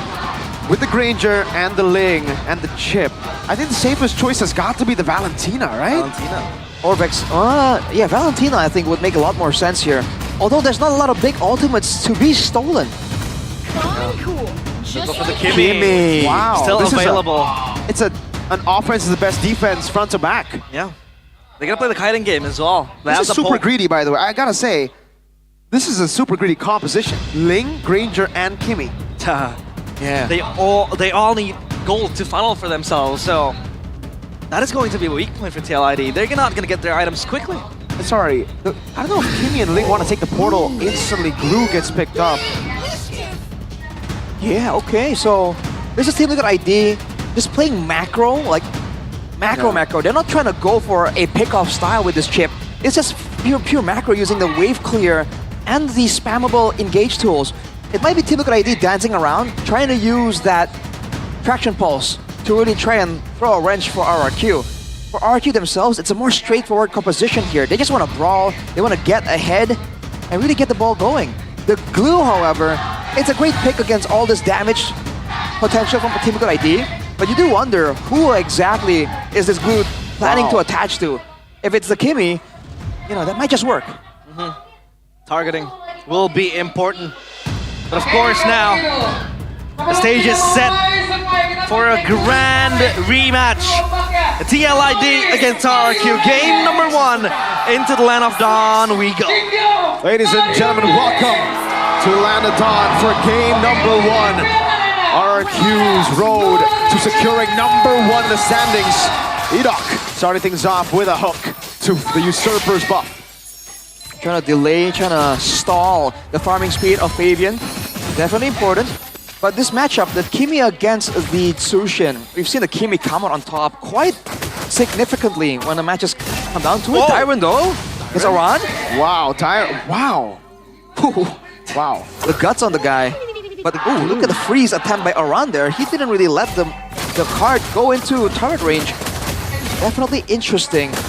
Already aggression from both teams. For RRQ though, again, the Suyo has to really assert some real dominance here because there's no way the carry is supposed to. And the Sushin can be annoying, but it can't really be the main carry for the early game. Looking at the emblems by IndyHome, look at the movement speed coming in from RRQ, dude. 3 agilities, 2 wilderness blessings. Yeah. It's all about rotations, trying to match that macro style that Team Liquid ID can get using this chip. We had a consensus that the trio mid of RRQ is very strong with the Suyo, and then you have the Juicin, the Franco as well to set up the pickoffs. But how would you rate the trio mid from TLID? The hook though. On to Witty. Lifted by the Lantern Flare, just a bit of poke over to Witty. Yes, you were saying, what was the question? The trio mid from TLID, how does it fare against the Suyo, Franco, and Juicin? At least in the early game, I don't think it fares at all, man. This composition isn't really meant to really brawl. Unless it can really allow Yehezkiel to stay completely untouched. But that's wishful thinking there. And oh man, the hooks already, there's some pressure coming through from RRQ. A lot of skill shots. Yeah. Strong zoning tools that they have. The hook in and of itself is a zoning tool to put TLID and keep them in check. But now the turtle, hands of RRQ, Sutsujin trying to bash it down. Again, Dyron just frontlining. Spread sped already used. Ling still on the purple buff. Oh, they're not going to commit onto the turtle. They actually reset, giving Fabian a chance to contest for this one. Purple buff taken. Fabian, Finch poise. Reset one more time. Aran going to be lifted up. Now he's going to do the all-in with the crash course in the back. Immobilized. Some of the blaze knocking him off, and Fabian claims a kill. Witty knocked up. Oh, crash course into a flicker. Right, Sutsujin low. Fabian gets away. Oh, that's a win for TLID. We thought that the early game would be in favor of RRQ, but that swings things around. That's a snowball for TLID. It's how the fight got started, man. Team Liquid ID are able to output a lot more burst damage immediately, and once they got the pickoffs, once they got the damage, they immediately moved to escape.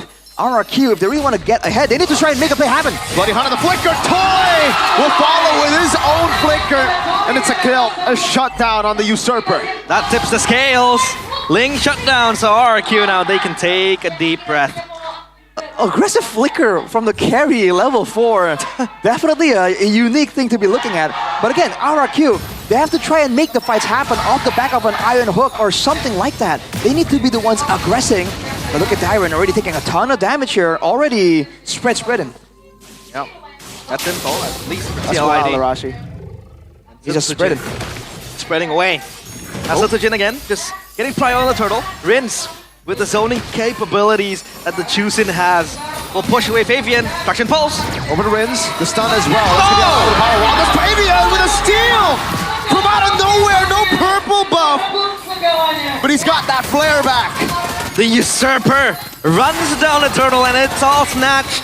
TLID get it all for themselves. What a steal there from Team Liquid ID out of nowhere. Ark has set that up so good as well. They were zoning the members of Team Liquid ID away from the objective, leaving Setsujin to be with the turtle one-on-one. But that's the advantage of the Ling. But look at the talent prediction, man. Papudo not alone. Wait, so look at KB. What's that? Oh, it's a coach? Oh! The MVP is the I didn't know we coach? can do that. KB? I would want to do that too. You put Keskute. That's the MVP then. Interesting. Oh, is there an analyst logo? Give it to NMM. Oh, Witty with the flicker. Oh, away from Iron Hook at the crash course with the shortcut. Fabian looking for the play onto Toy. Now pops in retribution and will be able to go for the damage. Oh my lord, a change CC with the traction balls. Oh! Yes, kill! The stun connects and Aran goes for Setsujin. He has to run for the hills. Rins! Witty looking for a Crimson Beacon into the hands, or rather the bullets of Kyo. Wow! The young stallions charge forth, giving no space to breathe for RRQ and TLID. Their early aggression counterbalances what RRQ is bringing to the table with the trio mid. And they're doing a great job using the numbers advantage they're able to get using the chip to really force RRQ going for these big plays, these dives almost immediately. Diving with the Blade Armor first item, completely expecting Yehezkiel to shred him down. With RRQ not really being able to get anything going with the iron hooks there, Team Liquid ID are turning the aggression around. Witty with the flicker sideways to dodge from the hook. That's a new one, man. RRQ definitely have to think twice before trying to go for another engage. And the kills as well, just attributed to the core members of TLID. Fabian with 2, Yehezkiel with 1, and Kyo as well, getting 1 himself. So at least they could speed things up with their items, loading in their inventory. So far, Turtle next in the menu for both teams. But look at Witty. He's up top, he could always take the shortcut, he could always take the Y-walk passive, just pop up down to the bottom side. And the Ling as well has that side lane presence that could really help. Oh, no Crimson Beacon, and the turtle got reset. Witty in the back again. Eat out with the bloody help, but the shortcut already placed out. Kyo has taken it, but he's all around. Oh, the rest of the cavalry will charge through. Kyo gets the kill, and Toy is just zoned out. Rin still with the lantern flare. He has to run for his life. The turtle will be what they go for. Fabian was able to steal it. Setsujin will not. Fabian, 2 turtles, 2 TLID. 2 for 2 for TLID. There's a steal there from Aran. Didn't even flinch. Team Liquid ID doing a great job here, just shutting down all the aggression. RRQ tried to outplay. Whoa, wait on a second. Traction pulse. Aran with a ping pong onto the head of Rins. Fabian now jumping on the Setsujin. That's going to be the Soul Sever, trying to survive again. Fabian's waiting for the Blade Surge. Setsujin will be able to get him a Tyrant in the back. Oh, the hook connects, but Fabian gets Tyrant. And now TLID rampaging towards RRQ. They run for the hills. The young stallions, the cavalry are charging through the RRQ Testudo. It's too much damage, too much aggression. 5k gold lead, and you can see the moment E-Dog is out of the equation, the moment the Bloody Hunt is no longer a problem, Aran springs into action, Fabian springs into action. RRQ are having a deficit of crowd control tools. This is what we're talking about. When E-Dog and Dyron can't stave off, doesn't have the tools to make the plays happen, they are struggling. Oh, traction pulse. Oh, double death sonata. So many projectiles. The pokes, the canning potential that TLID has. And now let's talk about the early game for the trio mid. Obviously, yo! Scalar! That's not a good day. That's not a good day, that's a good week. That's almost six days out of 7, days, all right? There's one day that he's not gonna have a good day. Oh, never mind, that extra. Okay, it's 7 days. It is 7 days. Yeah. Oh boy. Shout outs to the Crown Prince. Is he even going to be still in RRQ is the question next season. Yeah, that's the big question, man. Everyone's anticipating that possibility. The RRQ. Now, they're trying to keep the faith, but ooh, Team Liquid ID are behind them at this point. This could be a big play. Oh, Fabian shows himself. Is it a bait though? An RRQ. Edok. I look for a play. Edok sensing him, but no, the recall will come through. Oh, he cancels it. Oh, Toy gonna be revealed here. That's a crash course and all in. Oh, Fabian! With a killing spree! What an ambush! Oh no, Edok all alone in the bush. The usurper spots him. Edok fed to the wolves, or rather, the stallions. And now RRQ down to 2 men in the land of Dawn. TLID full control of this game so far. The read from Team Liquid ID, dude. They read RRQ completely like a book. Toy and Edok falling victim.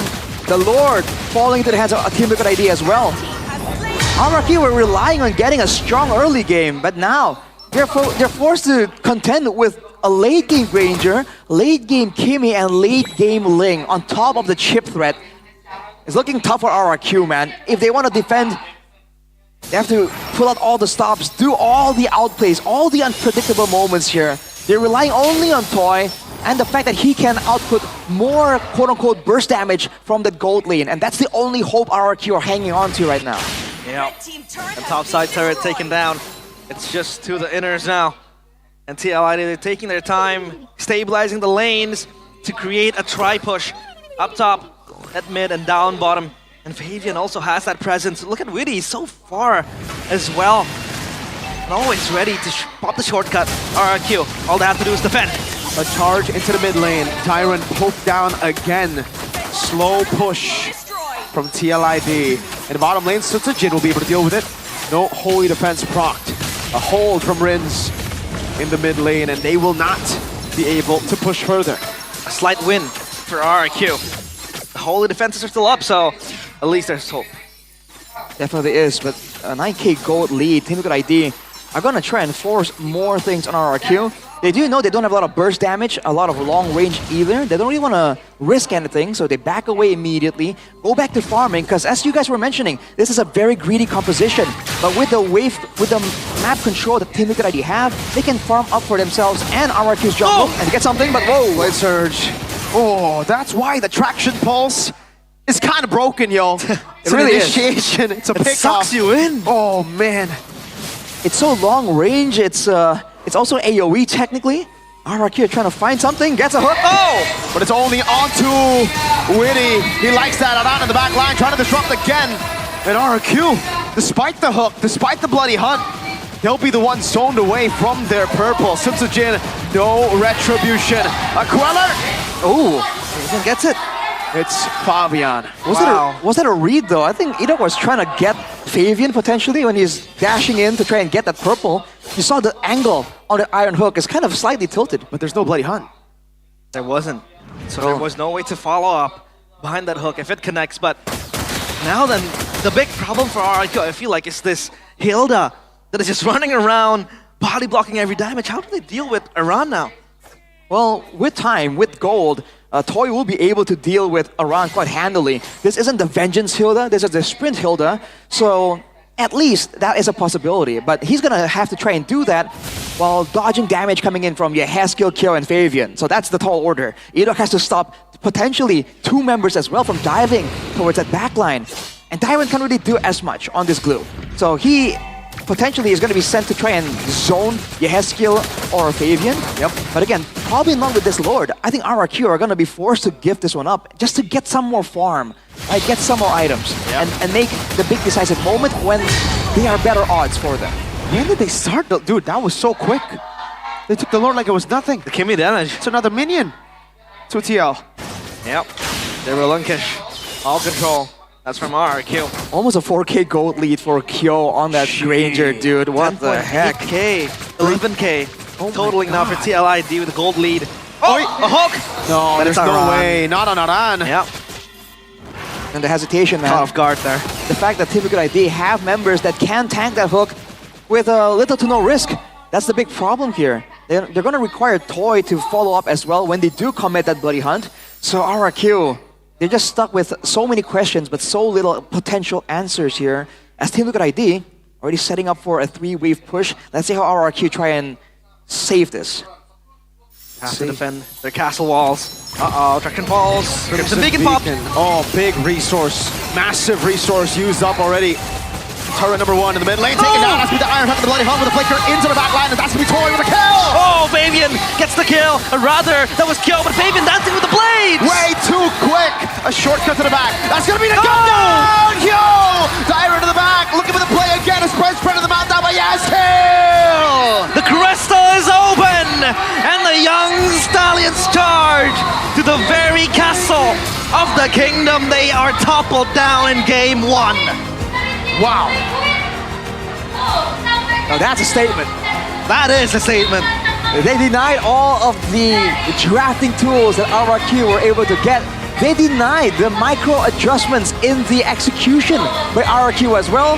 And look at how they ended that game, dude. They didn't give RRQ a single chance. Even with the Iron Hook play, they made sure that whatever RRQ get, Team Liquid ID will make them pay. Gee. We talked about that being a greedy draft, but it worked. Yeah. It worked wonders for them, and they scaled without anyone stopping them. The Franco didn't get to work because of how the targeting was hard. The Helda was there to body block everything, and Fabian just spiraled out of control. Kyo just doing damage in the back, doing Granger things, and Kimmy is just being Kimmy. It was a greedy draft, right? 3 damage dealers, 3 heroes that really needs gold, really needs resources. But when you get that many kills at the start, oh, you don't need minions for a resource. You don't need to divide. You can just conquer. Yeah. I think Team Liquid ID did a great job just avoiding a lot of the Iron Hook plays coming in from Edok. The one moment where they even got a single Iron Hook, Bloody Hunt, pick-off combo, Toy had to flicker forwards. You have to remember. Yeah. So, yeah, hard follow-ups from RRQ. But obviously the crucial moment was here. This fight, I feel like, swung everything in TLID's favor. And the follow-up was also there. They had the damage enough to do dives like this. And the traction pulse, that was also the primary tool for them to zone out RRQ. It is definitely a really handy tool, man. There's so many ways to use it. And Yehesco definitely made a lot of those plays happen. But the main man is Winnie the Wise, the MVP player of the game. Presented by the official tournament smartphone Samsung Galaxy S25 series with the chip. Again, you see why they prio the chip in their first pick. It enables them to do things like this. That certainly is the case. Look at that. Like every single time there's a fight going on, this is the problem here. With Yehesco kind of just threatening the engages with the traction pulse, there's not a lot of moments where Team Liquid ID are forced to try and do anything and make a play happen. All they have to do is just follow up properly with the opportunities led to them by Yehesco and Witty, and as long as they do that, it's a good time, man. And you can see the difference in impact from Aran and Dyron as well. It's not because Aran is so much better than Dyron in the lane, in the mechanics. It's because he can just rotate immediately with the shortcut. So using the chip as a macro tool really worked out for Team Liquid ID. Man. Bringing a Purify be the missing piece of the puzzle. Because they don't have enough dispel to stop the traction pulse coming in. It's only the Crimson Beacon and maybe switching with the Blade Surge. There are too many projectiles, there are too many gap closers, there's too much damage, there's too much CC for you to go Purify. Like, you go Purify, Aran just bonks you in the head. You go Purify, Yehesco just shoots you down, Granger shoots you down, Witty just pops in shortcut. And this was that last final fight where RRQ were able to get Aran, but at what cost, dude? Immediately, the payback was direct coming in from Team Liquid ID. Boy. That's a statement. Like 0. I mean, the 100% win rate, realize, of Branko, Edok, is gone. Broken. So, a stain on this record, obviously, but, you know, losses do happen, so it's okay, I guess. It's more impressive that he's been able to maintain the 100% actually all the way throughout the whole season. All things considered, though, I do wonder if this is a sign that RRQ are a bit too comfortable relying on Edok, right? Because if all the hooks landed, if Edok was able to do this and to do that, then RRQ Hoshi might have gotten a chance. But you can see that once the team knows how to deal with it, again, let me remind you, the sideways flicker from Witty to just dodge from the hook and turn the engage around towards Edok, once teams are willing to try and do that and see past the illusion of the 100% win rate, man, Akhir Hoshi, they need other tools to try and even up the score. And again, the question arises whether or not RRQ has an answer to this type of draft. Team Liquid ID was bringing a super offensive draft as well. We talked about the trio mid being stronger in RRQ's side, but I feel like TLID had a fourth player in the trio mid, and that was Aran, with the Hilda just constantly being such a pesky, annoying menace to deal against. And the Hilda, you know, the capabilities of this hero, what it can do, and it stabilizes the trio mid, I guess, for TLID. It helped. They basically ignored all the front lines, right? They didn't care about trying to get Edok. If he's there, they're gonna beat him up. But if they're waiting around, the targets are just never the front line, and because of that, even for Dyron, right? He's not exactly a frontliner. He should be diving into the back line. But for Team Liquid ID, there is no back line. Everyone's diving towards Rins, towards Sutsujin. Man, it just was a sweep, a clean one. A clean one. If you want clean hair, move on to Head and Shoulders. We're out. What are you doing? Up to 100% of wet dandruffs plus itchiness protection. He's just calling the bluff. He's not gonna go it.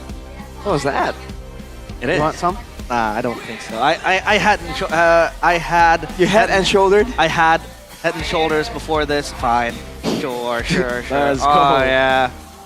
There it's very, very. Show the camera. Look at this. Oh, yeah, it's gonna fall, but yeah. See, this is the lemon. Use it on your hair. Use it on your hair now. This is a lemon scent. No, relax, bro. This is a lemon scent. Here. From Head and Shoulders. Thank you very much. No, I'm not gonna wipe this. Yeah, you gotta keep it in my hand. He's gonna have to hold it there. I love Suit Head and yourself. Suit yourself. I'm not chefing, but I love lemon. Get the new limited edition Head and Shoulders XMLBB. That's what we're using right here. What was that? Tissue, please. I thought you were gonna hold it. It's gonna fall. But go ahead, check it out, guys. This is the Mio one, and this is the Zalong one. Which one do you guys like more? You're gonna need more. You're gonna need more. Hang on a second. Whoa. CITB, I'm gonna need more. CITB. Shepin's in the building, ladies and gentlemen. Whoa, it's Mirko's fan. Hey, yeah, he likes the red hair. Every time Mirko goes past, he's like, yo, I love the hair, man. Good luck. Thank you, my sir. And no wonder he keeps that hair real cool every time, together with the lady. Lemon flavor, lemon scent. Whoa. See, Chefin? You got the wink going on as well. Well, now after you're clean now. You're already having a good day, but you can make your day even better by going. No, don't leave it there. It's gonna. Oh my God, dude! It smells good.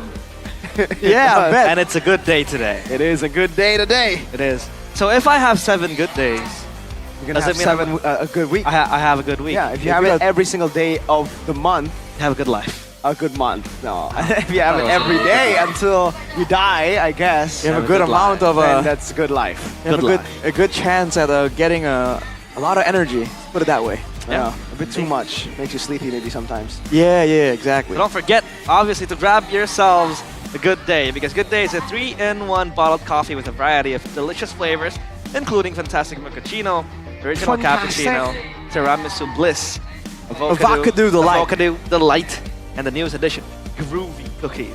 Is that what groovy is? Yeah, I'm grooving with my hand and shoulders. I wonder why they call it groovy cookies. Because it makes you dance.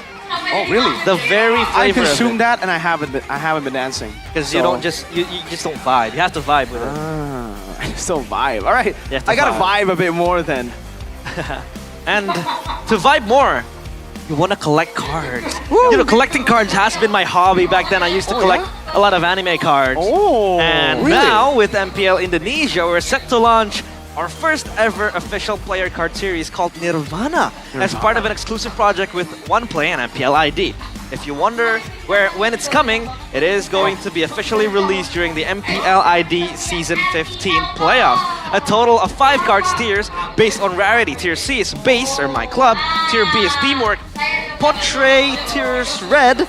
Portrait tiers yellow, and the blue one is on the license. And tier A is license pro, outstanding. And tier super is where you get the signatures coming in, and you know it's graded, is what they say.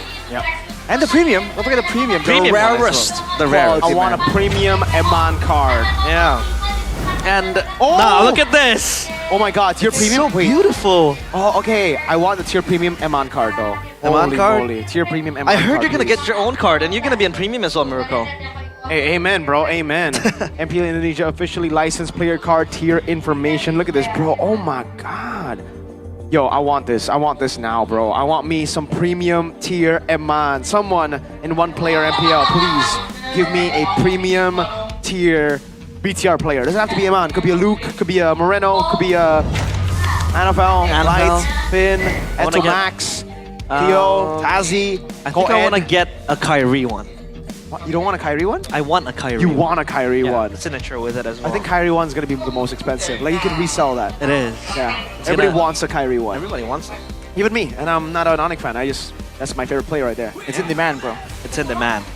Someone's gonna sell it for like 20 mil. Damn. If it's signed. If it's signed. Maybe. Okay. If it's signed. Should be. Maybe. And aside from that as well, you know, you can also gacha your cards later on. But now, obviously, it's all pretty about online shopping, and you can get that from TikTok Shop Live, or MPL With Reddit and talks KB. on TikTok Shop Live, June 2nd to 4th, starting at 5 p.m. Of course, like you said, it's a chance to hang out with KB and Reddit Overkill. Look at those strips. Look at those outfits that you There can are grab. a few no playoff strip. Wow. Some people are looking for those. Yep. Yep. Obviously. Yeah. So I already have that one, by the way, the BTR one. Same. you can grab all the merch and sponsor items all live on TikTok. And in TikTok Shop, usually they have promo codes. Yeah, they have promotions coming in. So expect to have a price cut. So yeah, tune in from June 2nd to 4th later on. I'm looking at the Preparation video for playoffs. showing the cards.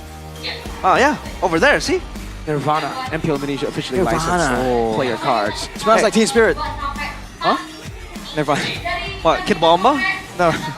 Smells like Teen Spirit? I thought It's a song title. Yeah, it is. You don't know Nirvana? I You don't know Nirvana? No, I don't listen to them. You guys, I'm not of your generation. You guys are like 65. We're 1 year new kid. He's a different. new kid. Huh? He's a new We're 1 kid. year different. What? We have a 1 year difference between us. No, it's like 10, bro. Come 10? on. Ah, yeah, that's true. That's why I've That's been getting true? all the wrinkles. No, it's not true. I have the That's wrinkles true? now. Yeah, it What? is. It is true. So Smells you're like Teen Spirit. 33. I'm 18. What? You're what? I'm able to look this young because of So I'm 8? Madara's healing capability. No, I'm kidding. Ah, Oh. back to the lore. And now back to the game, obviously. Kyo had an astounding performance. It feels like Iron Chicken never left the team. Or rather, never was not in the team. You know what I'm saying. But Now I'm saying. it felt like they have been playing with Iron Chiki since the start. Because Kyo was... he knew what he had to do. As the Granger, just space yourself back. Don't gap close to the enemies and just play it safe. And he scaled to the late game, 5-0. It is a fantastic record, obviously, when you're up against a team in the caliber of RRQ. Now RRQ, the question is, what do they do if they're going to deal with the aggressive drafts brought upon by First TLID? pick again, by the way. Gotta point that out. First pick for TLID means that they might have their hands on the chip if RRQ don't ban it. I wonder But is the chip that significant though? I think it definitely is. It allows Team Liquid ID to not just get superior positioning, also pressures the macro situation, and it elevates the effectiveness of Aran. Because I think it's no secret that Aran and Dyron both are great EXP laners in MPL ID. And when they're going toe-to-toe, and they're equal, right? The presence of a chip means that the guy with the chip is just that much more useful. So that's another thing that swings everything in balance for Team Liquid ID. I do wonder if this is the idea they want to go full aggression. It can be greedy, who cares? As long as we are the ones aggressing and we don't allow RRQ to be the ones to set up for these plays, to go for these pickoffs, right? And this is an approach we've seen before.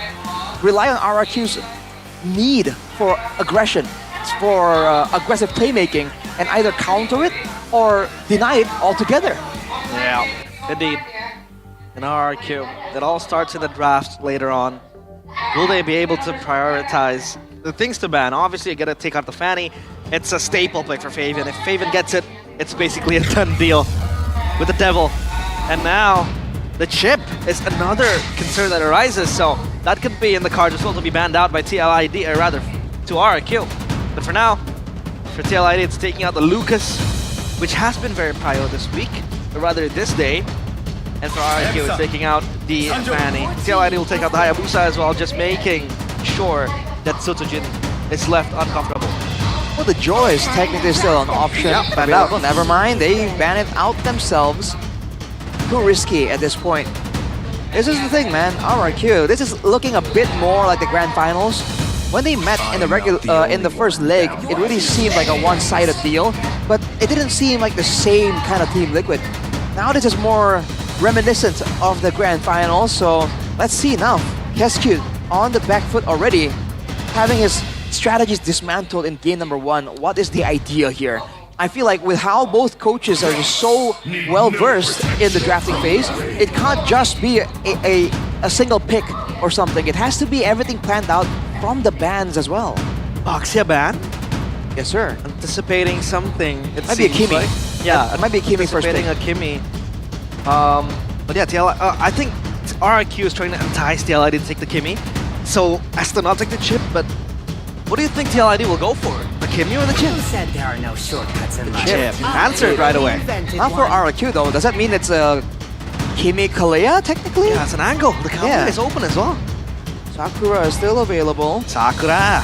And again, I do wonder more so the picks that are going to be looked at by Kescute for Edok and Dyrant. Because again, in the previous game, it really feels like the crowd control difference is massive. Team Liquid ID are the ones using everything. We even agreed that the Purifies aren't going to even help them, right? So I think RRQ needs some tools like that on top of their picks. Wow. And the Kalea as well. So, a married couple as the first and second pick for RRQ. I forgot about that, yeah. Right there. Sakura and Sasuke, respectively. TLID, could they take the Hilda again here? Because it really helps with the early pressure as well for TLID. And just trying to shut down the Suyo outright. It's way easier to pick off though, with a Kalea on the other side, but they don't care. All right, this is the exact same 3 first picks that TLID has been bearing in the previous game as well. RRQ. Do they want to go Franco again though? That's the question, right?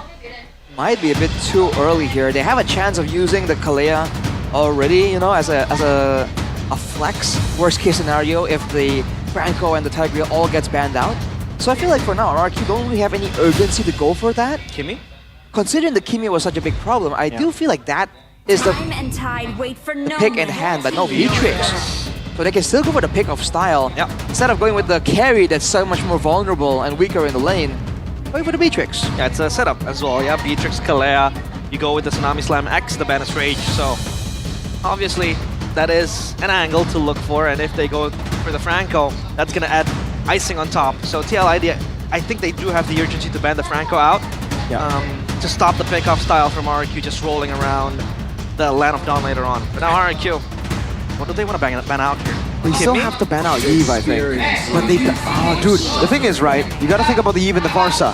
The Kimi, yes, can be a pick still that TLID go for, but the Farsa and Eve get so much value against Suyo. That's why we saw the Eve banned out earlier. And how susceptible as well Suyo is to magic damage.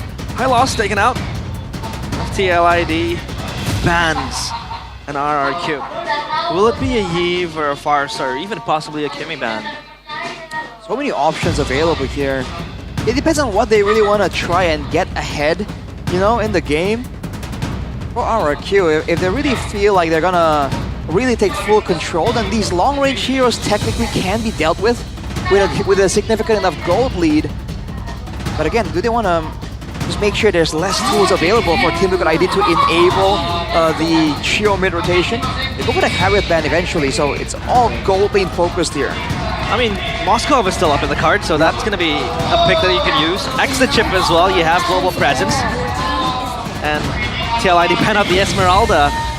Again, Farsa, hands of RRQ. Good pickup, I guess. Oh, a ton of burst damage. Vulnerable to the Ling though, but technically with the Kalea, if they can get another big frontliner, then the Kalea can be on bodyguard duty and just save the Tsunami Slam for the Ling That's a big if though. So again, playmaking tools need to be available because the stun from the Suyo, Farsa, and Kalia won't be enough to stop a team like Team Liquid ID. Is this a Claude or Irithel for TLID? Oh. They need a bit more dive, right? Just go with it. They need ready to fight heroes. I think Irithel will be much more ready to fight compared to the Claude, but if you want to go up against Farsa and Beatrix, I think it's definitely up there, but they will still go with the Kimmy. Oh, Kimmy Gold! And Kimmy Gold. Whoa, wait. Interesting. Kimmy Gold is great. It acts as the same. Like, it's not as quick as a Granger to get to the item power spike, but you are a lane bully, so they keep that aspect of the draft. But is it ready to fight though? Kind of, because you know, in the early game with the juice in as well, you already have a lot of damage just over time using that spray down DPS, and you can hit multiple people at the same time. And early fights are always clumped up together. RRQ, man, what do they want to do against all this scouting? By the way, on top of the damage, there's so many ways for Team Liquid ID to make sure that RRQ can't get the jump on them. It's gonna be the glue again. Another glue. I don't know about that. What do we think about this glue pick again? I fear, you know, as an RQ fan, that the same thing's gonna happen to Dairon in game, like what happened in game number 1. He's gonna be able to kind of mash the Hilda in the lane, right? And then, poof, shortcuts happen, and now Aran is just way more useful. I mean, he has sustainability with the spread and the split, but again, the burst down potential from Team Liquid ID is so immense, and the Hilda as well, it wins out in the trades as well. It could really match the glue. And look at the lineup rating from TLID. Even that higher. is very far. Even higher than before. Yeah, 7.3. And now, it all comes down to this game. RRQ, their hopes of being the champions of the regular season are in danger. TLID might run away with a 2-0. So now it's game number 2 of TLID against RRQ Hoshi. Ladies and gentlemen, here it is. RRQ have not secured number 1 in the standings just yet. Early on, Yehezkiel with a lot of aggression with Witty too. Man, the cavalry just doesn't stop charging. Oh, look at this though, Edok. Crazy damage, but now Edok picked up again. Reigns level 2, Witty! No! And now it's Fabian, who's gonna jump in to find play, locking him down, Edok! First blood to Yehezkiel. That is a good start for TLID. I think both teams had the same idea. You see Sutsujin trying to capitalize on that moment as well. Unfortunately, Fabian was just a moment quicker. It's unfortunate for RRQ. They again want to try and get a bit ahead. Even in the gold lane here, Toy trying to deal with this Kimmy is definitely a weird lane to be in. Emblems by Indihome. Lack of an emphasis on the movement speed like we saw in game number 1. Like, ooh, the rupture though for Rins, implying that he wants to really be aggressive. Kyo on the gold lane, Kimmy took away with the Bargain Hunter, so items is definitely what the Kimmy needs to succeed in the game. Yeah, really wants to speed up the items and get ready to fight as well for the Kimmy. Join in quickly. No, RRQ. They stress their presence on towards the mid lane. Fabian though, looking for Rins. He doesn't have the flicker. Wings by Fabian! Again with the assassination. Edok gonna be taken down as well as Witty gets that ghost punch in the face. Still a 3v3 win for TLID. They pound to the 2 kills, and Kyo is bullying the heck out of Toy. Again could happen. Crash course, immobilized under the turret. Toy able to survive. He dashes forward. Toy gets a kill instead. He cheats death, and it's Witty biting the dust. He'll be losing a huge wave there in the bottom lane though, Witty. Coming with a crash course again, Sutsujin chase CC, lifted up, taken down! Before he can even go for it, Rins secures it, Fabian! Edok in the backline gets Fabian, Rins has to run! Big bongs from Aran, Dairon still on him with the slam, now is Witty. Has gotten the shortcut, that's a pickup. One more time, Witty pops in the shortcut, Fabian not responding just yet, but now Kyo takes it, Edok slams himself into safety. Fabian looking for the kill, jumps onto Edok with a fine play, but he's gonna be immobilized, but the Tempest of Blaze right there. Edok taken out, Fabian chased out, slam! Toy, this is from the back, coming in with the flag. Fabian falls, and Sutsujin gets the kill as well. Toy with the entrance to look at the dead corpses of TLID. Over chasing by Team Liquid ID there. Feather Airstrike used again just to zone. Purple buff stolen away from Team Liquid ID. They over chase right there into the jungle of RRQ, and the AoE from Sutsujin just decimated them. they gotta be careful, man. RRQ have a lot more burst damage potential here in the early game. It's not the same kind of vibe that happened in game number 1. But what was that Juicing damage towards Sutsujin in the early turtle fight? Sutsujin got blasted down with the Lantern Flare. The magic damage reduction is going to be a pain in his back later on. But now, up top, it's just Aran and Dyron. Oh, fighting for their lives.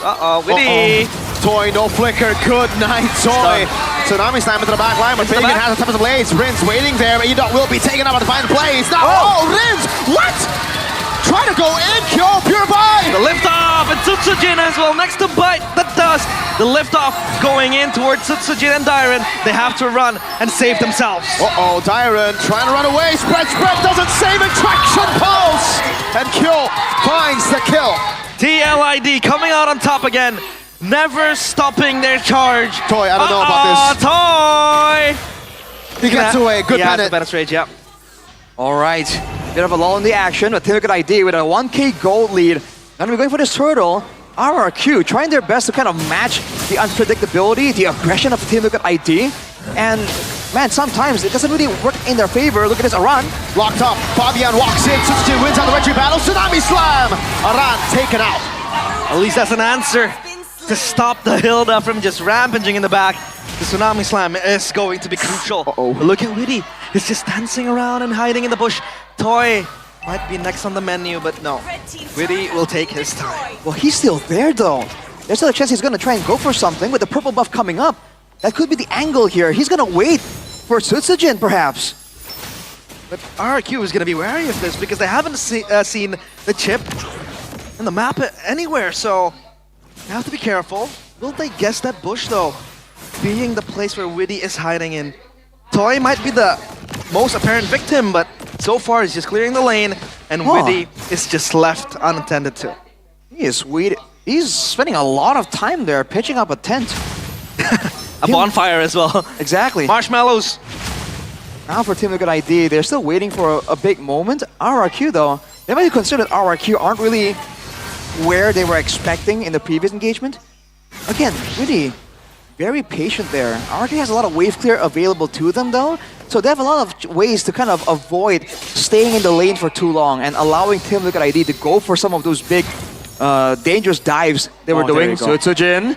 No, he's not gonna go for it. No. What is he waiting for? Well, the thing is about going on a Suyo, he has 2 flickers. You don't want to just randomly go in. Blade Surge and the Queller as well. A tap mode, so obviously that is an escape route for the Suyo or the Sasuke in this game. But RRQ, they're moving in unison. Kyo and Aran might be in trouble, but no. Oh, Witty from the back! There you go. Toy gonna be engaged upon now. Time to blades with the Defiant Blade. Tsunami Slam. Tsunami Slam locks Fabian in place, and Fabian is down! But Kyo staying alive. Edok now jumping to the back. Witty! Great peel! Yeah, skill. Put in the lantern, slamming him down to the ground as Edok will be gunned down by Kyo's on a killing spree. It's just Sutsujin left alive to tell the tale of a young stallion dodging into him. And it's Fabian biting the bullet, but still, TLID, they prevail. What a peel from Witty. Stopping Edok from trying to get the kill there. That was definitely a timing type of moment there. The gold lead though, despite that massive swing, is still below 1.5k. That's interesting, man. The whole time that was happening, Sutsujin is just power farming. Steal! From out of nowhere! Traction pulse! More like turtle pulse! That is not so accurate lore-wise Stormtrooper. Oh boy, Sutsujin was trying to be efficient, not use the retribution, trying to outfarm Fabian. He's a level ahead still, but that traction pulse, he didn't see that one coming. Oh, this feels like a new and fresh TLID roster. But they have been keeping the same core over and over again. And it's against RRQ no less, so no respect shown into the kingdom that RRQ has been building, and so far, the question becomes, how does RRQ escape this death hole? They have to wait for a big play moment later on, but honestly, they don't have a lot of big playmaking tools that can shut down Team Liquid ID immediately. The fact is, with this kind of composition, if you take out one person, they're not exactly out of the game just yet. Not to mention, with Fabian having so much pressure, whenever he goes in anywhere close to RRQ, they're immediately forced to recognize that threat and react to it. And that's something that makes it very difficult for RRQ to come up with a proper, reliable game plan. They have to kind of adapt on the fly depending on how Fabian plays it out. And now, for the time being, RRQ in the back foot, stomped upon by TLID. 30 seconds towards the Lord, and Aran is just hiding in the back. Dyron might want to try to disrupt this, but no. Spread popped. That might be information for TLID. Holy Crystal for Kyo. So he is going to be a menace. 8 minutes, by the way, counting towards 9. Very quick, and he went for the Sky Piercer as well with the concentrated energy. So his sustain in these fights, unless RRQ are able to just gun him down immediately, shut him down outright, he's gonna be able to heal up in the fight, or even outside of the fight from the jungle minions or the lane minions. With the Lord coming up right here, really already in position to go for some kind of punish. I like the way that they're playing together, Fabian and Witty. It feels like Fabian's gonna always have a safeguard in case he gets picked off. The shortcut will always be ready and just steadfast for TLID. For now, Lord still not enticing enough for both teams. Susujin will put his blades onto the Lord. Lord started by RRQ. It looks like they want to blitz it before the chip can get the advantage, but now it's giving a shortcut to the back line. Rin's going to be caught, still able to flicker out now, but fine blade from Fabian into Toy! Sutsujin might be caught, but no, he's still chased down. Idok! The fight was split up. Fabian wanted to go for more. RRQ have lost their jungler. A green light for TLID to secure the neutral objective. They clear out mid first. Endless battle for Fabian. Dyron, Lancer Flare on him. Now it's Witty with a crash course over to Edok. Fabian, no purple. Oh, that's a big loss. RRQ, no Sutsujin, no Suyo. Edok! A flicker to the wall! A slap down to the ground. Is that going to the big bomb? Now Dyron forced to flicker out. They're running the clock down though, so Sutsujin is up and running again. They might recontest this, but for now it's TLID getting their hands on the Lord. That's quickly bursted down. There's nothing that RRQ can do about it. Team Liquid ID, even after a decisive moment, even after securing the kill onto Sutsujin, they understand that RRQ don't have cards to play. They were willing to reset the Lord and stall it out for as long as necessary because they know RRQ have their backs against the wall. Now with the Lord in the picture, RRQ, they have the wave clear, but do they have enough damage to continue fighting after clearing the Lord? That is what Team Liquid ID have to be looking for. Traction pulse. Mid lane going to be threatened. RRQ still able to defend. But look at the way that they are manipulating the waves. Super smart by TLID. Tsunami Slam, Penance Rage, everything used onto Aran. He has immortality though. Divine Blade to the back line. Fabian pops in the time of the blaze now. Gets away too. Yes, to run away. Takes 2 turret shots to his body. And almost going down as well. But for now, TLID, they take control of mid, bottom side as well is going to crash alongside the Lord. So RRQ, they have to stop this Lord from charging into the base as well. They're seeing the damage potential coming through from RRQ though. Fabian, you know, he was able to dodge away from a lot of those damage, the damage tools, but he got quite low in that initial play there. So the longer the game goes, with some more items in the inventory slots of Rins and Toy in particular, Fabian's gonna be more and more limited in when and where he can go in without getting punished. This traction pulse is going to be an ever-looming threat for RRQ, so they have to really space themselves out of the entirety of TLID. Witty. And you have someone charging in. Witty. Still waiting for the crash course, but no, he won't commit to that. So RRQ will play the slow game, the long game, and not attend to TLID's wishes. Purple buff angle there from Team Liquid ID, but again, they're not feeling the urgency to try and do anything too crazy. Now, I do wonder if Toy is as comfortable on this Beatrix, because we haven't been seeing a lot of crazy weapon swaps, a lot of crazy outplays coming out of this Beatrix. And against a team like Team Liquid ID, you want to be able to be a bit more flexible in these fights, man. Wind of Nature, by the way, for Toy. That'll certainly help him in his escape when the Link tries to go for him. Same thing for Kyo, though. Yeah. But again, as Toy, how do you want to deal with an Asia, right? You have a Ran charging into you, and then you have a ninja with 4 swords, or 5 even, if he's just flying around, and then you have Kyo just shooting. Is he a ninja? He's more of a samurai. swordsman. Yeah, he's a swordsman. My bad. We're still in the theme of Naruto, by the way. So Satsujin is the ninja. He's that's true. my ninja. He's an Uchiha. Oh boy, 6K gold lead, RRQ trying their best to delay, to try and find an angle here. They do have pick-off, that's the only thing they have, though. Kyo! Oh, walking into the wrong bush, mounted on! Good night, Kyo, down the assassin! In the back line, Willie looking for the crash course, Rins. Oh no, when you... Edok? What a flicker. Flickers forward. Overestimates his flicker range. They're stalling this. With Kyo gone, they have no clear-cut angle to get the Lord because they know Rins is down and Edok has no flicker, but he goes to the liftoff. Edok's dead. You can call him dead already. Fabian takes him down. In the back line's gonna be Willie jumping in again. Toy able to flicker out the safety. Yes, kill! Lifts him back up! Throws him to the ground! He's gone and Iron next to the chopping block. The Tempest of Blades! Way too quick! The Usurper mounted on by Dyron. Not for long though. He won't be able to escape this one. Oh, Sky pierced. Oh my goodness, RRQ.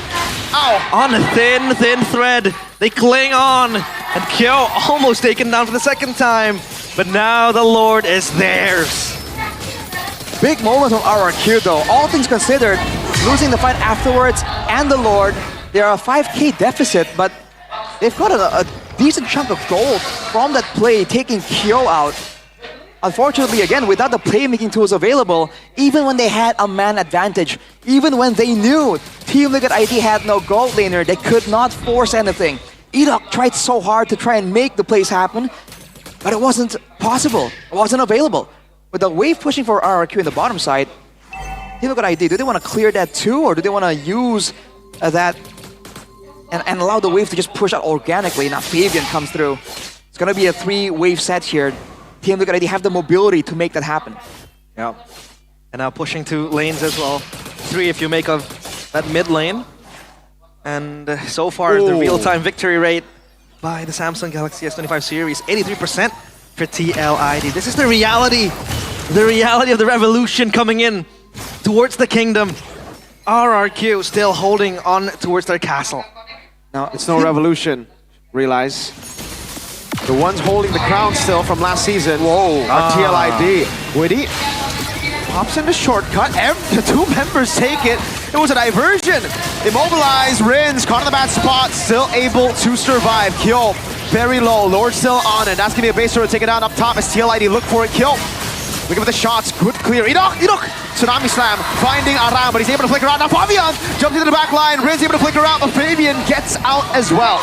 The Usurper penetrates the castle walls, but no door opened. And RRQ still able to keep their base intact. They're going for another engage. Traction Pulse! Immobilize, poke onto Dyron. Uses the spread. Edok with the dash out. Fabian with the flank. Doesn't get any position to actually force it, but the purple buff will be taken away. Now a conceal from Edok. Aran might spot this. Flicker, Tsunami Slam, penetrate. Aran gets away with him. How the shortcut in the midst of it all now. No one takes it, but Tyron has been left all alone. Fabian knows Rins does not have a flicker. The traction pulse goes wide. Man, both teams going toe-to-toe here. Hey. Whoa! What is going on here? Confidence. Towers are gonna fall. Team Liquid ID know they have a chance here. Onto the back, Toy with the nature still. Toy able to cut away for a bit. Yes, kill! RRQ, they're crumbling. The Kings of Kings down to 2 men. Satsujin and Rins has to defend this. Traction Pulse pop. The crystal wide open. 5 seconds on Tyron. Fabian walks up onto Rins, finds the kill. You thought RRQ were the ones who could stand above the rest in Season 15, but the defending champions have returned. This is no revolution. This is a title defense, and this is a statement. TLID wrap up the game 2-0, and the Kingdom shook once more. A tough day for the Kingdom. It wasn't even competitive. It wasn't even a 3-game series. Team Liquid ID back in form on their signature heroes. They have decimated RRQ. 2-0 back-to-back losses for the Kingdom. Against Dewa and now against TLID. That is a 6th placer team and then an 8th place team. RRQ still yet to be crowned the champions of the regular season. If it's a team, if it's someone, if it's an entity to spoil their party, to spoil their plans, it's always going to be Team Liquid ID with the Usurper as well. And now up on stage are the Cavalry and the Young Stallions alongside Bude, Clara, Mongstar. Match penutupan untuk tim Liquid ID ditutup dengan manis dan bahkan dengan pembalasan dendam. Inilah dia kemenangan yang akhirnya didapatkan melawan tim RRQ. Kyo, kamu hadir di sini memang khusus untuk menutup match kalian di season 15. Langsung disuruh coach main aja katanya, buat penutupan. Buat penutupan, ini hadir dengan vibes yang berbeda ya. Kyo, kenapa rambutnya sekarang hitam semua? Udah kangen hitam. Oke, kangen hitam. Mau jadi kuda hitam juga nih? Enggak dong. Enggak, tapi memang ya kita melihat bahwa ini adalah pembalasan dendam yang mungkin dinantikan. Leg 1, tim Liquid kalah 2-0. Sekarang kalian balas juga dengan 2-0. Apa nih Kyo, kunci kemenangan kalian hari ini? Kita udah improve sih di scrim. Udah improve? Iya. Secepat itu kalian improve sehingga bisa balas dendam secepat ini juga? Iya dong. Cepat banget ya. Apakah kalian mulai bersiap diri untuk babak playoff? Betul. Betul. Tapi kalau Bude penasaran, ini kan posisi dari tim Liquid mulai di regular ini, hari ini, itu posisinya 6. Melawan RRQ yang nomor 1. Apa nih, Kyo mikirnya gimana tentang match ini? Pokoknya harus menang, gitu tuh. Kenapa harus menang Kyo? Buat penutupan yang indah, penutupan yang indah. Penutupan yang indah. Tapi 2-0 ini kayaknya lancar banget ya. Iya. Iya, lancar. Gimana hari ini melawan Toy? Kalian kan bisa dibilang dua rookie yang sedang diperbincangkan juga. Di mana season ini itu kalian benar-benar menjadi pusat perhatian. Gimana sih pertarungan kalian di gold lane, Kyo? Sengit sih, Toy jago. Jago bagian apa? Kasih tahu dong, Kyo. Dalam landing phase-nya. Landing phase-nya. Kalau Kyo jagonya di mananya? Landing phase sama war dong. Oh, kalau tadi Toy cuma landing phase aja berarti? Enggak, war dia juga jago. Jadi dua-duanya jago sama-sama dong? Iya. Nggak ada bedanya dong berdua? Nggak ada, cuman ini digendong sama 4 orang ini aja. Oke, 4 orang ini aja. Di sampingnya sudah Yeskiel. Aduh Yeskiel, Ya, bro. season ini nggak bisa upper break kan? Iya. Gimana kalian menghadapi season ini nih? Prosesnya naik turun sebenarnya, jadi lebih berwarna aja. Jadi lebih berwarna, tapi kan bisa dibilang kayak mulai dari play-in, challenge-nya besar. Untuk tim Liquid, gimana menghadapi challenge ini? Pasti lebih semangat sebenarnya karena kita dari play-in dari bawah. Lebih semangat. Tapi ada serem gak sih? Karena kita ya dari sepanjang sejarah, kalau juara itu biasanya dari upper bracket. Kan ada pernah kepikiran, aduh ini bisa gak mematahkan history ini? Bisa bro. Bisa. Tentu saja semua harus percaya diri karena dari apapun bisa terjadi di babak playoff. Tapi kalau dari penutupan minggu ini, kalian hanya bermain sekali dan ini memang kualitas Liquid sedang kalian pertunjukkan di sini. Iya bro, kita bakal tunjukin kualitas kita walaupun match ini nggak begitu penting kan. Nggak berpengaruh di regular season, cuman kita tetap tunjukin yang terbaik. Menunjukkan yang terbaik. Dan kalau ngelihat dari Favian yang dari tadi kayak lompat-lompat terus di Land of Down, capek nggak main Link 2 game? Seru Bude, soalnya Prime Link Favian is back. Waduh! Prime Favian Link is back. Kenapa bisa back nih prime-nya? Karena kemarin-kemarin nggak dikasih link, jadi mau tunjukin di sini aja sih. Karena emang linkku emang jago banget. Memang, tapi terbukti one-sided di game pertama, game kedua juga cukup mendominasi. Tapi, Budi penasaran, apa reaksimu ketika link Favian dilepas? Wah, gokil sih Bude, karena emang aduh gue nggak jadi nih Bude, nggak mau gue. Kenapa nggak jadi? Emang mungkin kan link sekarang nggak meta kan, jadi emang dilepas aja gitu. Tapi kan link Favian beda, tapi Fannymu belum ada yang lepas nih ya? Iya, kalau si abang pelit tuh dia nggak mau lepas Fanny, katanya dongeng kan, ya udah. Tapi pelit mungkin dia, mungkin masih respect lah. Kalau ketemu di playoff mungkin ya? Ya mungkin di playoff kali ya kalau ketemu. Tapi hari ini hasil 2-0 balas dendam yang cukup manis. Gimana sih cara Favian untuk balas dendam di leg kedua ini untuk RRQ? Kekalahan di leg pertama, pelajaran apa yang kamu dapatkan terus kamu bisa maksimalkan di leg kedua lawan RRQ nih? Mungkin di leg 1 kita terlalu terleha-leha kali Bude, jadi di end gampang kan 9 menit waktu itu kan. Jadi ya kita di situ merasa terpukul lah. Jadi ya di leg 2 ini kita tunjukin sih. Dan sudah dibuktikan juga dengan 2-0, dibalas dengan 2-0. Dan Budi juga dengar dari para banyak yang bilang, ini kalau dari Widi permainanmu agak berbeda di regular season 15 ini. Apakah naik turunnya dari tim Liquid ini sesuai dengan playstyle Widi yang inisiasi dari Widi biasanya itu diandalkan? Mungkin iya sih Bude, itu juga jadi salah satu faktor kan. Soalnya ini season ini emang semuanya udah jago dan 5-5-nya emang harus keep up. Kalau ada salah satu yang under pasti berasa banget lah di hasilnya. Oke, tapi kalau pola permainan dari Widi memang sengaja lagi coba-coba inisiasi dan lebih backup atau seperti itu? Atau memang ada perubahan playstyle dari Widi yang sedang Widi kembangkan? Kalau buat match ini emang aku banyak ganti gameplay sih, lebih sabar aja dan lebih punya POV yang luas aja biar inisiasinya matang gitu. Biar inisiasinya matang. Tapi sematang apa nih tim Liquid untuk masuk ke dalam play-in dari Widi?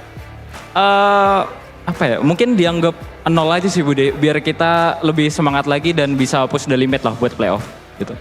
Buat playoff, karena benar-benar ini adalah match penutupan di babak regular season. Dan dengan hasil ini, kalau kata Godiva sih 20%, tapi kalian berhasil membawa 20% ini dengan kemenangan. Dan kalau kata Godiva juga, katanya asal jangan lawan tim Onyx, kalian akan aman di babak play-in. Setuju nggak akan hal itu, Widi? Nggak setuju sih, karena kalau kita kan mau jadi juara kan, jadi ya mau siapapun lawannya kita harus bisa menangin lawan mereka. Harus bisa menangin lawan mereka. Dan tentu menariknya dari Aran yang rambutnya, Ran. Oh Bude. Warna apa itu Ran? Warna merah. Ini tandanya semangat baru. Wih, semangat baru akan apa Aran? Apa? Semangat baru apa nih? Ya semangat baru lah biar aku refresh aja sih Bude. Jadi kayak ganti warna, ganti aura baru aja sih. Ganti aura baru, jadi TLID. Tapi dari Aran sendiri ngelihat ini udah berubah gak sih TLID mainnya? Menurutmu ini memang dari TLID-nya yang lagi naik atau mungkin RRQ yang lengah karena mereka udah dapat upper bracket, mereka sudah aman, atau kaliannya yang keep up? Aku ngerasanya game tadi sih digendong Favian doang, jadi kayak gampang aja sih gamenya. Wuss. Jadi Faviannya yang up nih? Iya. Yeah. Faviannya up? Gitu Favian? Dengan senyumnya. Dan menarik sekali tentunya kalau hari ini udah berhasil 2-0 dari Aran. Mungkin ada yang mau kamu sampaikan gak sih dengan penutupan juga match ini di regular season? Tunggu comeback kita di play nanti guys, playoff. Thank you. Thank you, itu dari Aran. Kasih tau dong, Widi apa Widi untuk playoff? Apa nih yang harus kita nantikan? Dari, mungkin ada yang mau disampaikan untuk babak playoff dari Widi? Kayaknya Favian sih Bude. Widi juga dong, Widi juga. Apa ya? Ditunggu aja guys hasil terbaik dari kita bakal kasih yang terbaik dan push the limit. Push the limit. Favian yang jago yang habis gendong-gendong. Apa? Kasih sesuatu dong, kisi-kisi untuk babak playoff, sesuatu yang ingin disampaikan untuk babak playoff. Yo, ubur-ubur ikan lele. Cakep. Jangan lupa nonton playoff, Le. Wih, mantap. Mantap. Keren. Yes, Kiel? Ya mantap. Ya, mantap. Oke, mantap. Oke, Kyo. Kasih Kyo untuk babak playoff nih. Thank you buat The Calvary udah nonton. Jangan lupa nonton di playoff ya, kita bakal menangin semua gamenya. Dan itulah dia penutupan pula untuk regular season dari tim Liquid.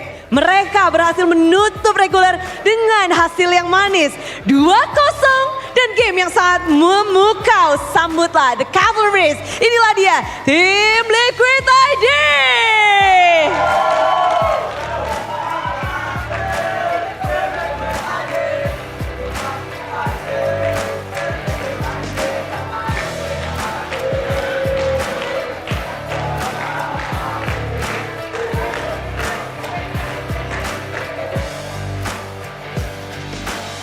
Semuanya sedang merayakan, namun kita akan merayakannya lebih lagi dengan GoPay hadiah GG. Di mana kalian akan mendapatkan GoPay coin secara cuma-cuma dengan hanya nge-scan aja. Jadi pastikan kalian sudah punya aplikasi GoPay. Udah pada punya kan? Kita udah melakukan ini setiap hari di MPL. Jadi ini adalah ya hampir terakhir. Besok bakalan jadi terakhir, tapi inilah dia buat kalian yang belum tahu cara-cara untuk mengklaim GoPay Coins. Inilah dia. Yang pertama pastinya kalian sudah download. Yang belum download, download sekarang. Kalau udah punya, congratulations, selamat. Karena kalian bisa langsung sat-set nih. Setelah itu buka kamera pada smartphone untuk scan QR-nya.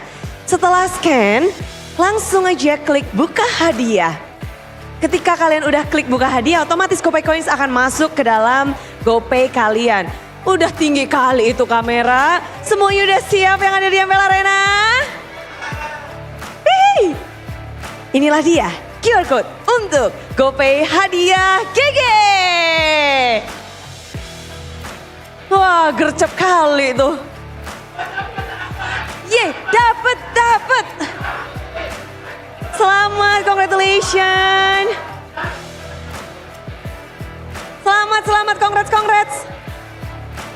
Waduh, pamerin dong. Aduh, yang iri, jangan iri. Kalian pasti dapat, asal kalian nge-scan langsung dan punya aplikasi GoPay. Jadi download GoPay sekarang juga. Karena akan terus-terusan, besok masih ada. Nanti playoff juga pasti ada. Dan tentu saja kita juga nih, selain mengedapetin GoPay Coins, kita juga mau tahu gimana cara dari tim Liquid ID untuk membalaskan dendam leg 1 mereka. 2-0 dibalaskan dengan 2-0 pula. Caster, kita mau tahu. So, break it down.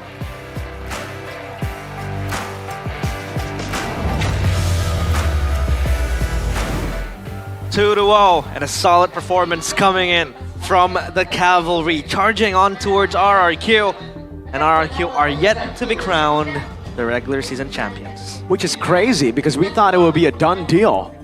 But it should be a done deal. Tomorrow they're up against Na'Vi. If they lose there, are you saying some real questions will be asked? That's true. From the crucial moments, Arashi, walk us through this. It's just the macro play again, and RRQ trying to salvage a lost fight somehow. Susujin and Dairen coming through the shortcut there definitely wasn't the play, and you have to question that, is this an attempt at them trying to replicate the aggression, the improvisation of Team Liquid ID? Because RRQ is a textbook team, and here there are just way too many risks, way too many crazy fights, and honestly, this is Team Liquid ID's field. I'm not even too surprised that they won, given that's how the game was going. And the MVP, the POTG and the POTM player of the match for this game, presented by the from the smartphone, Samsung Galaxy S25 series. It is Witty, the Wise, Mr. Teacher, El Professor, whatever you want to call it. Call him. 2 games in a row on the chip, man. And again, it's not just the engages, it's also when he uses the crash course, the efficiency in his skill usage on a hero like the chip that's pretty straightforward. I think shows, right? When he does, when he waits for the moment, right here to engage, he walks out of the bush, puts Toy behind him, you know, so to catch him off guard completely. afterwards, he knows when to actually stay in the front, take some damage, and when to actually back away and bait some of the members of RRQ. And overall, in this kind of messy fight, with a Farsa, with a Beatrix, man, like, man, it seemed really tough for RRQ to even find anything, any kind of momentum, especially in the early game. Yeah, indeed.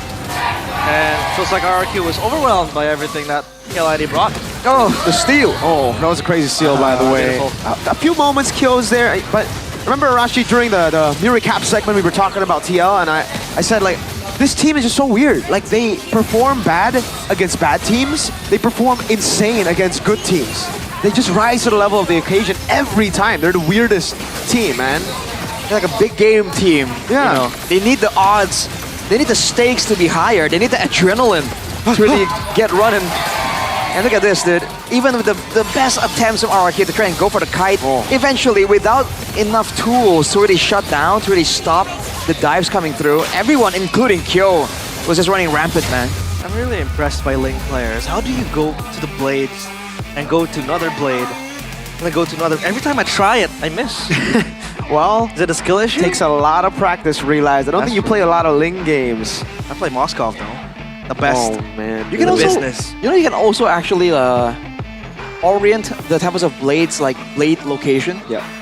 A lot of people don't know that. So you can actually pre-plan, you know, where you want the 4 blades to be in for maximum efficiency. Yeah. And a lot of people I know who actually plays Ling a lot, I've caught them like playing and going like, whoa, hang on a second, I can control this? I can turn it? That might be what you're missing, realize, to fulfill your potential. That's true. The potential of the items now for both teams seems like nothing out of the ordinary. And was that a fleeting time by Witty? Yes, sir. If I'm not mistaken. So to pop the ult faster. And it seems like the similar idea here. Hilda and Glue both diving towards the back line. The roamers, fleeting time and a bit of tankiness, so you can set up with the ultimates, don't get bursted down. It just seems like after those two similarities, everything just went differently for both teams. And for Team Liquid ID, especially, you know, the Kimi is really a big problem, and I think RRQ, I don't know, man, their style really struggles against this Kimi. Then on top of that, Yeheskel on the Tushin, shout out, he was doing a great job this game. But with Fabian on the Ling, I feel like that immediately puts RRQ on the back foot. Regardless of however they want to set the composition, with Fabian on the Ling in the picture, it's just a whole different, like, you know, a whole different matchup. Are we entering like a weird stage of MPL ID where it's just styles makes matchups, you know? Like every single matchup is different, right? We have seen that so far. Yeah. And now we want to listen to Team Liquid ID in this mic check, excuse me. Hey, Take it away. Mas donatin guys kalau bisa. Lihat mid-nya guys. Bawa yuk. Udah gicil. Ya. Aman. Balikin. Nice boys. Tetap orangin terus ya. Karinya nih boy di gua boy. Karinya tuh. Masuk nih. Boy mobilnya karinya. Masuk lotnya, masuk Kari. Lagi boy. Gua cecein boy. Aman. Yes boy. NN ya boy. Nice, alhamdulillah. Nice game guys. Aman Ki, santai. Dia nggak bisa apa-apa nih dulu. Jalur. Kita main bola. Ini kunci lihat gua. Flicker guys. Ada yang mau orang. Telewit. Aman. Flicker BTK boy, depan boy. Gosun. Udah cukup boy. Betul. Masukin wave aja boy. Oke, dapat nih. Ayo mid bawa guys, barengin guys, bisa dapat bisa ini. sih. Bawa dulu. Gua pegang mid. Gak ada ulti Barca. Retri suyo. Betrek flicker kan?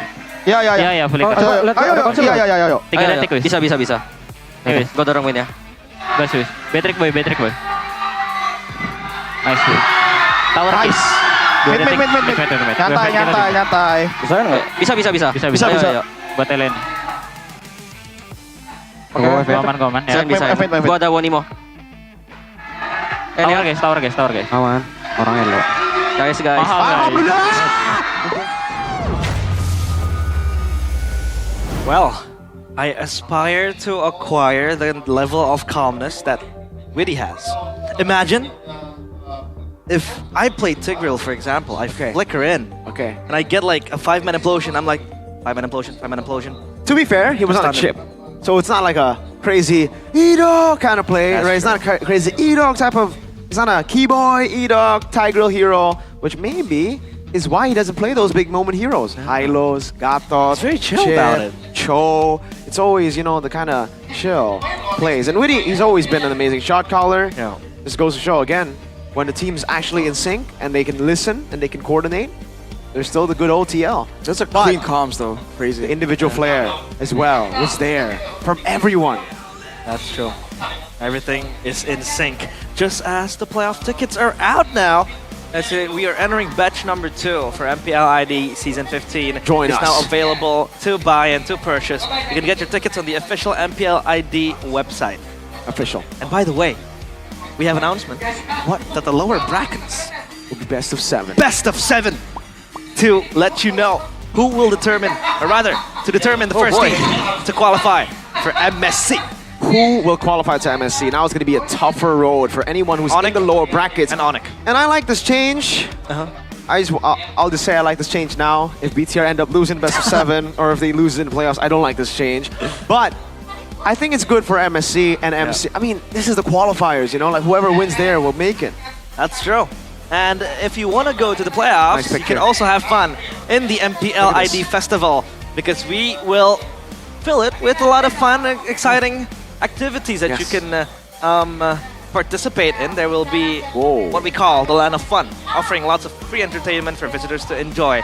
We have watch parties and even food stalls, and I hold MPL ID Festival a special place in my heart. Look at this. They picked the right team. There you go. Meet and greet with the boys. But go on with your point, realize that was an important point. Because this is the place where I got the chance to be here. Got the chance to cast for the first playoffs, yeah? And you were the judge. You were like, who's this guy? No, that was Britama, bro. Yeah, but it's No, still he's saying the festival. the festival. He was a festival purely. Just the festival. Because he was in the festival initially when he was trying out, and that was, that was good times, man. Good times. And Arashi was there as well, chilling. He was looking at me. He was stern look. He won by a long shot. Don't say that.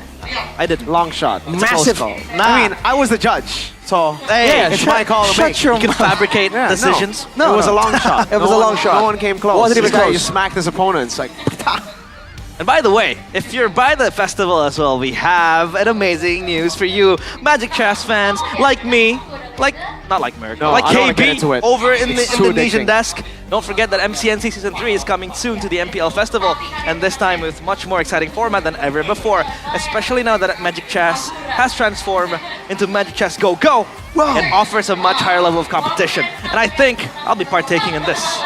oh, I don't that'll know. be cool. And your off day, maybe you can compete in I do. MCGG. I will. But again, it'll be in the Jakarta International Velodrome, guys. This is a special arena to most people. Just not me, because this was the season when Bigatron got number 1 in the regular season, and then me, though. dropped down, got knocked out instantly. Brother, Poor Pete Velodrome. Exactly. shut up, realize. Shut up. Yeah. Oh, this was also a pretty horrible season for you, bro. That's why I'm keeping quiet, bro. I'm keeping to myself. Yeah. Wow, But it will change. Things change, ladies and gentlemen. And surely BTR will lift the trophy this season. You see that new trophy? Oh my. Did he just say? Oh my Did God. he just say Bigatron will lift the trophy? We'll just lift off, because after this we have the closing match. Onic against Alter Ego up in the card, so stay tuned. And MPL ID Season 15. We'll be back after the break. Yeah, we'll be back.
Gak perlu.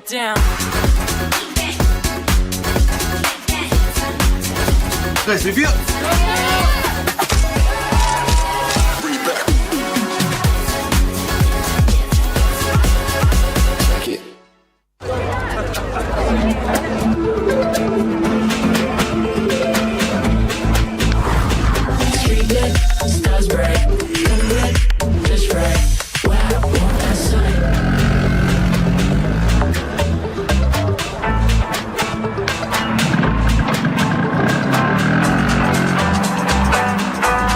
Wow.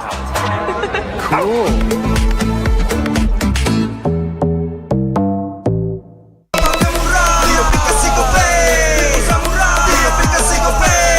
Walau yang lain terus berubah, kopi konsisten, kasihnya pasti murah. Bayar tagihan murah di aplikasi Gope. 100 kali per bulan. Download aplikasi Gope baru, nggak pakai lama. Dompet andalan gamers banyak damage-nya.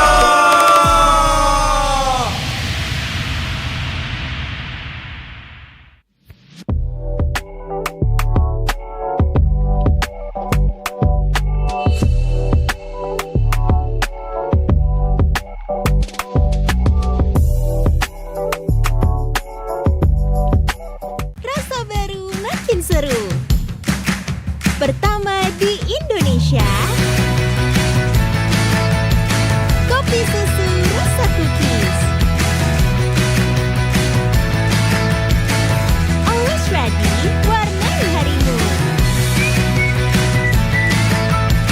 Good day groovy cookies. Nikmati sensasi asyik kopi cookiesnya. Tak ada hari tanpa mabar. Main ngelek, kerap buat ku tak sabar. Gimana mau main sampai kelar? Ini waktunya ku bersinar. Okay, let's do it. Games main andalanku bikin mainku semakin hebat. Tim stabil main makin mulus, rankku fix naik terus. Tukar DG rings, diamond dan voucher game kau dapat. Cuma Games Max, makin no debat. Games Max Booster, kini dapat DG Rings. Beli paketnya dan aktifkan boosternya di aplikasi Dunia Games.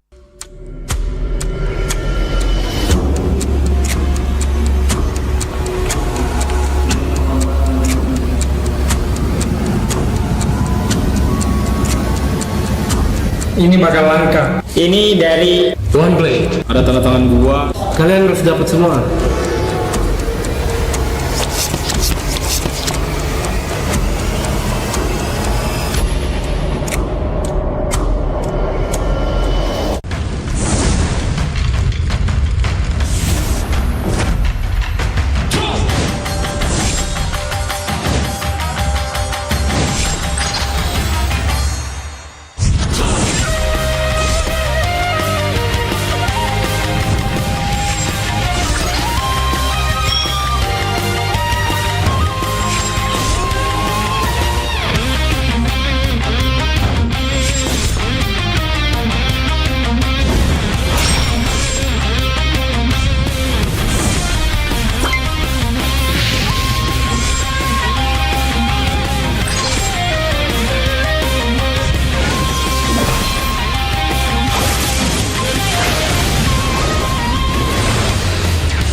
相変わらずやかましい奴らだ。今度は背中合わせでいくわよ。よっしゃ第7班ここに復活だってばよ。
内巻ナルトが帰ってきたぞ。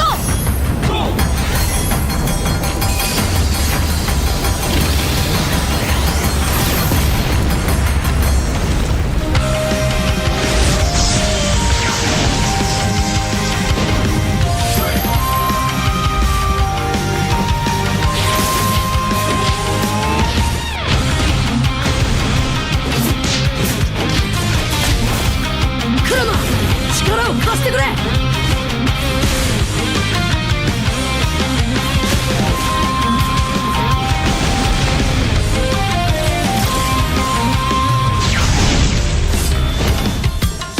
っしゃ第7班ここに復活だってばよ。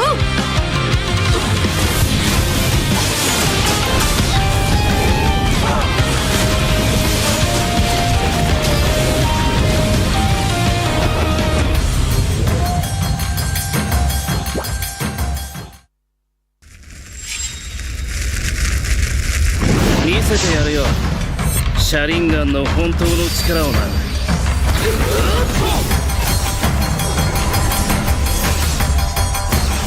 力が湧いてくる。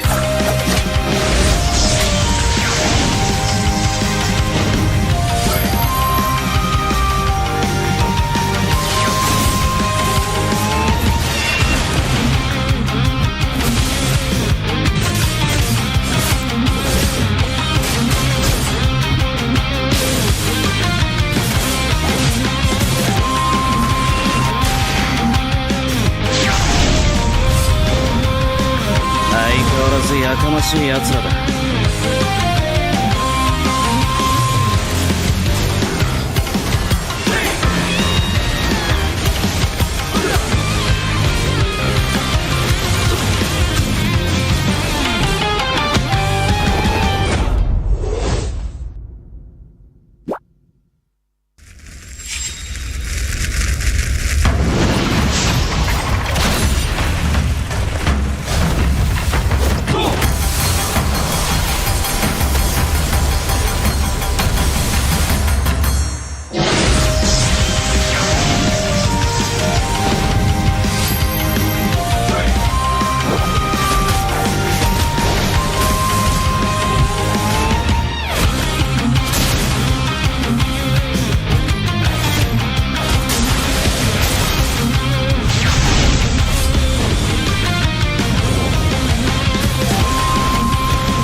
ここは俺に任せてもらった4代目他を超える忍びはお前しかいないと俺はそう信じた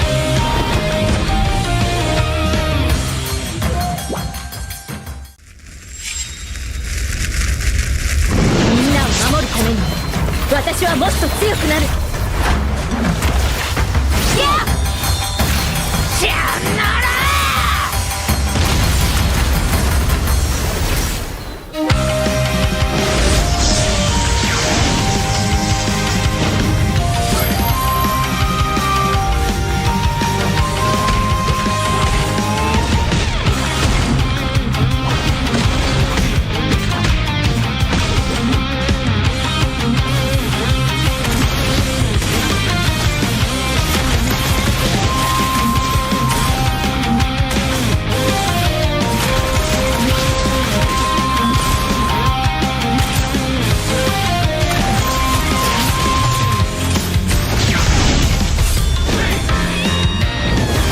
背中合わせでいくわよ。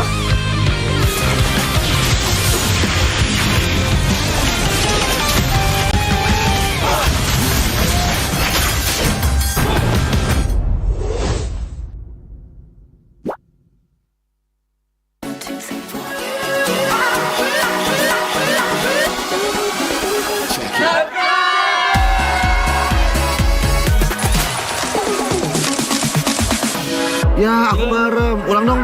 Gak perlu.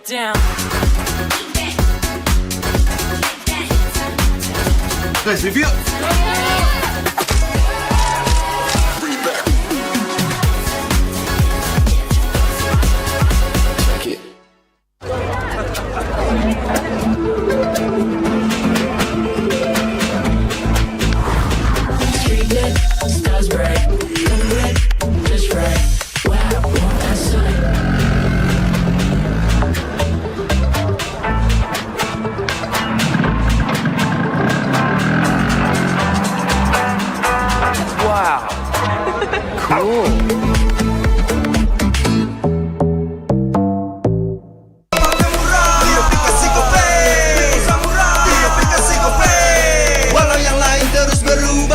Konsisten, kasih yang pasti murah. Bayar tagihan murah di aplikasi GoPay.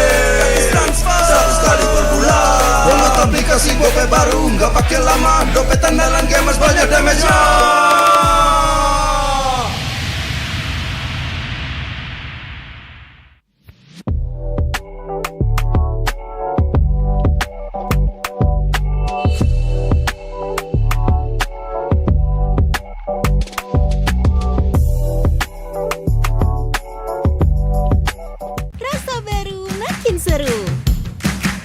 Pertama di Indonesia,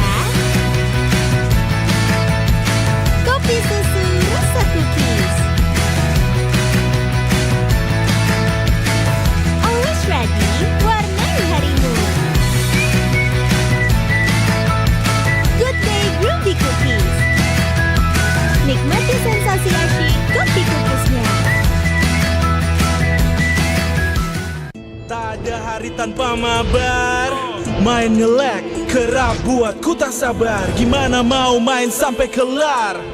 Ini waktunya ku bersinar. Okay, let's do it. Game smash andalanku bikin mainku semakin hebat. Pin stabil main makin mulus, rankku fix naik terus. Tukar DG rings, diamond dan voucher game kau dapat. Cuma Game Smash, makin no debat. Game Smash Booster, kini dapat DG rings. Beli paketnya dan aktifkan boosternya di aplikasi Dunia Games.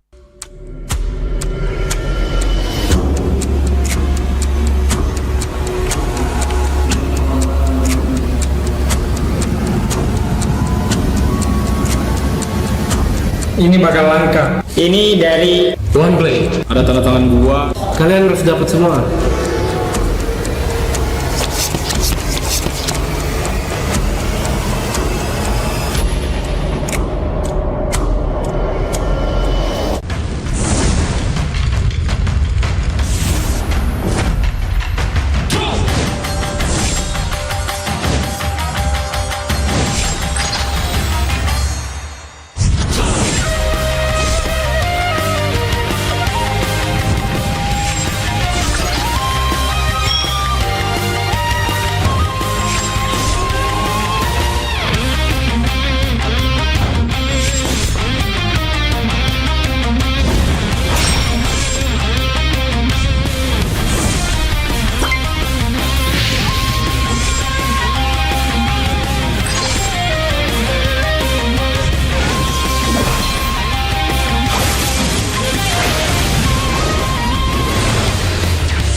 相変わらずやかましい奴らだ。今度は背中合わせでいくわよ。よっしゃ第7班ここに復活だってばよ。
巻ナルトが帰ってきたぞ。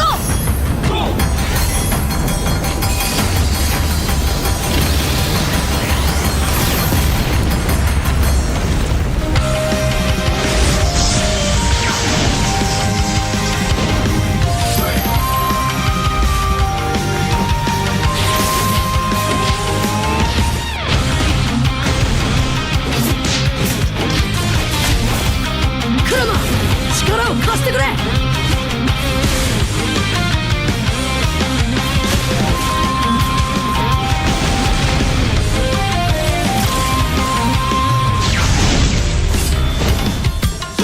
っしゃ、第7班ここに復活だってばよ。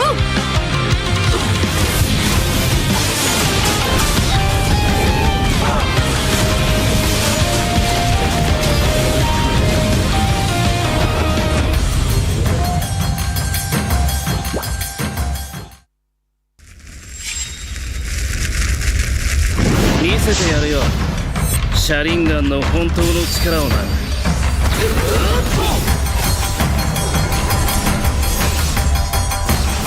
力が湧いてくる。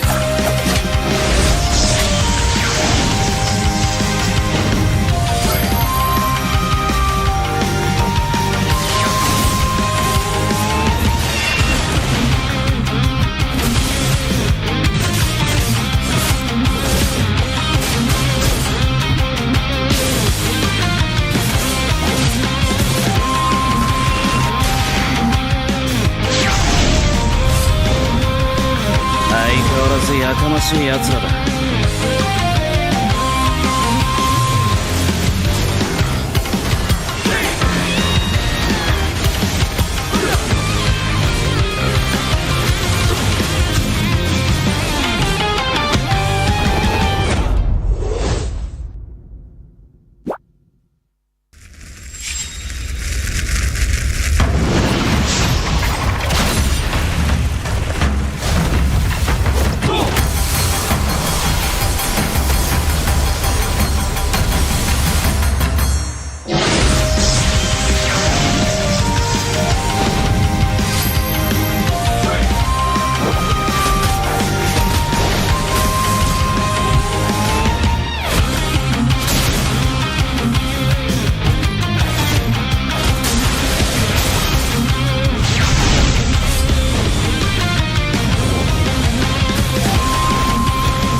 とは俺に任せ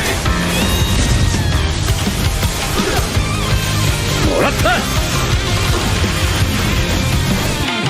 4代目他にを超える忍びはお前しかいないと俺はそう信じた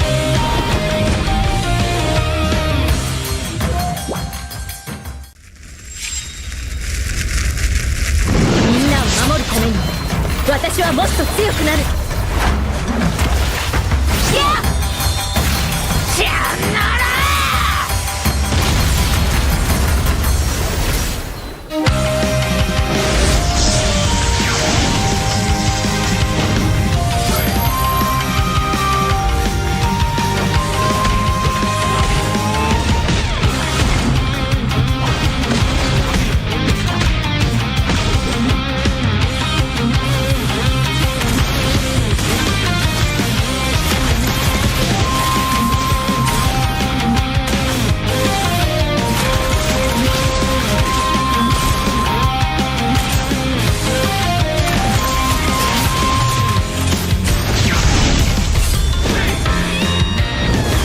背中合わせでいくわよ。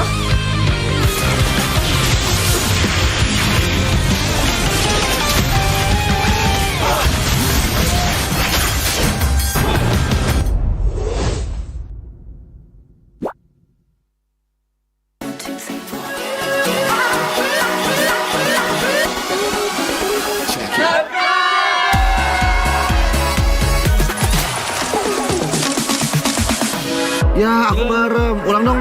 Gak perlu.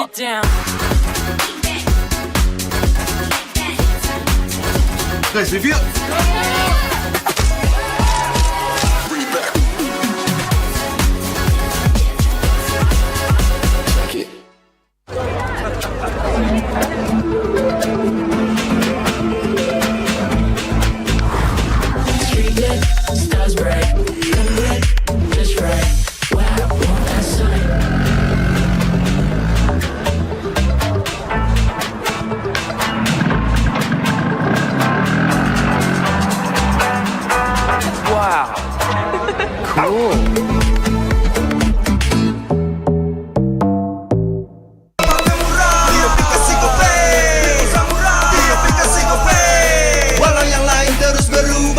Konsisten, kasih yang pasti murah. Bayar tagihan murah di aplikasi GoPay.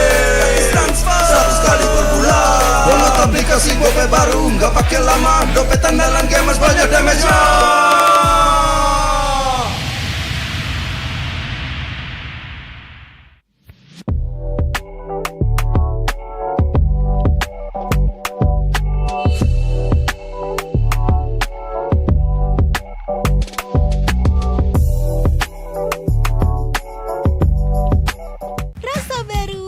Seru.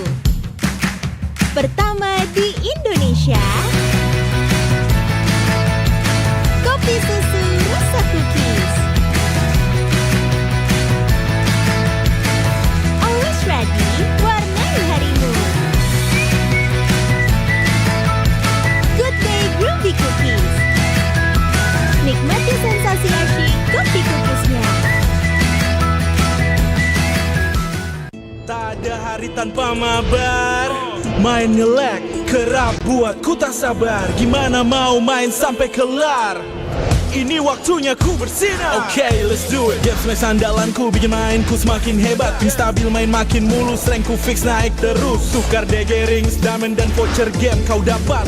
Cuma game smash, makin no debat. Game Max Booster, kini dapat DG Rings. Beli paketnya dan aktifkan boosternya di aplikasi Dunia Games.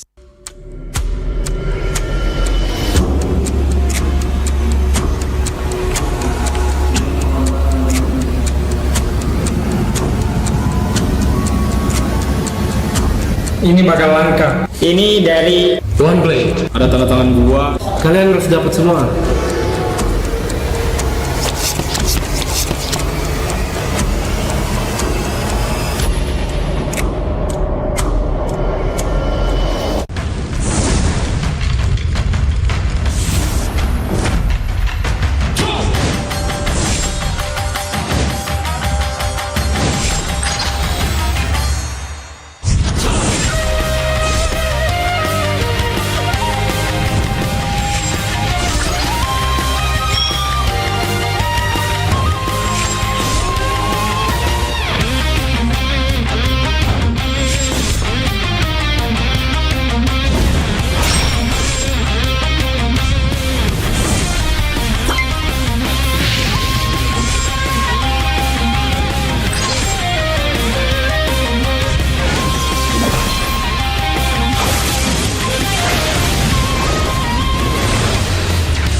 相変わらずやかましい奴らだ。今度は背中合わせでいくわよ。よっしゃ第7班ここに復活だってばよ。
渦巻きナルトが帰ってきたぞ。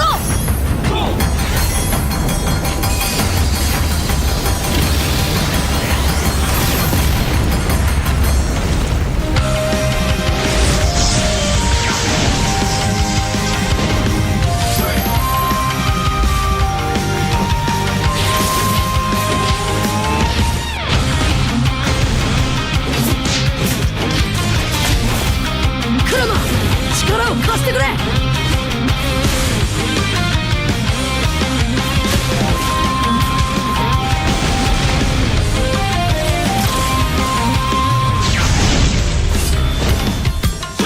っしゃ第7班ここに復活だってばよ。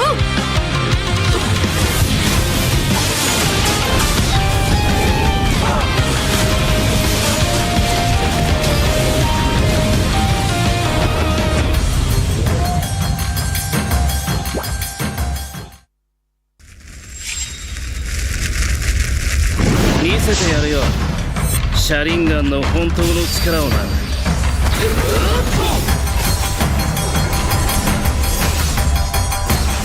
力が湧いてくる。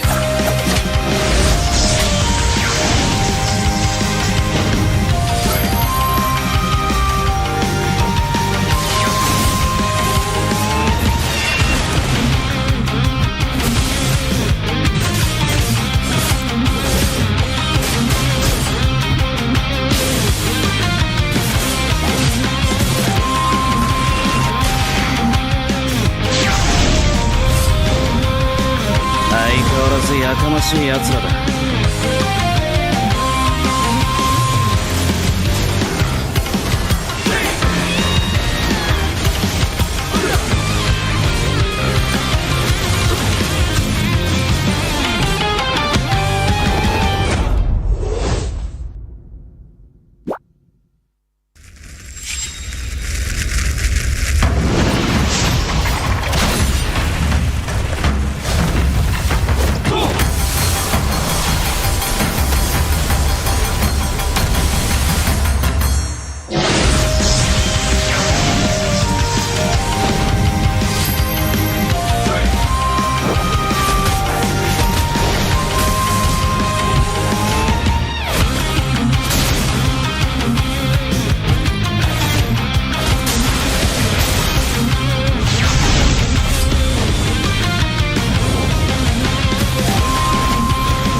は俺に任せて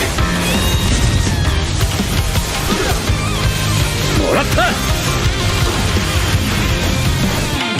四代目他目を超える忍びはお前しかいないと俺はそう信じた。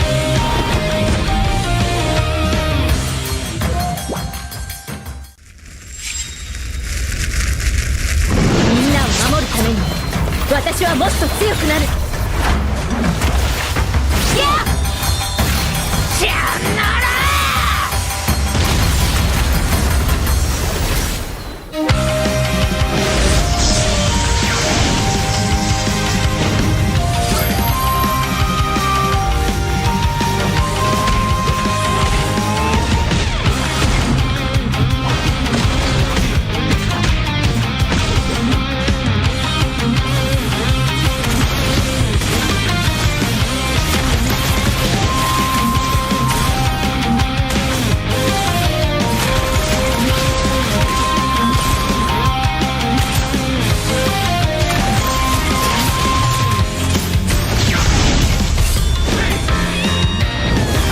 背中合わせでいくわよ。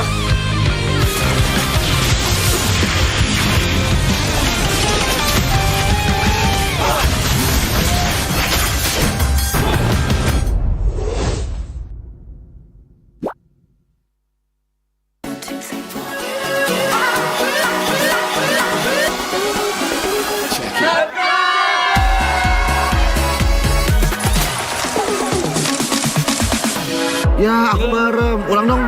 Gak perlu.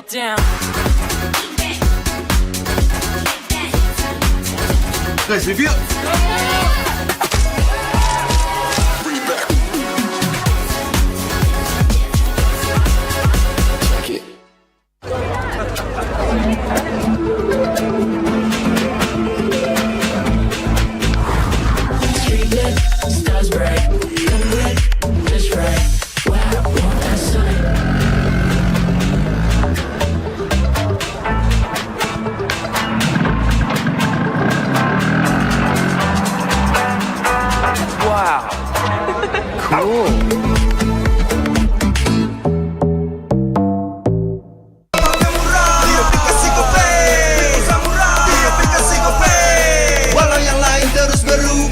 Konsisten, kasihnya pasti murah. Bayar tagihan murah di aplikasi GoPay. Transfer 100 kali per bulan. Download aplikasi GoPay baru, nggak pakai lama. Dompet andalan gamers banyak damage-nya.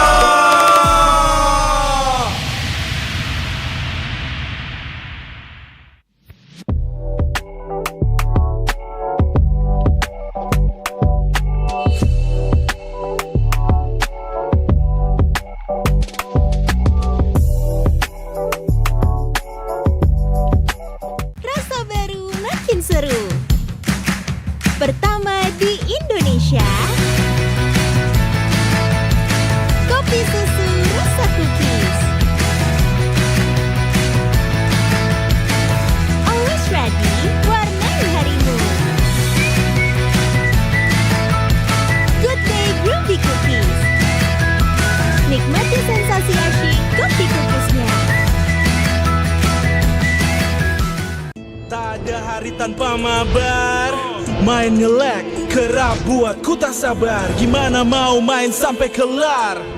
Ini waktunya ku bersinar. Okay, let's do it. Game smash andalanku bikin mainku semakin hebat. Tim stabil main makin mulus, rankku fix naik terus. Tukar DG rings, diamond dan voucher game kau dapat. Cuma game smash, makin no debat. Game Max Booster kini dapat DG rings. Beli paketnya dan aktifkan boosternya di aplikasi Dunia Games.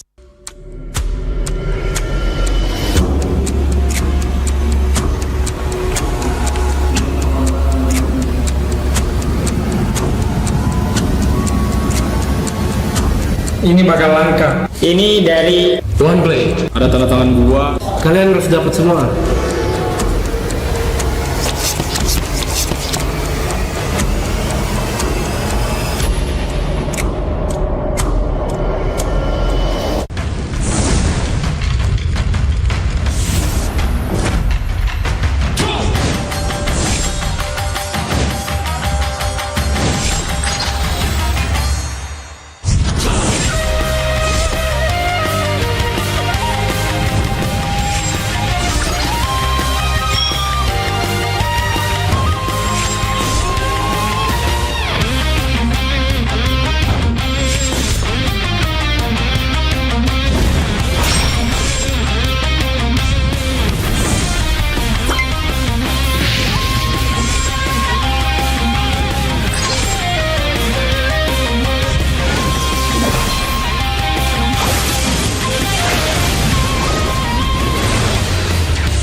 tertinggi.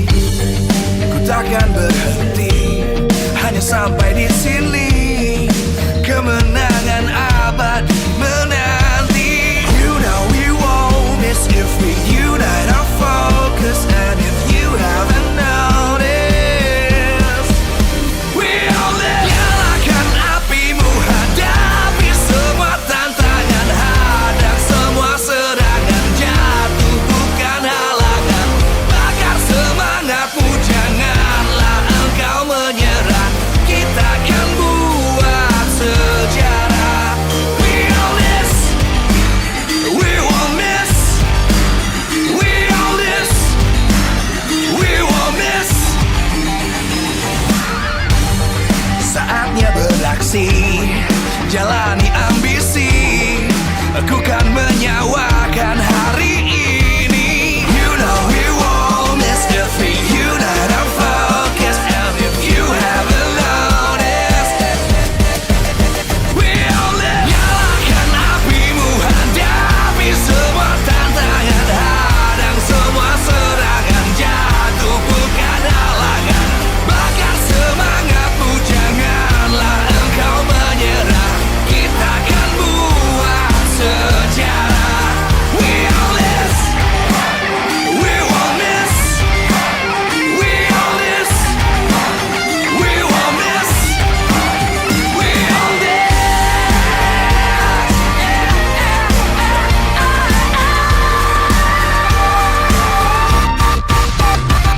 Nyalakan apimu, hadapi semua tantangan, hadang semua serangan, jatuh bukan halangan. Bakar semangatmu, janganlah engkau menyerah. Kita akan buat sejarah. We all this.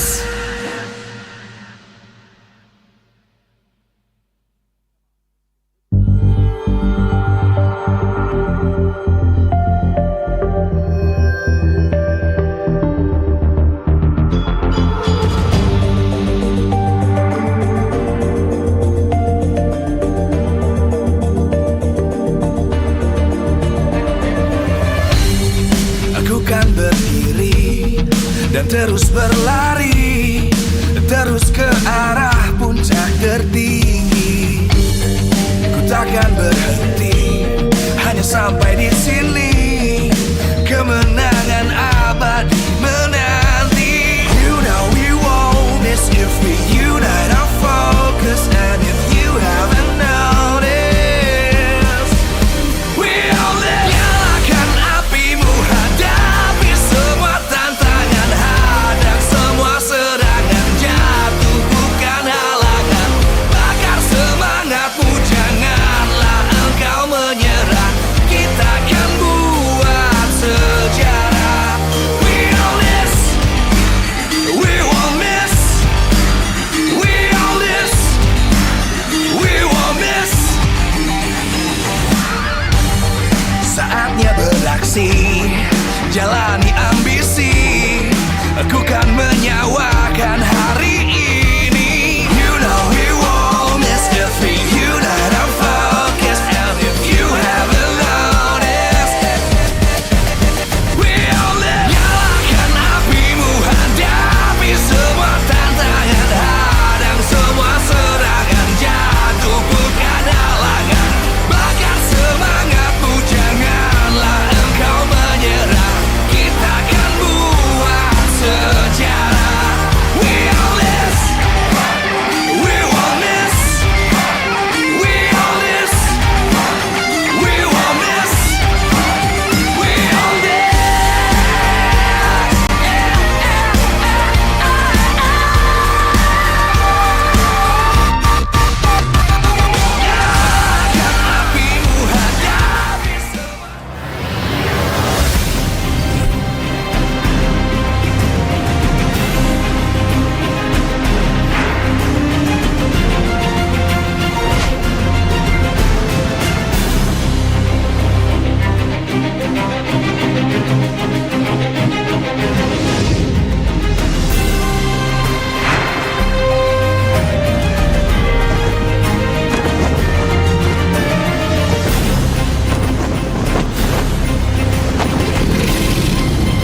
Live from MPL Arena, Jakarta, MPL Indonesia Season 15 is powered by Moonton.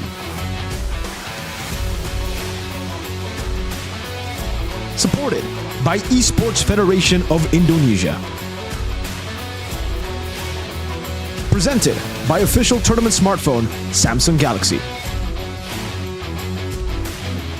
Official e-wallet GoPay.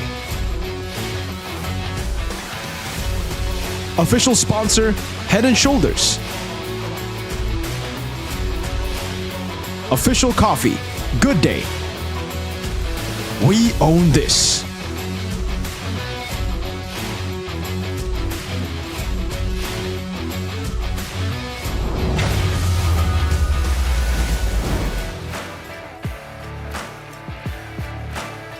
Dan selamat datang kembali di MPL Indonesia Season 15 di match penutupan hari yang kedua, minggu ke-9.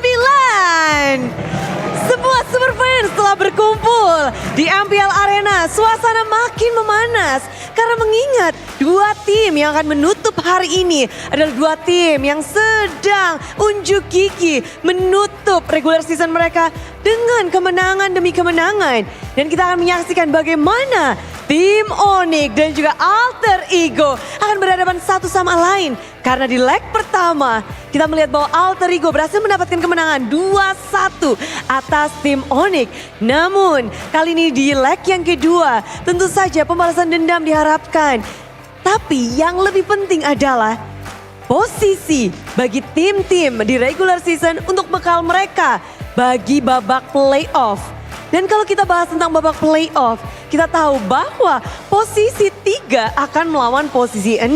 Sedangkan posisi 4 akan melawan posisi 5. Dan sekarang posisi mereka bisa jadi ini adalah pertemuan mereka sebelum babak playoff. Kita nggak akan tahu sebenarnya siapa yang akan menempati posisi berapa. Tapi kemungkinan besar bisa saja mereka akan bertemu kembali sebagai teaser untuk babak play-in di babak playoff. Tapi sebelum kita menyaksikan bagaimana tim Onyx dan juga tim Alter Ego bertanding, Budi juga mau mengingatkan bahwa MPL Indonesia Season 15 powered by Moonton, supported by PBSI, presented by official tournament smartphone Samsung Galaxy, official e-wallet GoPay, official sponsor Head and Shoulder, official coffee partner Good Day, dan juga partner ini sports ada Telkomsel, Dunia Games, dan IndiHome. Bersama dengan advertiser Kacang Sukro dan juga Hokben. Tak lupa supplier kita RSP Helmet. Dan semuanya sudah berkumpul pastinya nggak sabar untuk menyaksikan bagaimana gold laner dari kedua tim. Rookie-rookie yang tiba-tiba bersinar dan menjadi bahan perbincangan. Karena kita tahu sendiri bagaimana gold laner dari Alter Ego memecahkan rekor-rekor. Di mana 2 kali save dari dua gold laner yang berbeda berada di tangan Alter Ego. Sementara Savero juga menjadi gold laner yang patut untuk diacungi jempol. Dia membawa permainan yang semakin kuat di setiap matchnya. Bukan hanya gold laner, namun mata kita juga harus tertuju kepada kedua jungler yang terus menarik perhatian. Di mana ada jungler dengan rambut yang terus berubah setiap minggunya. Jungler berdarah panas Rine. Dan lawannya kali ini dengan jungler yang penuh dengan prestasi. Itu Kairi menjadi salah satu tantangan bagi Rine tentunya. Dan di sini Kairi pun harus bisa mungkin membuktikan diri bagaimana The 4P Champions tim Onyx akan menghadapi Alter Ego. Inilah dia pertarungan untuk tim Onyx dan juga Alter Ego. So caster, let's go!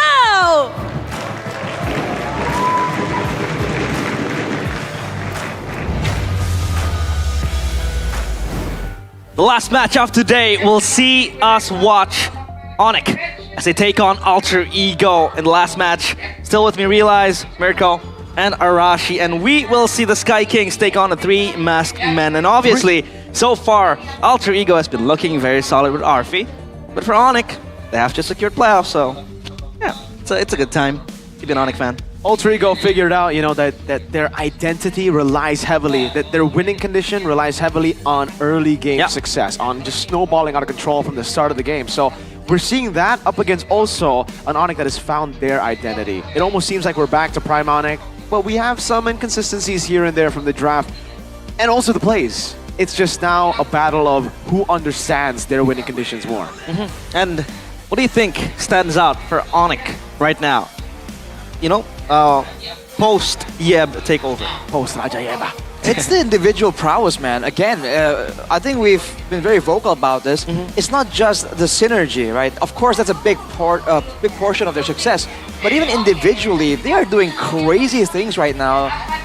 A lot closer to the prime version of Onyx. And that's a sight for sore eyes, especially if you're an Onyx fan, you know? But we have to see, man. Against Alter Ego today, I feel like this is going to be an interesting one.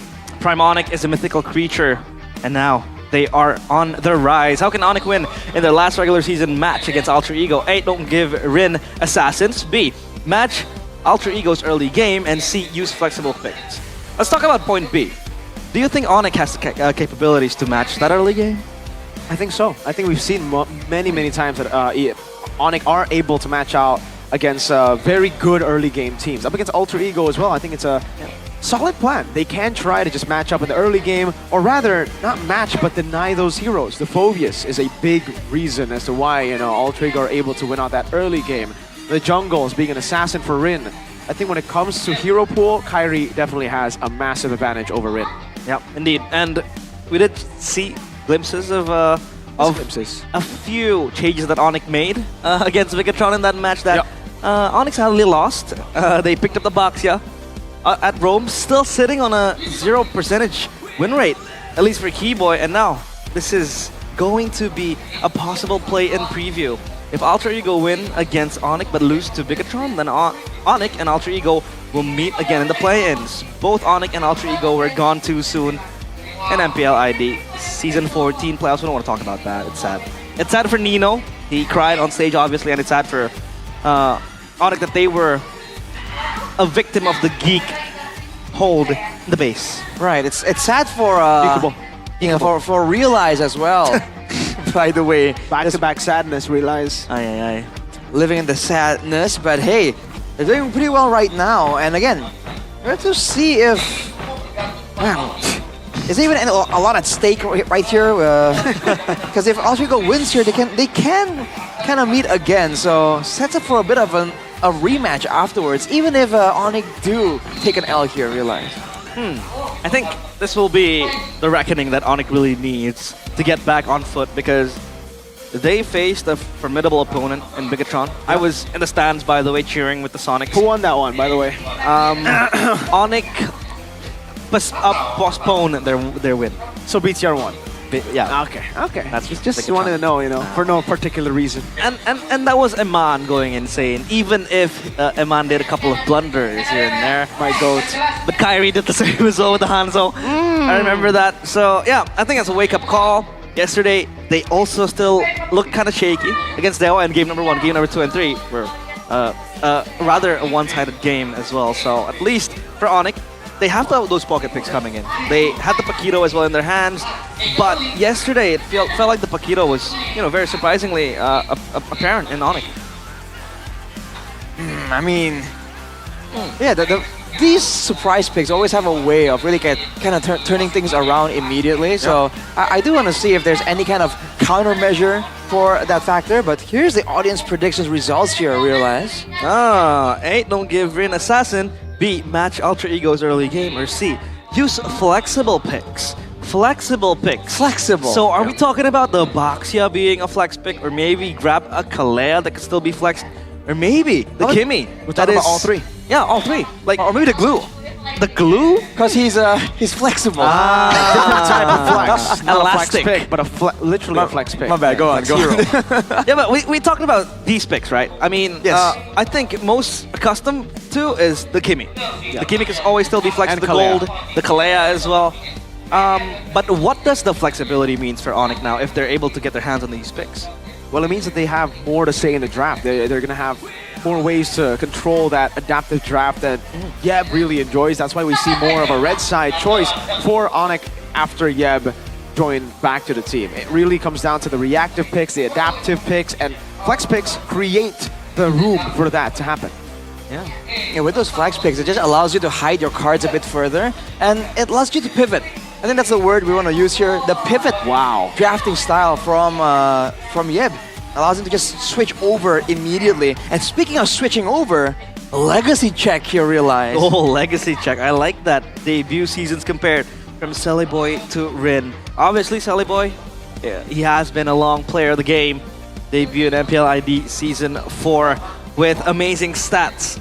As for Rin, he debuted in MPL ID Season 15, obviously this season. But do you think he's able to surpass Miracle Boy's achievements in terms of the jungling department? Will he be able to in the future? Maybe, but when it comes to first season, I gotta say, no. Rin is not on the level of, a Sally Boy, Miracle Boy season in his first season. He's rising up, he's definitely amazing at the game, but Sally Boy was special. Like, he came in, 3rd place finish. Right now, Alter Ego is kind of still struggling. Yeah, indeed. I mean, they have been playing behind Rin, funneling a lot of the lead towards Rin being that hyper carry, and I do agree. Like, it's still his debut season. He has a high skill ceiling that he could always achieve, and that potential is there. But what do you think is hindering Rin from becoming the perfect jungler that he might be in the future? The perfect jungler? I feel like the flexibility is calling into question. By all means, he can play a vast array of things, but we all know that he does his best work on those assassins. Yeah. I mean, look at the replays earlier. He was on a Ling against Team Liquid ID. That says something. We have just seen how Team Liquid ID understands the ins and outs of that Ling. And to be able to play a Ling against them and still do well, it's a show of his skill there. So I think the flexibility definitely is a bit, is calling into question a little bit more. On top of that, I feel, I will also say, and I'll admit that Rin might be better than we give him, than he would seem. Just because back then the level of competition is different. The meta as well is also quite different, right? Yeah. I believe in Sully Boy's debut season, there's a lot more funneling going on there. Like, he was the carry, Now we're seeing a bit more of a flexible situation. We see the mid lanes pop off, the gold lanes pop off, but when the jungle does well, they can also pop off. And that way, the resources are kind of like separated, are kind of rationed over to a lot of different people. So I think Rin, in a direct comparison, probably not, but if you add some more context, he's actually quite impressive, all things considered. Selfless situations as well. As a jungler, you can't really be the hyper carry when it used to be in the older seasons where, Selly Boy might have that upper hand. But now, the question becomes, is he that flexible though as a jungler? Because what if the utility meta rolls back? Will Alter Ego be on a cul-de-sac then? Because we haven't seen him that much playing the Fredrins, playing the Baxias. Maybe the Baxia shouldn't be forced with because it's a specific playstyle that teams are looking on. Yeah. But for the Fredrin, is he that apt when it comes to these utility picks? That's a good question because we can go straight into the stats. 0% win, 2 times picked up on the Fredrin, and honestly, I am very unimpressed by his Fredrin. And this is not to say that he's not a good player. He's amazing on Assassins. The question is utility, and no, I don't think so. When it comes to utility jungle, this is where Rin can get exposed. And that's why I brought up the topic of Kairi compared to Rin. Yeah, Rin plays a better Hanzo than Kairi, but there's more than just the Hanzo now. There's all the utility junglers that we've been seeing come up, the Bakshias, the Fredrins. And against Onyx, a team that again loves that flex. Yeah. Alter Ego, they better not get caught in the flex. That's true. At least they have another pillar now in RFE. But obviously, when it comes to the gold lane, it is very fragile. A lot of ways to punish it as well. So maybe RFE might be the second carry behind Rin. But I think it's time for Rin to start picking up these type of heroes because there's a possibility where maybe the utility meta might roll back. I don't think they're going to get another jungler by that time. So obviously making the best out of Rin will do the work. But for Selly Boy, did he play that much of utility jungler? No, back then, like Arashi said, it was the funnel meta. So it was a lot of the assassins, the marksmen in the jungle still as well. So no, we saw more of just pure damage dealers, not utility jungle. What was the time we saw utility jungle? Maybe season 8.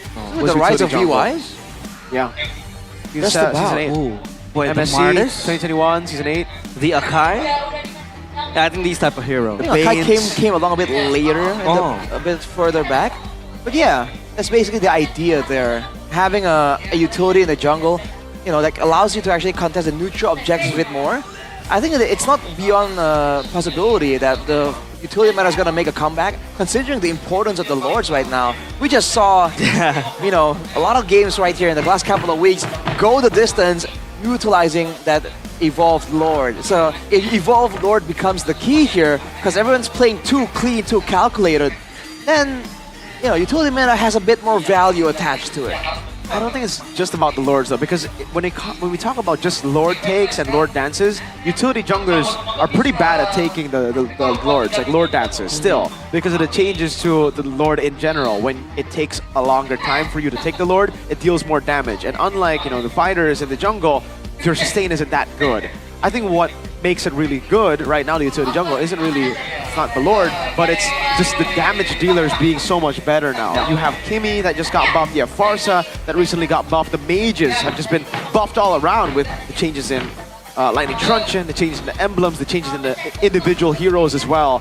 And yeah, to mention one of the few that has been amazing, Kimmy. Like you just go Kimmy Granger and then you can play full front to back with enough damage, both magic and physical. That's a composition, obviously. That's what we saw from Geek Fam, right? The Florin with the Fredrin meta, that was ridiculous. Yeah, that was just funneling leads to the Kimmy and the Granger. And it was brought upon by a few teams previously playing today as well, so the Kimmy Granger will be a top priority, I feel like, for both teams. Arnfi also plays the Granger. He was able to acquire a Savage last week, so that is going to be on the ban list probably for Onyx, and that is a possibility. For some he plays it as well. But now, the teams that are going to play today, Alter Ego, it's Nino, Rin Hijume, Dreams, and Arfi. Still the same 4 or 5 members. The solid lineup that they have found painstakingly, the balanced one with good early game and late game aggression. Alter Ego, what do they have in store for us today? The battle for playoff placements. Will Alter Ego be able to rise, or will they fall and stay at 6th place to face off against the 3rd place team? Ladies and gentlemen, the 3-phase masks, it's Alter Ego!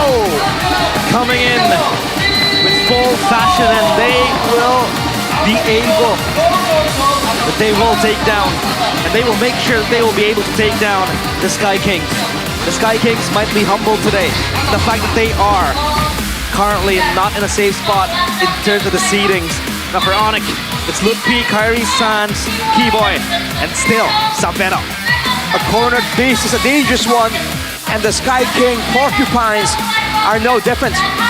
Putting all the stops here, they're gonna do all that is required to take down Alter Ego. A shaky season for the Sky Kings, but with the return of Raja Yeba, now it's time to prove the doubters, the haters wrong, and Onyx can still stand atop the league. Welcome, the 4-peat champions, Onyx! The Sky was missing its king, and the king now returns. It's King Yeb, Raja Yeba, and he's back to lead the Sky Kings back to their former glory. However, they can all do that starting now, beating Alter Ego to make sure they have a better placement in the playoffs. Definitely gonna be a massive impact for the standings, for the points, for the mental state and momentum as well. Coach Yeb and Coach Adi to Zephyr and NFR. You can see here the serious looks, but usually for Coach Yeb, it only lasts with a fist bump. Once he gets past the enemy players, it's all smiles there. You know he's up to something. Yeah, he's just chill. And it's insane how much aura a man can have, because it feels like when he is back, reinstated as a coach. Yeah, exactly, like Ancelotti, obviously. The man who won us 2 UCL titles, by the way, with his eyebrows. And that's the same thing that Yeb can bring. He brings back that presence that, not eyebrows, but like, he brings back the confidence in his players. Yeah. And what is it so special about Yeb that Onyx is able to capitalize on? It's the fact that he's just everything that you want, that you need to develop your players. He's a great drafter. He can spot potential in his players. He can lead them in and out of the game. Again, this is something we've always talked about, but it's just so important. He leads them in the game, but even outside of the game, and that kind of respect that transcends the Land of Dawn, that sticks around, man, and you can see the effect that he has immediately. It's not even just about the players. You get this feeling, right, that any player that gets under this man has potential immediately. Yeah, indeed. And we did see a few of new faces in Onyx. It was a long time ago. Post Boots, post CW as well. Now it's Savero on the helm and the gold lane.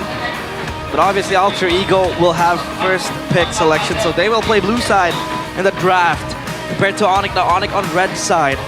What can you tell me about Onyx red side when their second pick? Are they trying to be reactive, or are they trying to just dictate the draft?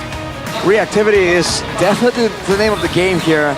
As always, if you want to have the first move, you want to force your opponents to react to you, blue side's the way to go. But for Onyx, their utilization of flex picks, their utilization of unexpected pocket picks, like this X-Work, for instance, that we saw against RRQ. It's stuff like that, right, that allows you to just be so much more difficult to deal with in the red side. So that is the side that is just so beneficial, especially with a drafter like Coach Yed. And that is indeed the option that Onyx has gone for. Indeed. And now, for Onyx and their power picks, they have been in love with the Baxia last week, but it didn't seem to do them wonders. So it's taken off, I think, and it won't be forced unless Coach Shep wants to experiment on something.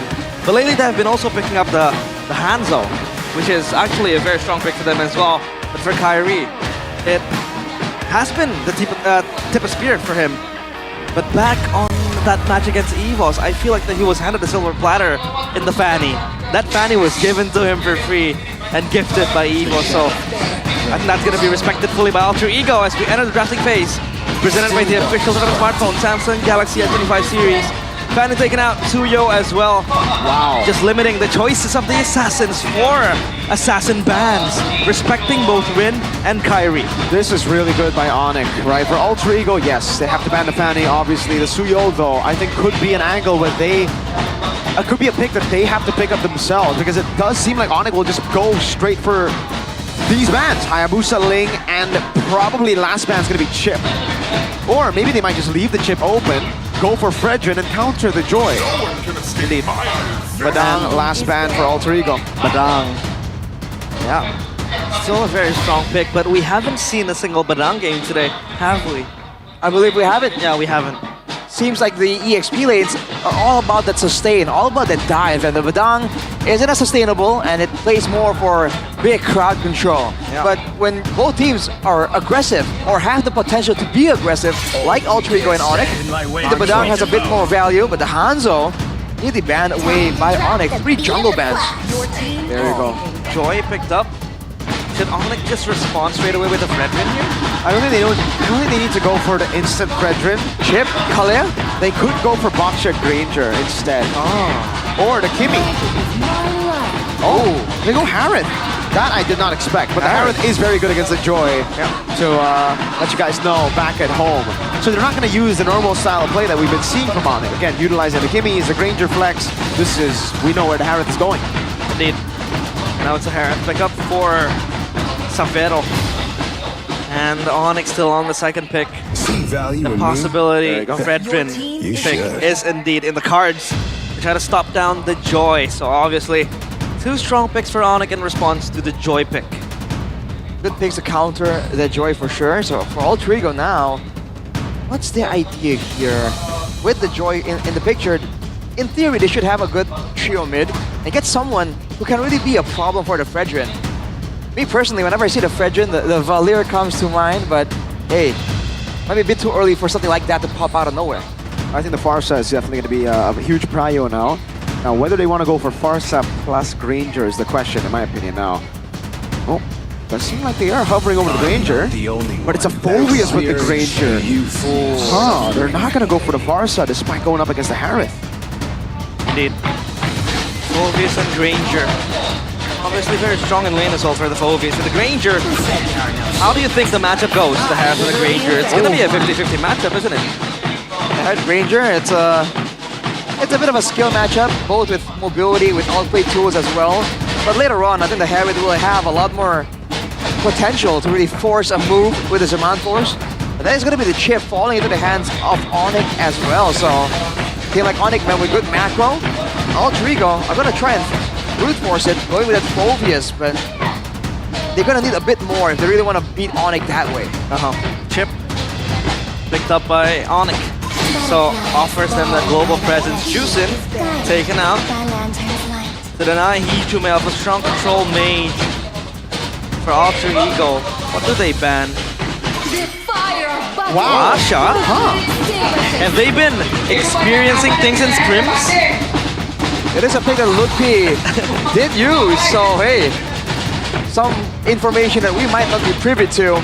Masha ban for Alter Ego. Wanted to make sure that Nino on the EXP lane has the ability, has the space to actually make the plays happen. And we've seen that when Nino is allowed to do so, he definitely delivers. This is a setup for Faramis, by the way. They banned out the heave, the Juicin. Might be a Faramis in the mid lane, and then comboed in together with damage XP, usually. When the body suffers. There you go. The Benedetta is what we usually see, but the Arlet is a good shout that I want to put out there again. Arlet. With the Frederick, right? Basically, ultimate, you get the CC reset with the Vengeance so easily. Yeah. And it's a Ludpi pick, dude. Yeah, it is. Yes, it is. Right. Only with the first move here, if they wanna... Okay. It's gonna be the Lo Yi. Lo Yi chip. So, okay, did not expect Lo Yi plus chip. Doubling down on the macro potential there. Oh, there you go. It's gonna be the Kimi first. Kimi. Global presence galore in the hands of Onyx. For Alter Ego, it's fighting the long game, Kimi and Ranger. Protected by Phobius and Gatot Kacha, so they have that poke and the kite. For Onyx, last pick. What do they want to deal with, or what do they want to pick up here? It does look like they need... Maybe... It looks like they need damage. CC will be a solid choice against Phobius Gatot, but the Kimi and Granger will have a good time because there's no one that can really dive onto them. You think it goes something like an Edith, maybe, perhaps? Edith, a bit... I'm thinking more physical damage, honestly. Right. That's true. They need the damage because Frederick won't be sufficient. Lo Yi and Harith both magical damage, so they need that supplemental physical damage. Are they gonna go Paquito again? Paquito? We did see it yesterday, but... Oh no. I don't know, they're laughing. Oh yes, they are. Wow. The Paquito again. Wow, Paquito. Paquito. Pack it up. Paquito. Pack it up. 100% win rate, by the way. Paquito. It won yesterday against Dewa. Oh my god. So we're gonna see a 1-2 jab cross type of thing. I mean, good old Paquito, man. I'm a boxing fan myself. So great to see a bit Please of use the sweet Manny Pacquiao science. skin.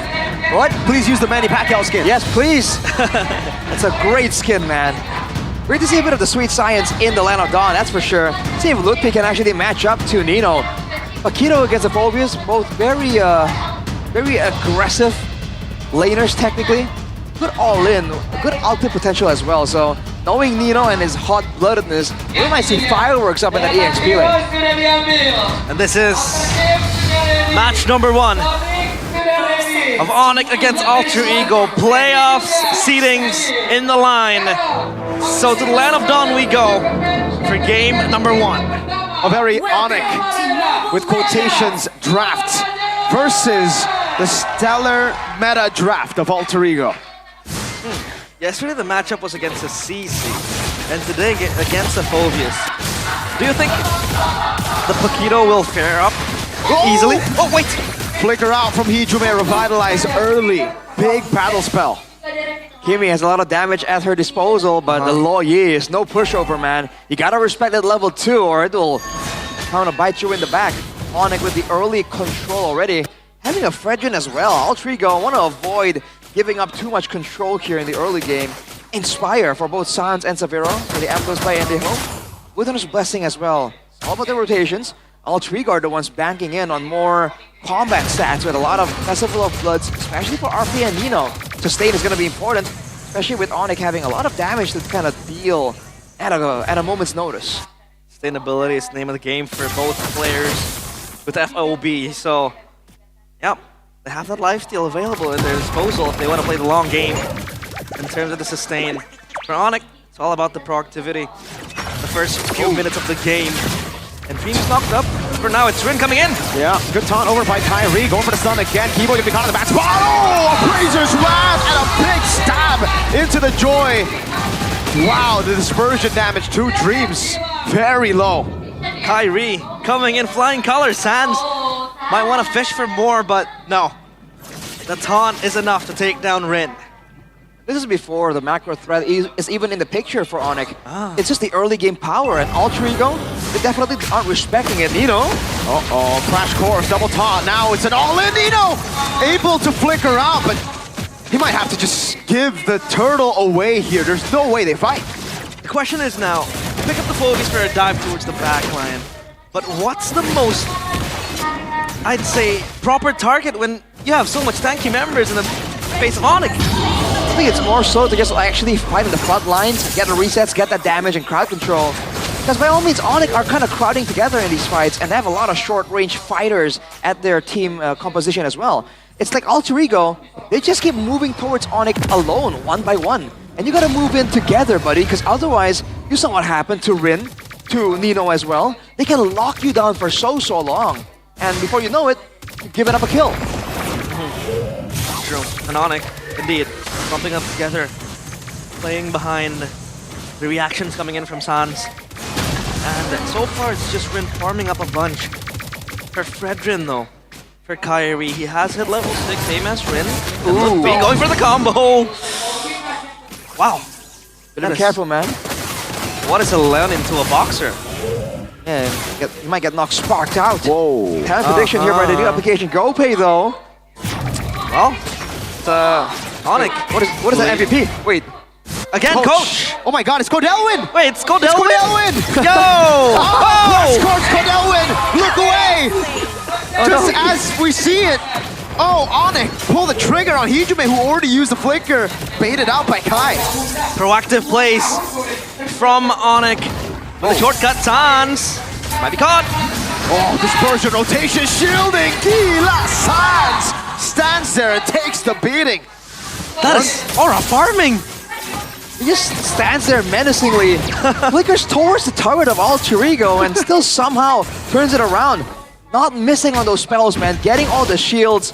That's composure. Oh man, Kyrie steals away the orange buff. Man, highway robbery. We forget about how good the man could be on Fredrin. We speak of his assassins, but on utility jungle, remember, that was still Prime Onyx. That was Prime Onyx with the Baxia as well, jumping onto the bush. But that's a story to forget.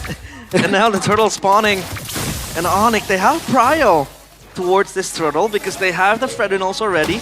And the diversion might just lead him to that, but as of now, Kyrie is far up top. Lutfi split pushing as well.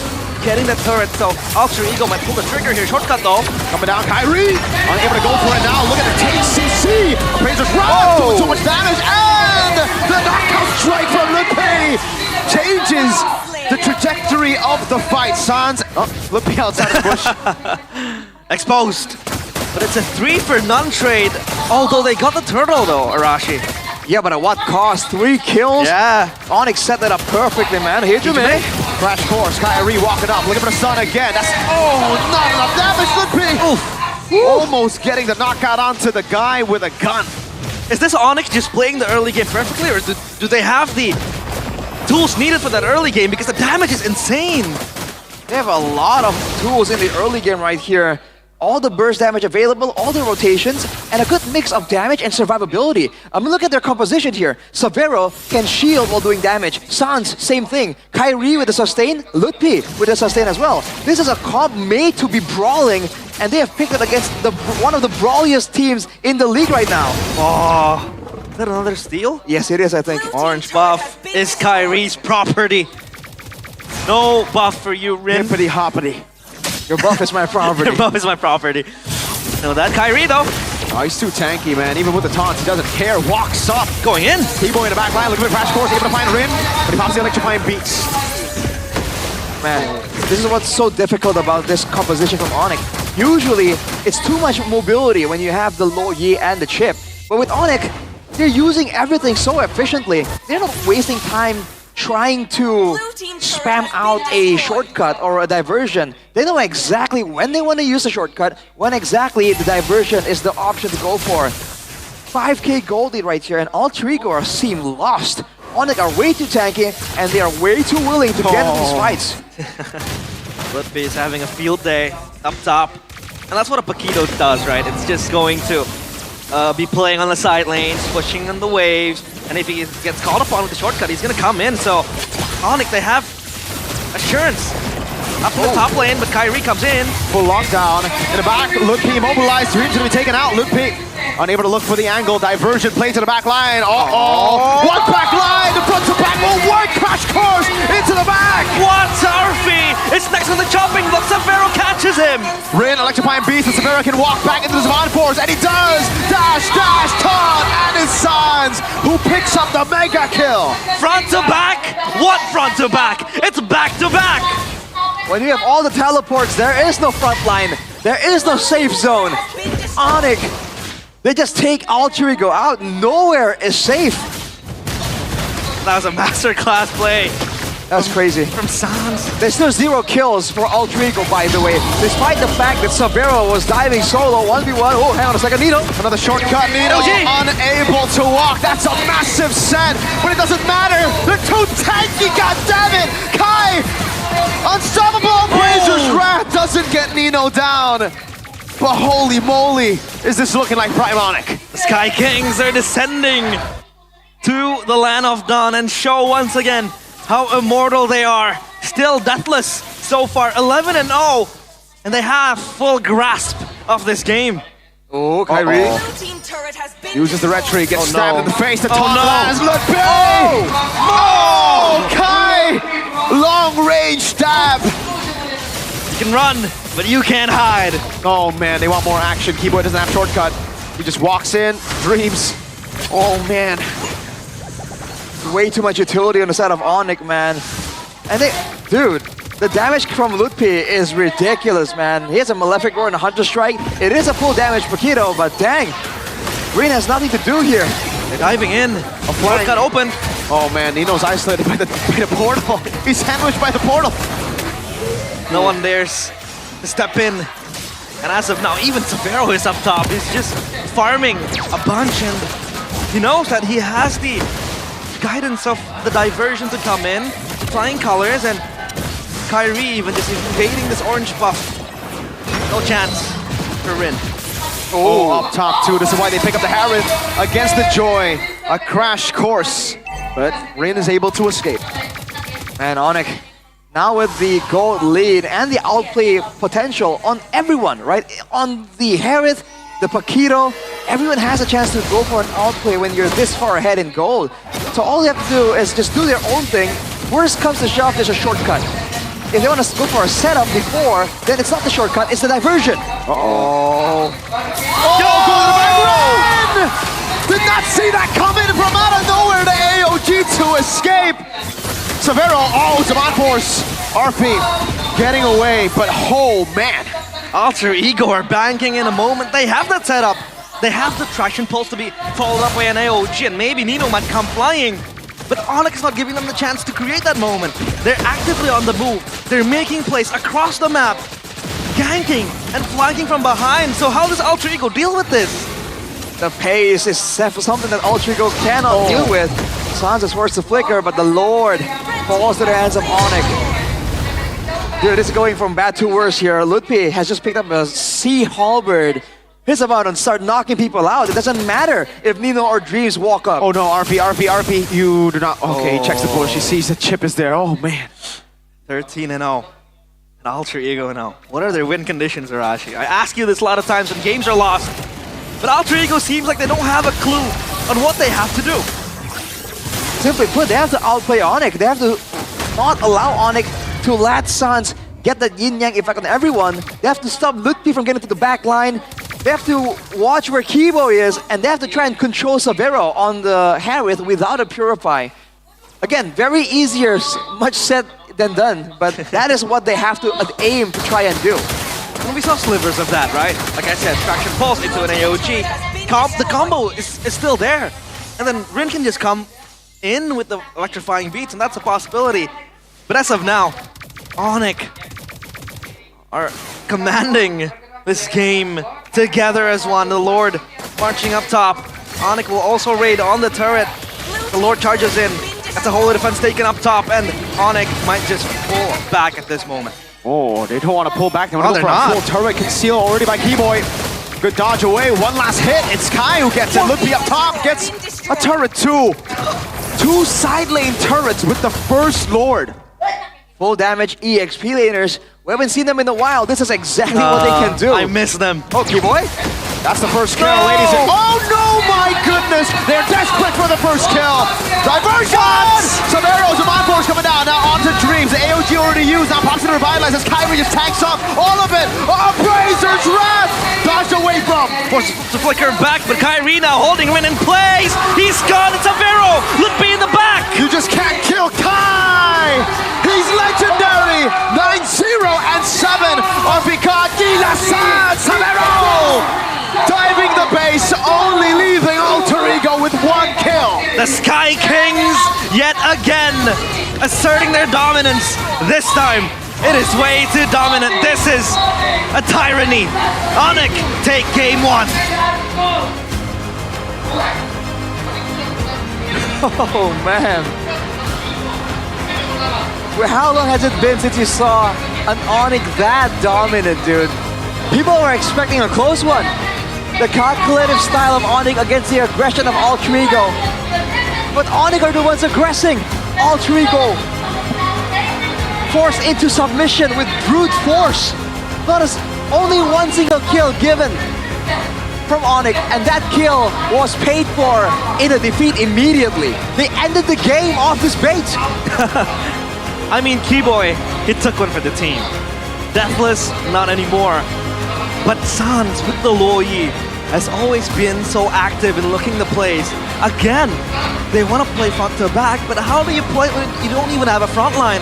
They're coming from behind, just stabbing you in the back like a certain snake. My goodness. Certainly a stab in the back going on to a different club on a free. Fortunately, Onyx hasn't had a moment like that. I feel so satisfied. This is my Onyx. That's the god in the jungle right there. That's Kyrie! Kyrie! That's the whole team, dude. I mean, like, dude. How creative do you have to be? The bait into the in-wall diversion. Like, bro. What is that? How is that possible? How did they improve? Again, not just in the synergy, in the execution. What is that game plan? What is that? The improv. This is how you separate the men from the boys. And Dude. Onyx, certainly, with this game style, it feels like, again, prime Onyx. M5 Onyx, it seems like. But this time with much more grit. Again, still, it's a regular season. Too early to judge, but it's week 9. And they're playing for playoff seeding, so this is, I think, them going all in against Alter Ego. Look at Kai. Greed is so cute. Oh my god, with Greed. That's Greed, by the way, the new one. Obviously though, 9-0 and 7, the god in the jungle, Kyrie. On the Impure Rage version, dude. My man. Here are the highlights presented by the official tournament smartphone, the Samsung Galaxy S25 series. All the way from the beginning, dude. Why would Alter Ego brawl against this Onyx? It was just so deadly, so dangerous. So many ways for Onyx to start a fight and to keep Alter Ego in the fight. This fight, though, man, that Appraiser's Wrath decimated the majority of the players on the side of Alter Ego. And with Loopy coming in, it is just a done deal. Way too much burst damage. This is what you want if you're on a team that wants to go for all these early game snowballs, man. The damage, burst damage, and more importantly, along with a good amount of sustainability. Look at Severo, man, 1v1 against an assassin jungle, and it doesn't even matter. He was just standing there taking the electrifying beats onto him. And it feels like Alter Ego, or rather Onyx knows that Alter Ego is going to play the brawl game in the early stages of the game. So they pick up a composition that can acquire that can just match that. And this composition is perfect. I mean, Rin wasn't given the chance to play at all. The joy was non-existent. Oh, man. And again, this is the only kill that Alter Ego we're gonna get. Look at how many ultimates are required to seal that deal there. And what was the cost paid to ensure that that happened. The margins as well from Onyx. It's been a while, I would say, since we saw Onyx so confident they play with HP bar so low, dude. That damage from Ludwig. Right here, it's just from it's Kyrie. But before that, Savero, Keyboy, Ludwig. Back when Onyx was prime, this is what made them so terrifying. They would just stand there in front of you, actively playing with about 200 HP, and it feels like you can't touch them. And then they recall on you. Yeah. And then they emote on you. And then they flicker, make a crazy play, and make the casters go, Mila's hands, or Kai, Keyboy, Keyboy! Kyrie Hayabusa! Oh my god, Kyrie Hayabusa, that's what Keyboy thinks I do. There's the, oh my god, Ludwig moment as well. Oh, it's not, oh my god. Yeah, there you go. Yeah. Well, we have to let realize say. Why? Savero, it's just Savero. Savero, you need a moment like that. You need a CW Calvin Minata moment. Savero. CW! Savero! Still makes sense. Yeah. Savero. So far, Onyx, yeah, that was Speed! A very dominating game by Onyx, by the way. And it feels like every time the diversion popped, Alter Ego froze. Like, they know an impending doom is coming, but they can't do anything about it. They just actually cannot match up to Onyx in the early game, which is why initially when they were sending out members one by one, there was that moment where Nino in the early game almost got taken out, right? And they were forced to concede a turtle. You cannot allow Onyx to get moments like that. That's exactly what they want. You saw the Phobias that's supposed to be this level 4 menace that was gonna win Alter Ego the turtle fights, you know, the control. He got beat up in a split second, dude. Like, he got... Ludwig was beating him up immediately. You know, Sans was just throwing out all that magic damage, and he just was out of the fight immediately. Bro, deleted. Bro, 2 orange buffs. Oh my lord. 4 purple 10. buffs. 118, bruh. Oh my goodness. This is... He did almost less damage than the Ketat Kacha. Dude, brothers.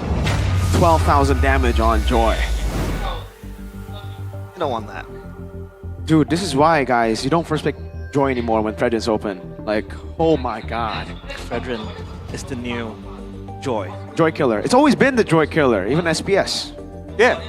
We just haven't seen Fredrin pop up anymore for some reason. And now, after the Baksha came up by BTR, by the way, all of a sudden, Utility's back, baby.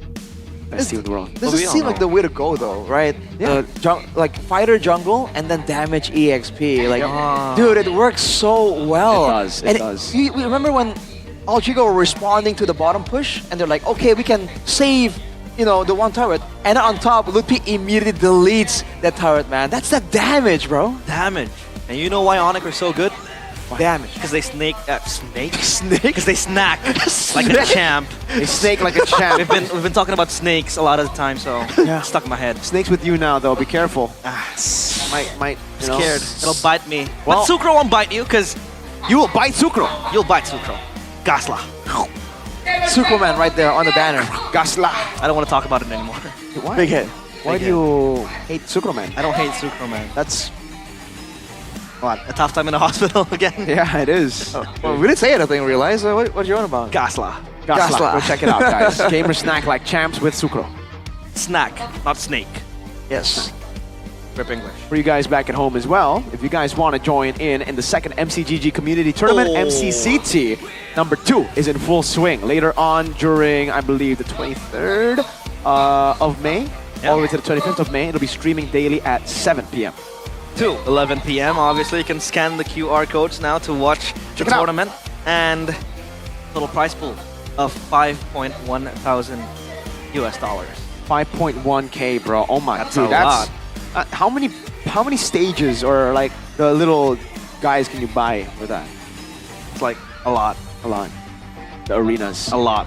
I don't play MCGGC because... You have to play it. It's the best game ever. I play it, I will not want to play MLBB anymore. That's true. That's the reason why I haven't been playing much of Mobile Legends. That's how you kill MLBB. The only way MLBB dies is through Moonton releasing a new game. Man, that will be obviously an interesting storyline for sure. But it's already working. We have a case study right here. Yeah, he left his Moskov. He never leaves his Moskov. Yeah. He's now playing Moskov. He doesn't even play Moskov in MCGG. What do you play? What comp? Erudicio. I play Natan. Erudicio. Brother's playing Erudicio, bro. Erudicio. Erudicio? I still have my Nolan, That's Claude, right? Is Claude there? No. Oh, Claude is Los Pecados. Nolan? Nolan, Natan, Layla, But Diggy. Oh. Like Lolita. Easier. I've been there. I was trash in MCGG. I was epic. I was bullied. But now, I'm a mythic. I'm able to dominate my Is enemies. Mythic even good? Because like MLBB, you reach Mythic, you're like still a pretty bad player. Well, I'm Mythic 98. You know, by the way. Okay, that's pretty good. By the way, for context, KB, a guy like KB, he breeds MCGG. He breeds. Yeah. He breeds? Like, breeds or breeds? Yeah. Okay, he breeds. Breeds. Yeah. But he just makes MCG babies. He has 600 games played. You Okay, know how much I 600 play? games. How much? How many games? Guess. 1,000. 200. 800. 829 to be exact. Damn, you're playing that 24/7, bro. Are you streaming? Cause it's a very nice game to play as you chill. It is, but damn, bro. I only played. So you played 800 games of Eruditio. Not 800 games of Eruditio. How much percentage-wise out of the 800 is Eruditio? Just use 92%. Dude, that's crazy, bro. 700 plus games. I told you. You should stream, dude. Yeah, you should stream. I'm gearing up. So for you have 800 MCNC. games, but you're only 90. Wait, what's KB? What's his rank? His rank, like Mythic 280 something. Okay, so he plays less games and he's double That's your true. star points. And I've been falling from 92 to 28 now. You're 28? Yeah, that's a deep dive. But the season's gonna reset anyway. Oh my God, the bro. season's gonna What reset. happened? How did you go from 92 to 28? Because I've been spamming Eruditio, and everybody wants to play Eruditio, so. Yeah. Just change, man. You gotta change. You I can't just force the comp. You're just on a skid. I don't go back. Skid. I don't go back on The my whole word. time you got to 92, you're a merchant. You're an Eruditio merchant. By the way, breaking news. News. Zeta Division secures a spot Whoa! for MSC 2025 Wow. wildcard through Japan qualifier.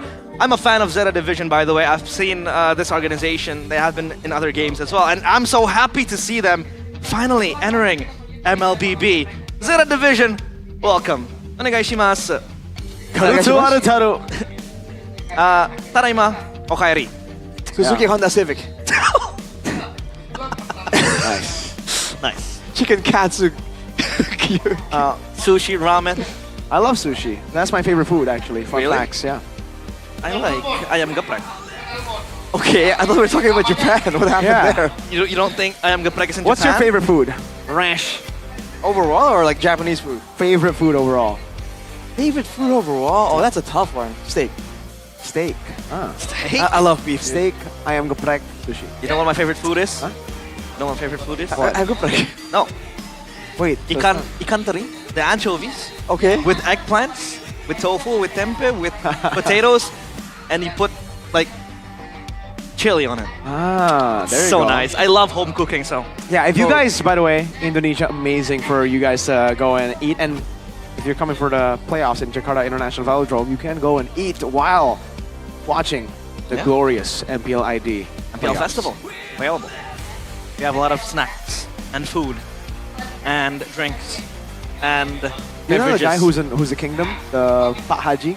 Oh yeah, I know that guy. Uh-huh. I hope he opens up a nasi padang stool, a nasi padang. He has a nasi for- padang company? Yes. He's very rich, by the way. In MPL Festival, because I will just go there every day. That'll be and sick. buy, yeah. That'll be sick. Okay, we definitely can't say the brand name, but Okay, nasi padang. Alter Ego, what do they do, right? We've been so out of space now because Alter Ego just got stomped. They got 18 Right to there. 1, dude. That's 18 like to 1, yeah. It was almost a perfect game for Onyx. So now, what did they do? That's always a tough question after a game that stompy. I feel like before talking about anything, you still have to go back to the drafts first. It's Yeah, the, stompity. it's the thing we talked Yeah, about. the Joy Fredrin. Don't pick. No, they don't have any other. Okay, let's say they won't go Joy. What do they go for? Fredrin? Suyo. No. Suyo. No, they banned it. I mean, next game. So they I want to don't ban think Joy instead of Suyo and Yeah. then pick up Suyo. That's true. Okay, sure. That First Suyo pick, though? ban. I think they go second pick. But second pick, then Onyx takes Suyo. Do they get a chip maybe? But they're not really No, they're not good on chip. Just saying, by the way. Usually when we see a team go for the Loyi chip, you say, oh, it's overloaded. They can't possibly make it work. And then along comes Onyx, as always. It's like, is it Look though? at that damage down, dude. Kai did more than 2 times. Keyboard did more than Rin did. Oh my Oh, no. Yo, Dreams almost did more than Rin. Almost did as much as Rin. Yeah, I mentioned that, dude. The guy that almost Okay, did total more. goal. Oh, G. Oh my god! 10.1. Yeah, Keyboy has them out-earned. Wow. Well, All right, I mean, guys. So, I think, oh, man, I don't know. Because Why don't Onyx they also go for understands. Kalea, bro? Kalea, yeah. It was But open. even then, they need a jungle, to be fair. To be completely honest with you. Onyx still first pick though, so they have full control. Now, it feels like Onyx are trying to put Rin on a leash because they have been banning all of his heroes. They took out the Hayabusa, they took out the Fanny was basically Alter Ego's ban, but yeah, they took out Rin's favorite picks. The Ling as well was banned, so what does he play now? I mean, even the Hanzo, right? The Hanzo as well. We talked about him not capable of playing the utility heroes. Are they forcing him to play a Boxer or a Fredrin maybe? And that's certainly the idea. Like, okay, you want to ban junglers, right? You want to try and go toe-to-toe in jungle bans? We have Kyrie, like, you know, Rin's great and all, but if that's a glaring weakness, you best bet Onyx are going to take advantage, right? This is not a team that will allow that kind of offense to slide. A team. Immediate red card. Immediate red card? They won't allow it. Allow it. Allow it, fam. Allow it, fam. Allow it, fam. And now for Onyx. It feels like they have so much untapped powers when you have a jungler so flexible, being able to play anything basically. Aside from the box, yeah, ban it. For Onyx though, now that they have first pick, why do you think they're trying to prioritize the Suyo, but Suyo first pick as well? I don't think it has that much value anymore when you first pick it compared to a few patches ago. But now, the drafting phase will answer our questions as we will jump into the second drafting phase presented by the official tournament smartphone, Samsung Galaxy S25 series. Look, Ling banned out, Hanzo banned out, the Fanny as well out of respective Kyrie and Ranger. Okay. Also, So, aged. I'm not a fan of swapping sides for Alter Ego. Why? Because now you give Onyx more of a chance to flex. The Joy banned out again. Onyx could just go Baksha first pick like they Harith banned. Or they might just go Suyo here. Suyo. What was not banned in game one? Ling, Hayabusa. Oh my god! Kyrie, Hayabusa! Kyrie Hayabusa! Yikes. That's tough, that's tough. Oh man, for real? Alright. Now what does he pick? Suyo! Rin, right? Suyo against Hayabusa though, it's still playable, but Haya's gonna get more burst damage now, and it's Alter Ego. Did they go for the Suyo now? Suyo... I mean, they can wait until like the third pick maybe, perhaps. You can't flex the Hayabusa anyway, right? Yeah. So there's no way that Onyx are gonna take that Suyo away. Obviously. For them now though, do they want to go for some of these macro tools, like the chip at least? At least one of them, right? They don't have to go for both the Loyi and the chip, but I feel like one of them could be good here. Oh, Kimmy. Kimmy. And They don't like that macro style, bro. KK. Kimmy Kalea. So this is gonna be a Farsa for Onyx. Overload with damage. And then what? Is it possible they go a box here now? No? No, I don't think They're it's still play at roam. XP to be fair, or roam. But I'm not a fan of it roam, honestly. Power of Pegasus! Badang. Badang, okay. So No they Farsa? need that CC. Green, do they want a marksman then? I think a marksman first would make a bit more sense. The options are certainly dwindling down a bit faster. And technically with the Hayabusa, the Kimmy isn't dealt with by all means, but it's a bit scary to go up against a Hayabusa as a Kimmy, let alone Kyrie's Hayabusa. Loyi comes through. Alright. The Badang is still flexed technically, so as always, Onyx always leaving some questions up in the air. Yeah. Makes your opponents guess and wonder. And they'll pick up the Suyo, obviously, for Rin. Sasuke against his sensei. Yeah, I've seen this before. And it was Sasuke getting the upper hand. Really? I mean, earlier at least in the story, Kashi got the better of him. This ain't early in the story, man. Look at 1,000 them. years of pain. Look at them. They're Shippuden. They're not normal. Yeah, Alright, so this is not normal Naruto. it's Sasuke with Sakura's backup, but you know, that's basically Sasuke and Kakashi 1v1. That's Sasuke. That's just Sasuke. Yeah, that's 1v1, bro. He has Susanoo. Susanoo. So he doesn't Wait, need they Sakura. still ban Baksha? Interesting. Out of respect, I think, to just let the Kimmy have the agency to just run rampant. But now, the Boxer ban means They Onyx banned won't pick it Selena. up. Dude, how crazy would it be if we see a Lolita coming out of Onyx, man? Professor KB has been very hyped up about the potential to see a Lolita with this Kimmy showing up. I'm not saying it's likely, but it would be cool. It would be pretty hype. But they need quick setup, right? For Onyx, but they have the Badang though to do that, so exactly that's a possibility. And then you follow it up with the Limit on Blast. So I think Lolita still is sensible, but it's all up to Yeb at this point. They might want to ban the Esmeralda then if they really want to go comment on that. There's so many shields coming through here for Onyx. Badang, Loyi, right? If potentially they want to go for the Lolita as well. Lolita. Is it Lolita or Lolita? Depends on which part of the earth you're from. I just call her Loli. What? What? Say what? High loss banned out. High loss taken out as well, so that's another ban for Alter Ego. Onyx. One last ban. Esmeralda ban. Ooh. If they do ban Esmeralda, it's surely a setup for the Lolita, right? Yeah, and technically if Alter Ego try to deny it from them, like, no, they don't really have a comp for it. I don't know, hey. Still kept on guessing. As of now, Gatot Kacha ban. That's a Dream staple pick, so yeah, it's denied out of Dreams in this game. What is Alter Ego going to play then? Dreams. Not the only one bound. Phobius gets picked up first. But it's against Badang. It's already, I think, a tough matchup usually because you get locked. Oh man. In place. This is an okay Tigreal game, I feel, no? Certainly Cho. could be. Wait, okay, so the Badang will go roll. Never mind. They'll go glue instead. Indeed. Glue here. We saw the glue kind of being a bit more lackluster in our Q's match against Team Liquid. See if the glue in the hands of Lutfi here can have a lot more impact in this game. Final pick though. But Alter Ego will just go Fire Mist then. Yeah, exactly. That's why I didn't expect the glue because the Kimmy can still go gold. Yeah. Are they gonna bait the Fire Mist out actually? Claude. This can be a Faramis into a Kimmy gold. It truly is going to be a Faramis pick from Alter Ego. But they already have the Loyi to deal with it. That's the thing.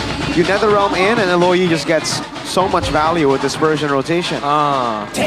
Makes sense. That's why they go for Moskov. Yeah, they can't. Wow, really good.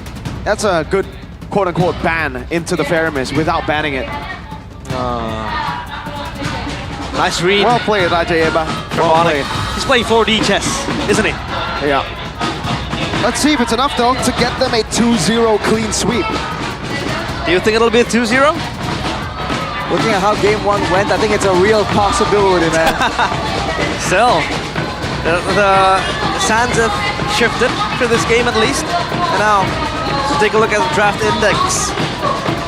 And wow, 5.7% rating for Onyx. So Onyx still has the upper hand on this. Yeah. He's gonna trust the stats immediately. That seems to be the case. If you trust an Onyx, that really seems to be the case. Sky Kings were able to show their dictatorship in game number 1. Game number 2, will it be no different? Alter Ego on the revolt. It is game number 2 of Onyx against Alter Ego. Let's see. In the land of Dawn, Kyrie on a Hayabusa. That's Kakashi. And Sans on a signature Gila. Kakashish. See how the early game goes here. The mid lane definitely is gonna be a bit more brawly. If we take any kind of prediction from the action in game number 1. Already Hijime and Dreams, good mix of damage and healing here with the Kalea Kimi.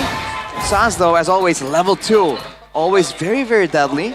But Keyboy, already trying to set up for this little potentially. So now, on the middle lane, the Kimi against Loi. Kimi definitely has the poke to try to push down the Loi, but Loi's first damage is still going to be apparent just like that.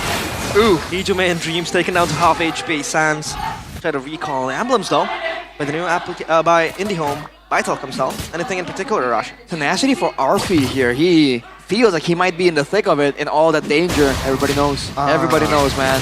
And along with that, no pulling yourself together for Dreams on the Kalea. So This is a Kalia that also wants to serve as some kind of front line here. And maybe against a team like Onyx, you might need it, considering that you won't be aggressing most of the time with all the diversion possibilities coming out of Onyx. Yeah, you want that Tsunami Slam always ready. As Lutfi now pops, spread, and he's gonna be fine as of now. As Rin, he's trying to look for pick-off dreams. He's gonna go in, but he's gonna be fine. So, still, all even so far in the early game. It's gonna be tougher dreams as well later on, with 2 Purifies on the main carries of Onyx and a Badang that can kind of lock you down, stop you from moving. Gonna be tough as Keyboy is behind enemy lines. Keyboy doing a good job of trying to bait out a few of the skills. Good immobilization, Lutfi jumps in, but still the entry from Rin. Traction pulse. Nino flickering out with Lutfi on him. Keyboy jumps back in, goes for a punch on Dreams. Lutfi should be dead, isolated from the rest of the team. Good night, Lutfi. Nice, just a sad blood. Wait a minute. Away! First blood, Katon from Rin. Nowhere to run, but Kyrie's gonna re-aggress. But no, first item Sky Piercer from Hijumi. Does this mean that Alter Ego wants to fight early? I think they want Hijime to really get going, because the Kimi, we've seen that if the Kimi is on curve, especially if the Kimi gets kills and snowballs, it can get quite tough. Looking at the jungle though, hang on a second, Rin, I think his jungle pattern got kind of reversed. Oh, hi Kyrie. With the damage on Hijime, flicker, nice one from Hijime to escape. Rin is there to back him up, but Hijime just falls back, and it's in the down bottom, a gank possibly to Nino. Oh, won't be able to capitalize on that. Nino backing away. Now it's back to the waiting game. Although again, Onyx, I think they are completely happy just waiting for the neutral objective game before they start doing anything too crazy. Uh-oh. Whoa! All the damage! A Sky Piercer stack, but it's gonna be an all-in onto Rin with the fist crack. Rin taken very low. Lutfi gets a kill. Keyboy still there. Spear! Whoa! Looks like it went through Keyboy, but that's how it is, Nino. Late to the party. That was Keyboy flirting with death. So close to him. But obviously now that was a good pick-off towards Sans, and this is where it turns around, right, for Alter Ego. They have a tool that is very strong to do pick-off like that, the traction pulse. So Onyx has to be more wary of that possibility.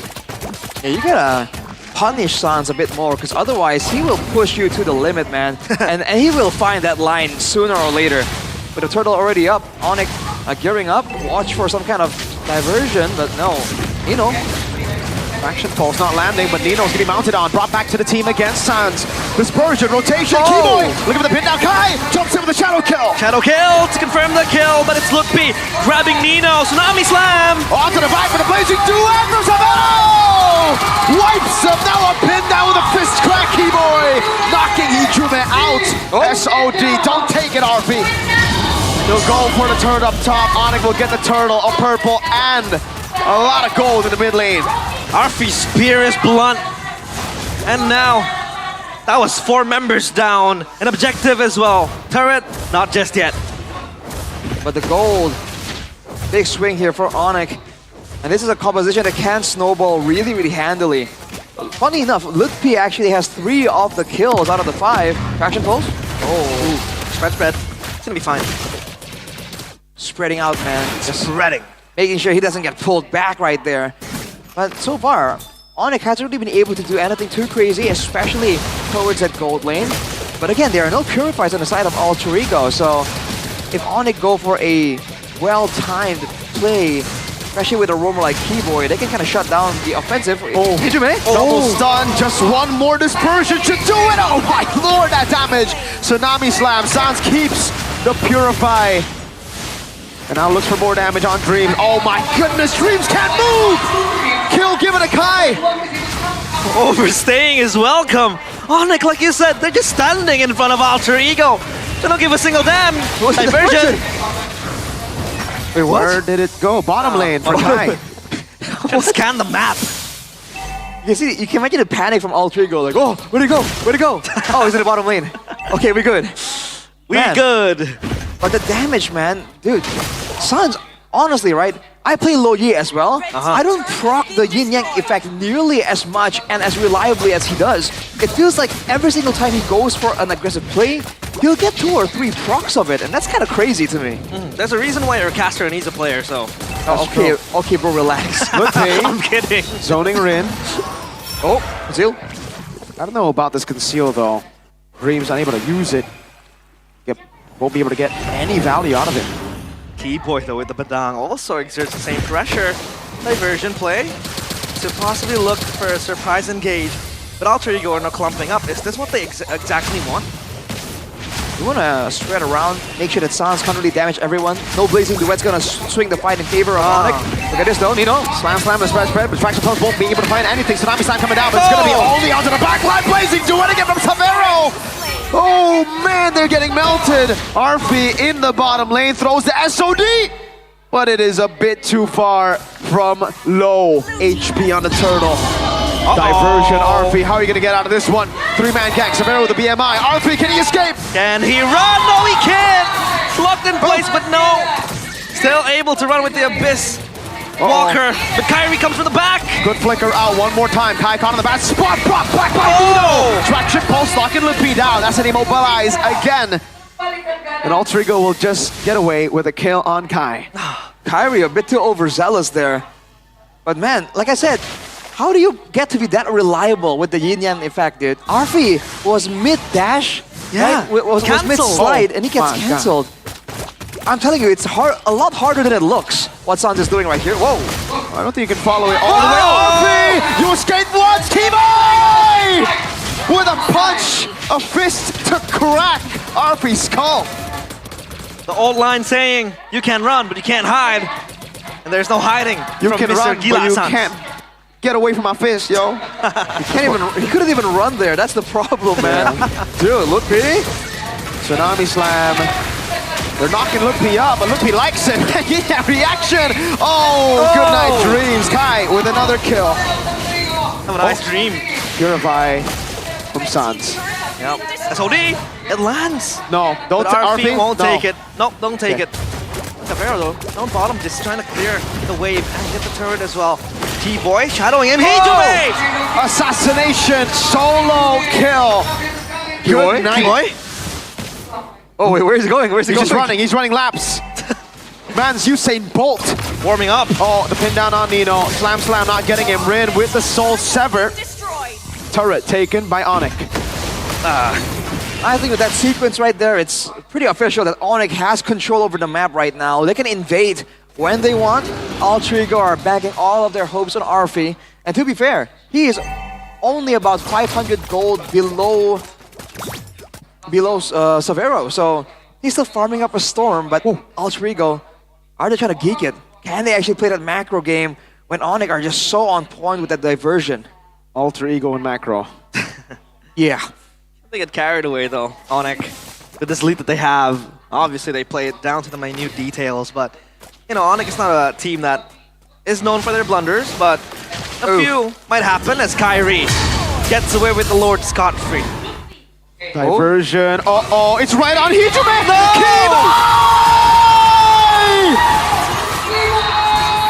Keyboy with the Badang! The fist cracks Alter Ego down to pieces. It's just so good. What do you do against this? Man, just like that, 3 kills out of nowhere. That's before a lot of the ultimates are even expended. Onyx has a lot of fighting potential here, even without the Lord in the picture. Wow. That is a certified Keyboy moment. Oh, Don't need a Tigreal to do it. And Onyx, they're knocking on the base. Traction Pulse misses, so Onyx, they will reset, but the Lord is coming from the bottom lane. Oh, Tsunami Slam! Oh, it didn't even go over the wall. Limpy slam! Oh, you did reaction dreams! Oh, Keyboy! Again jumps on RP, blazing to from Savero! A highlight reel! Where do you go from here, Onyx? They're just running laps around Alter Ego. Hijume has to defend, but the crystal is exposed! Gila Sans, Keyboy going for moments. It's about Kai with a shadow kill. Everyone running for the hills. 11 minutes. Onyx, make it quick. Welcome to the king to the Sky Kings domination. This was not a competition, this was a dictatorship. And the Sky Kings once again show their dominance. 2-0, Alter Ego, no response. There was no argument right there. These are just statements. There are no if, buts, and maybes. Only absolutes. They deal with absolutes. Damn. That is crazy. That is crazy, man. Is Keyboy, Gila Sans, Kai, Savero. Oh, that was some good memories, man, back in their prime. But it seems like we might have a running back moment. Blast from the past. I love when that happens. Man, I'm so happy to see how well they executed this draft, how well they played in this series, in this match. Keyboy getting his moment, Savero with the blazing duet, Kyrie doing Kyrie's thing, or Kyrie things, Lippy just being Lippy, and there goes Sans going Gila. But now up on stage, we are with Onyx and Bude Clara Mongstar. Your time is now. Penutupan match regular season dari Onyx berbuah manis. 2-0 balas dendam dari leg pertama. Dan ini juga komposisi yang mungkin berbeda pada saat leg 1. Manis banget ya leg kedua untuk tim Onyx ya, Lutfi? Ya, manis sekali. 2-0. Ini mode apa? Onyx galak banget kayaknya di match penutupan ini. Nggak ada sih, nggak ada galak. Kita kasih setiap matchnya kasih yang terbaik lah. Kasih yang terbaik. Hari ini udah versi terbaiknya Onyx berarti nih? Nggak tahu sih. Berarti masih bisa naik turun? Ya bisa. Masih bisa banget. Naik turun? Naik terus. Naik terus? Ya benar. Nggak ada turun lagi berarti nih? Insya Allah. Insya Allah diharapkan ya. Ya benar. Kemenangan hari ini. Benar-benar semuanya berteriak dari para caster. Kita lihat game 1 itu benar-benar one-sided. Apa nih yang menyebabkan one-sided di game 1? Game 1 kalian menangnya buset tanpa ampun. Kenapa tuh? Gara-gara apa tuh? Oh ini gara-gara Kyrie pakai ini, jangan ngerti. Pakai hero power. Bus, hero power dari Kyrie. Tapi kalau kita lihat, memang dari statistiknya Kyrie, your statistic tells that your tank jungler, the win rate of tank jungler is bigger compared to your assassin jungler. Kenapa? Sorry, nggak dengar. Jadi hero jungler assassinmu, win rate-nya lebih low. Apanya? Heal. Win rate-nya daripada tank junglermu. Ya. Apakah ini ada arti berbeda? Ini Kyrie bukan king jungler lagi nih. Bukan king assassin jungler. Ya karena emang gua king bucks ya. King bucks ya. Sudah bersatu dengan Baxia. Kenapa? Sudah bersatu dengan Baxianya. Ya manusia setengah bucks ya. Manusia setengah Baxia. Oh, oke. Langsung dipuji sama Alter Champs ternyata ya. Tapi kalau ngelihat ini apa sih yang membedakan mungkin season ini dengan season sebelumnya buat Kyrie untuk regular season? Is there any difference compare last season, regular season compares this season? Gak ada sih kayaknya. Aman aja? Ya. Tapi sama-sama melalui play-ins. Apa? Play-ins. Onyx will be battle in play-ins. Oh, ya. For you, is that mean something? Kita kan Onyx bakal mainnya di play-in nih. Kenapa Bude? Sorry, enggak. Onyx bakal main play-ins, not on the upper bracket. Oh iya. So how do you face it? Gimana menghadapi ini? How do you face it? Ya sama aja kayak season kemarin. Tetap semangat walaupun nggak di upper.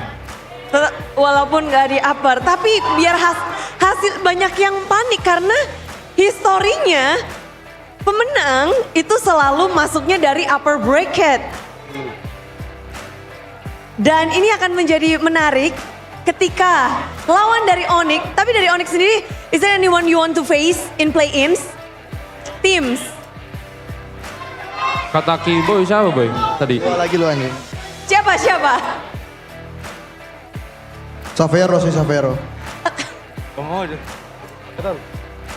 Ada nggak tim yang kira-kira bakal kalian lawan nih, pengen kalian lawan di babak play-in? Kata Kiboy RRQ. Nggak bisa, Savero. Nggak bisa. Play-in. Ini bisik-bisik semua nih. Kata Ryota mau ketemu TL Liquid. Ryota ya, jauh tadi ya, bisik-bisik. Ya, Dari kapan Ryota bilang? udah barusan tadi.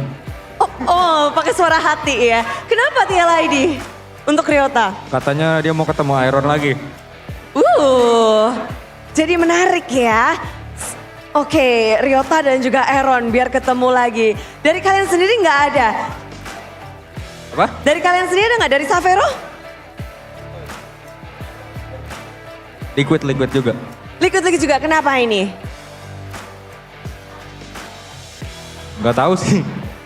Ngikut aja ya? Ngikut aja, tapi menang hari ini di saat tim Alter Ego adalah tim yang punya 2 kali Savage.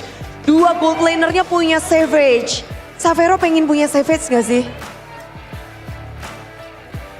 Gak terlalu ngincar Savage sih sebenarnya. Yang penting menang aja. Yang penting menang aja.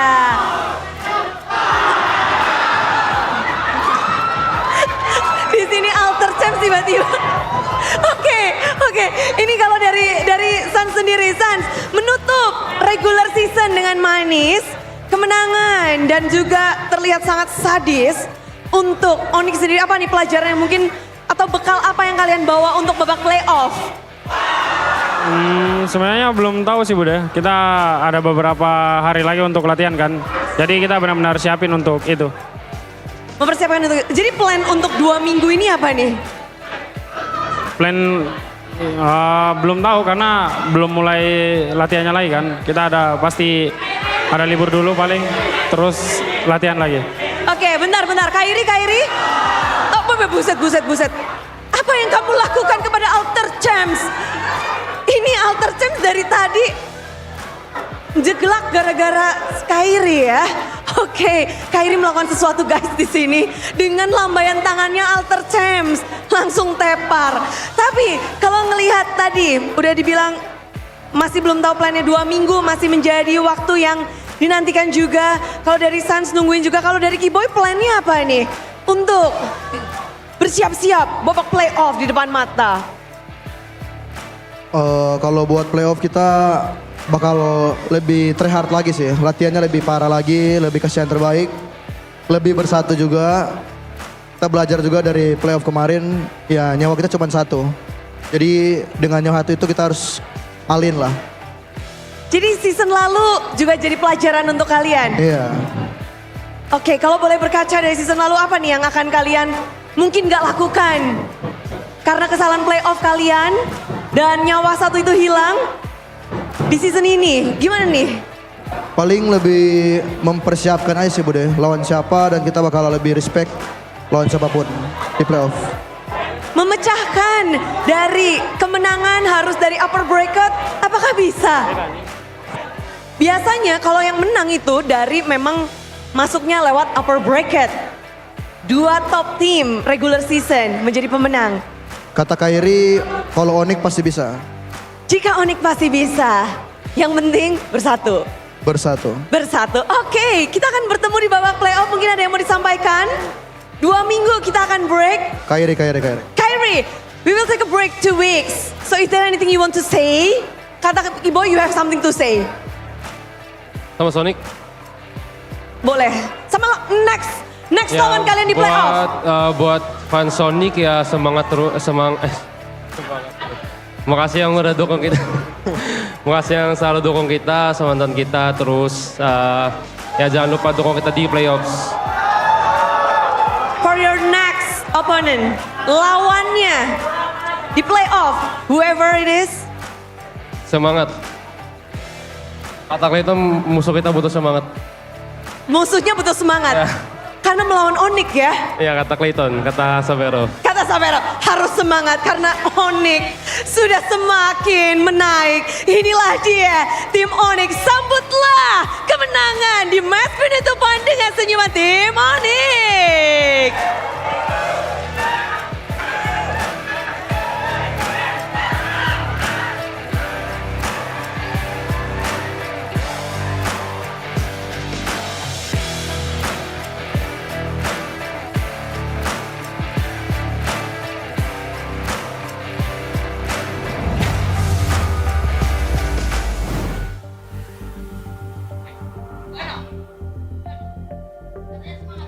You beat Alter Ego. The Sky Kings, by the way.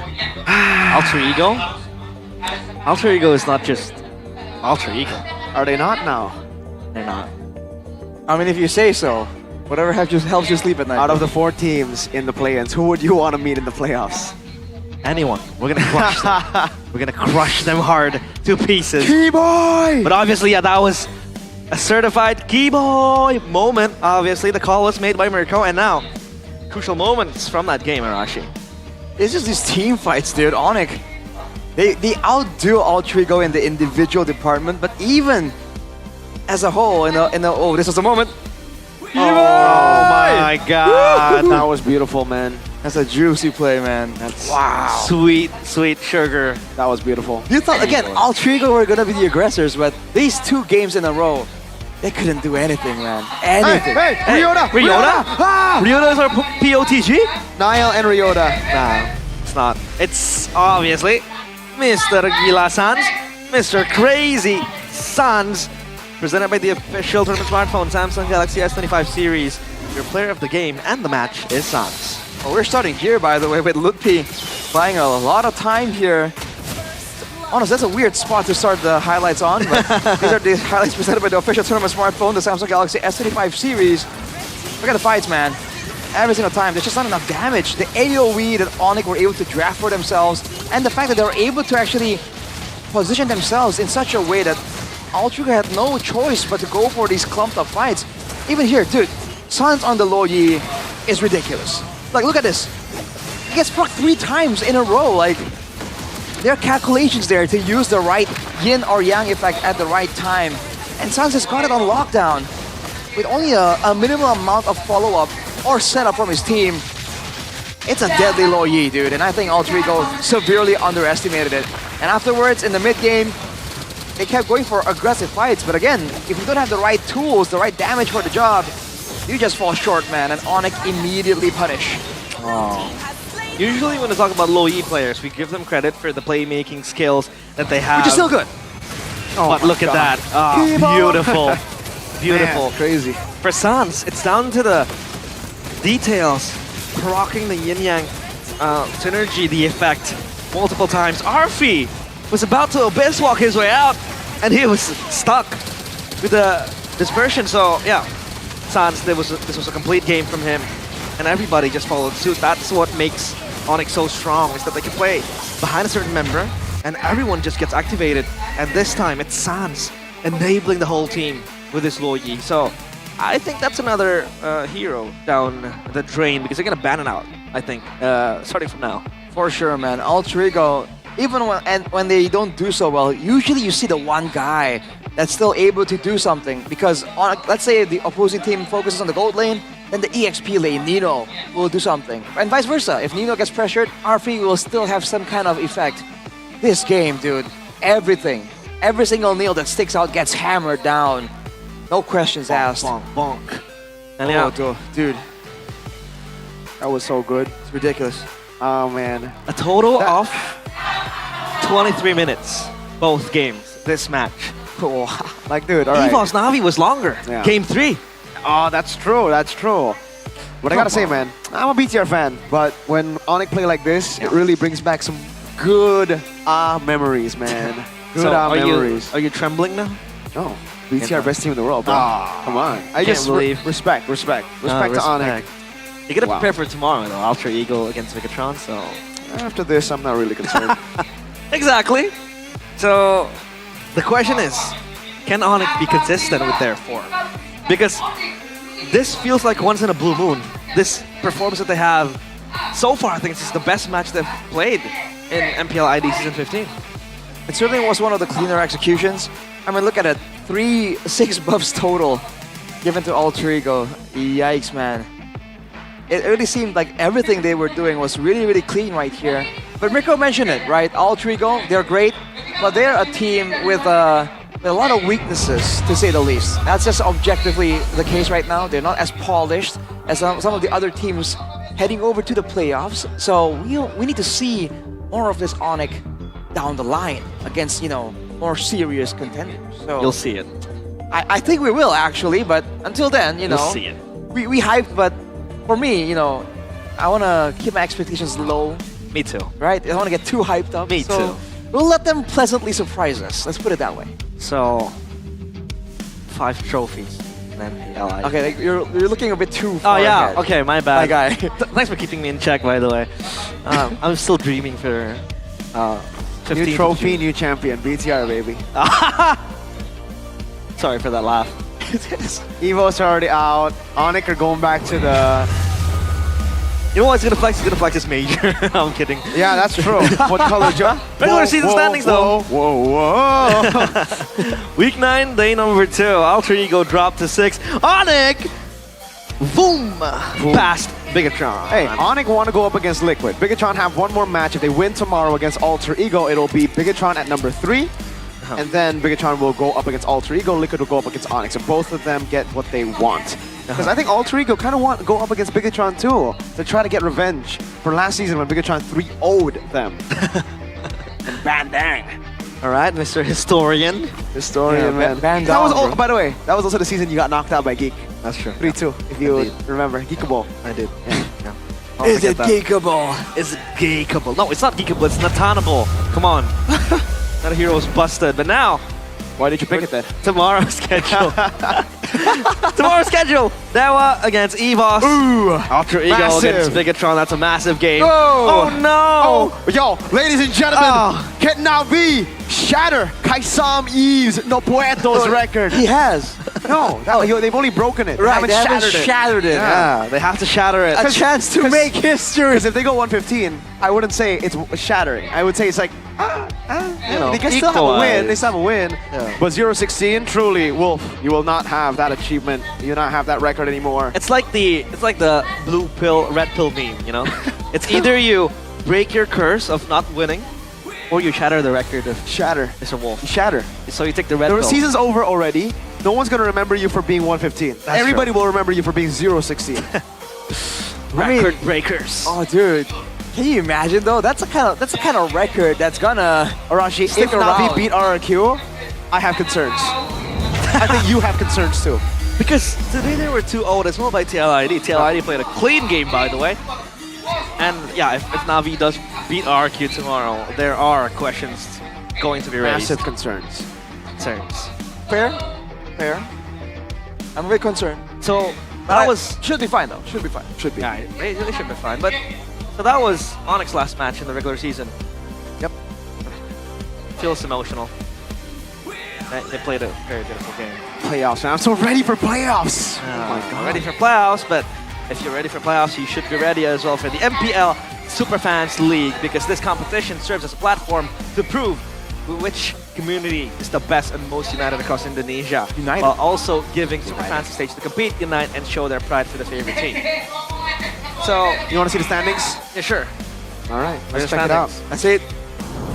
Pull it out. These are Superfan standings. a reflection of how. Wow. Exactly. Exactly. Yeah. Sonic number 1, Fair enough. Troopers number 1, Fair enough. and then the Kingdom all the way down. Wow. RRQ Kingdom Manis. Kingdom Bang Sweet Bang and Kingdom. That is a very not so sweet standing though. Yeah. Navi though, they're making waves up top. Oh, unlike 2 teams. Their own. Maybe they should recruit the players here. Dang. Okay, bro. Better than Relax. some, to be fair. My bad. RRQ Kingdom Bang Bang is a funny name though. It's also a pretty funny placement. It said that. Eva's Academy number 7, by the way. Woo. Oh my, dude, what is up with them? Number 7 and 2. Wow. Yeah, a bit on the Why? there. How? How does this keep happening? Evos, why are you always 7? Even in the... What's the secret? What is the secret, dude? Maybe because when you spell an E, 7 Voss. If you take out 2 E's, That's like a super stretch, dude. You're reaching. my bad. You're doing some gomu gomu. Yeah, like some overrated anime stuff. yeah, that's true. Relax. Overrated. Naruto's the best. Yes, sir. What's But your that's what's true. your collab? Naruto, they don't ride motorcycle, but I do. No, he we do. doesn't. We and do. We do. when you want to ride motorcycle, safety is #1 priority, and you have to do that with RSV helmets. Because with RSV helmets, not only you have the safety protection, but you can also flex the beauty and the style and the fashion that you have with the helmets. It comes with the collaborations with MPL teams. You have the Onyx version, the Dewa version, the EVOS version I've seen by myself last season. So you can now grab these helmets available in your favorite marketplace. Check it out. Check it out. Check it out. Check it out. In Chefin's words, you don't want to get into an accident when you drive a motorcycle. No, you do not want to die. You don't want to die when you... That's actually facts, though. Yeah, so grab yourself helmets from RSV Helmets. But once you are in your motorcycle, you know where you want to go? You want to go to the velodrome. Exactly. Yes, sir. Batch So, 2. The Batch 2 tickets for the So- playoffs are now available. Get your tickets now on the official MPL ID website. Quick note for you guys, all right? Lower bracket finals will be best of 7. And the upper bracket finals, that's day number 3, will feature the upper bracket finals. And that will determine the first team to qualify for MSC. In case you're wondering, which day should I get? How do I know which team goes to MSC? Day 3. Day 3. Because the lower bracket final will be day 2. The lower bracket final will be day 4. Oh, day 4, And then yeah. day 5 will be the grand finals. Yep. I'm not mathing. Not mathing. Okay. Math is overrated anyway. I'm not the smartest student. We did not become MPL casters because we are good at math. If I were good at math, if I was good at math, You don't even need to be good at math. Yo, what is Yes, 1 yo. plus 5 plus 786 times 4? It's a question. Wow, he even explains it. He even explains it, dude. Yeah. That's Thanks. Thank Gemini, you, Gemini. AI. That's what's up. I think I'm in love with AI. I'm in Whoa, love with an Gemini. AI. Here, you can have it then. I'll bring it home. But obviously that is it for us today in week 9, day number 2. It's been an amazing time accompanying you guys. It's me, Realize, Mirko, and Arashi. We'll see you for day 3 as the curtains close for the regular season. It's been a long week. I've shared a few moments here and there. It's been very emotional seeing my team grow. But that's it for us today. We'll see you tomorrow in MPL ID Season 15. We own this.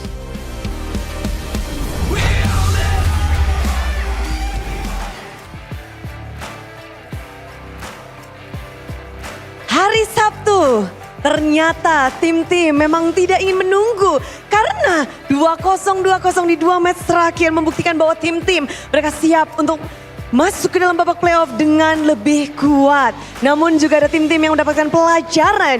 Dan kita masih belum tahu siapa yang akan menghadapi siapa untuk babak playoff. Karena posisi klasemen bisa berubah dengan match esok hari. Penutupan match di hari yang ketiga, minggu yang ke-9 tentu akan mendebarkan. Karena semua mata akan tertuju kepada siapa lawan yang harus mereka hadapi. Namun sebelum kita berpisah, izinkan Bude mengucapkan terima kasih kepada kalian semua, para super fans dan juga tentunya MPL Indonesia Season 15 powered by Moonton. Supported by PBSI, presented by official turnamen smartphone, Samsung Galaxy, official e-wallet, GoPay, official sponsor Head and Shoulder, official coffee partner Good Day, dan juga partner ini sports kita ada Telkomsel, Dunia Games, dan IndiHome. Bersama dengan advertiser Kacang Sukro dan juga Hokben. Tak lupa advertiser kita ada dan juga supplier kita RSV Helmet. Banyak sekali yang harus kita syukuri karena semua tim benar-benar menunjukkan yang terbaik. Esok hari tentu akan ada match-match perpisahan bagi 3 tim yang tidak bisa masuk ke dalam babak playoff. Mereka akan beradu dan mungkin mengucapkan salam perpisahan. Dan juga masih ada tim-tim yang berjuang untuk menempatkan posisi yang menentukan prestasi mereka. Dan di sini Bude akan berpisah dengan kalian. Kita akan bertemu lagi di esok hari, hari terakhir di regular season MPL Indonesia Season 15. We own this!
terus berlari, terus ke arah puncak tertinggi.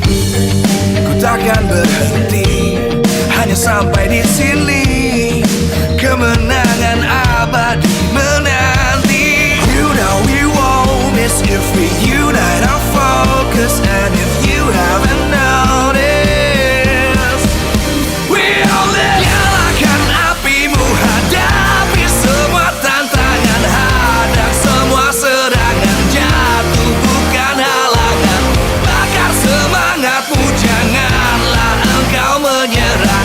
Kita akan buat sejarah. We all this, we won't miss. We all this, we won't miss.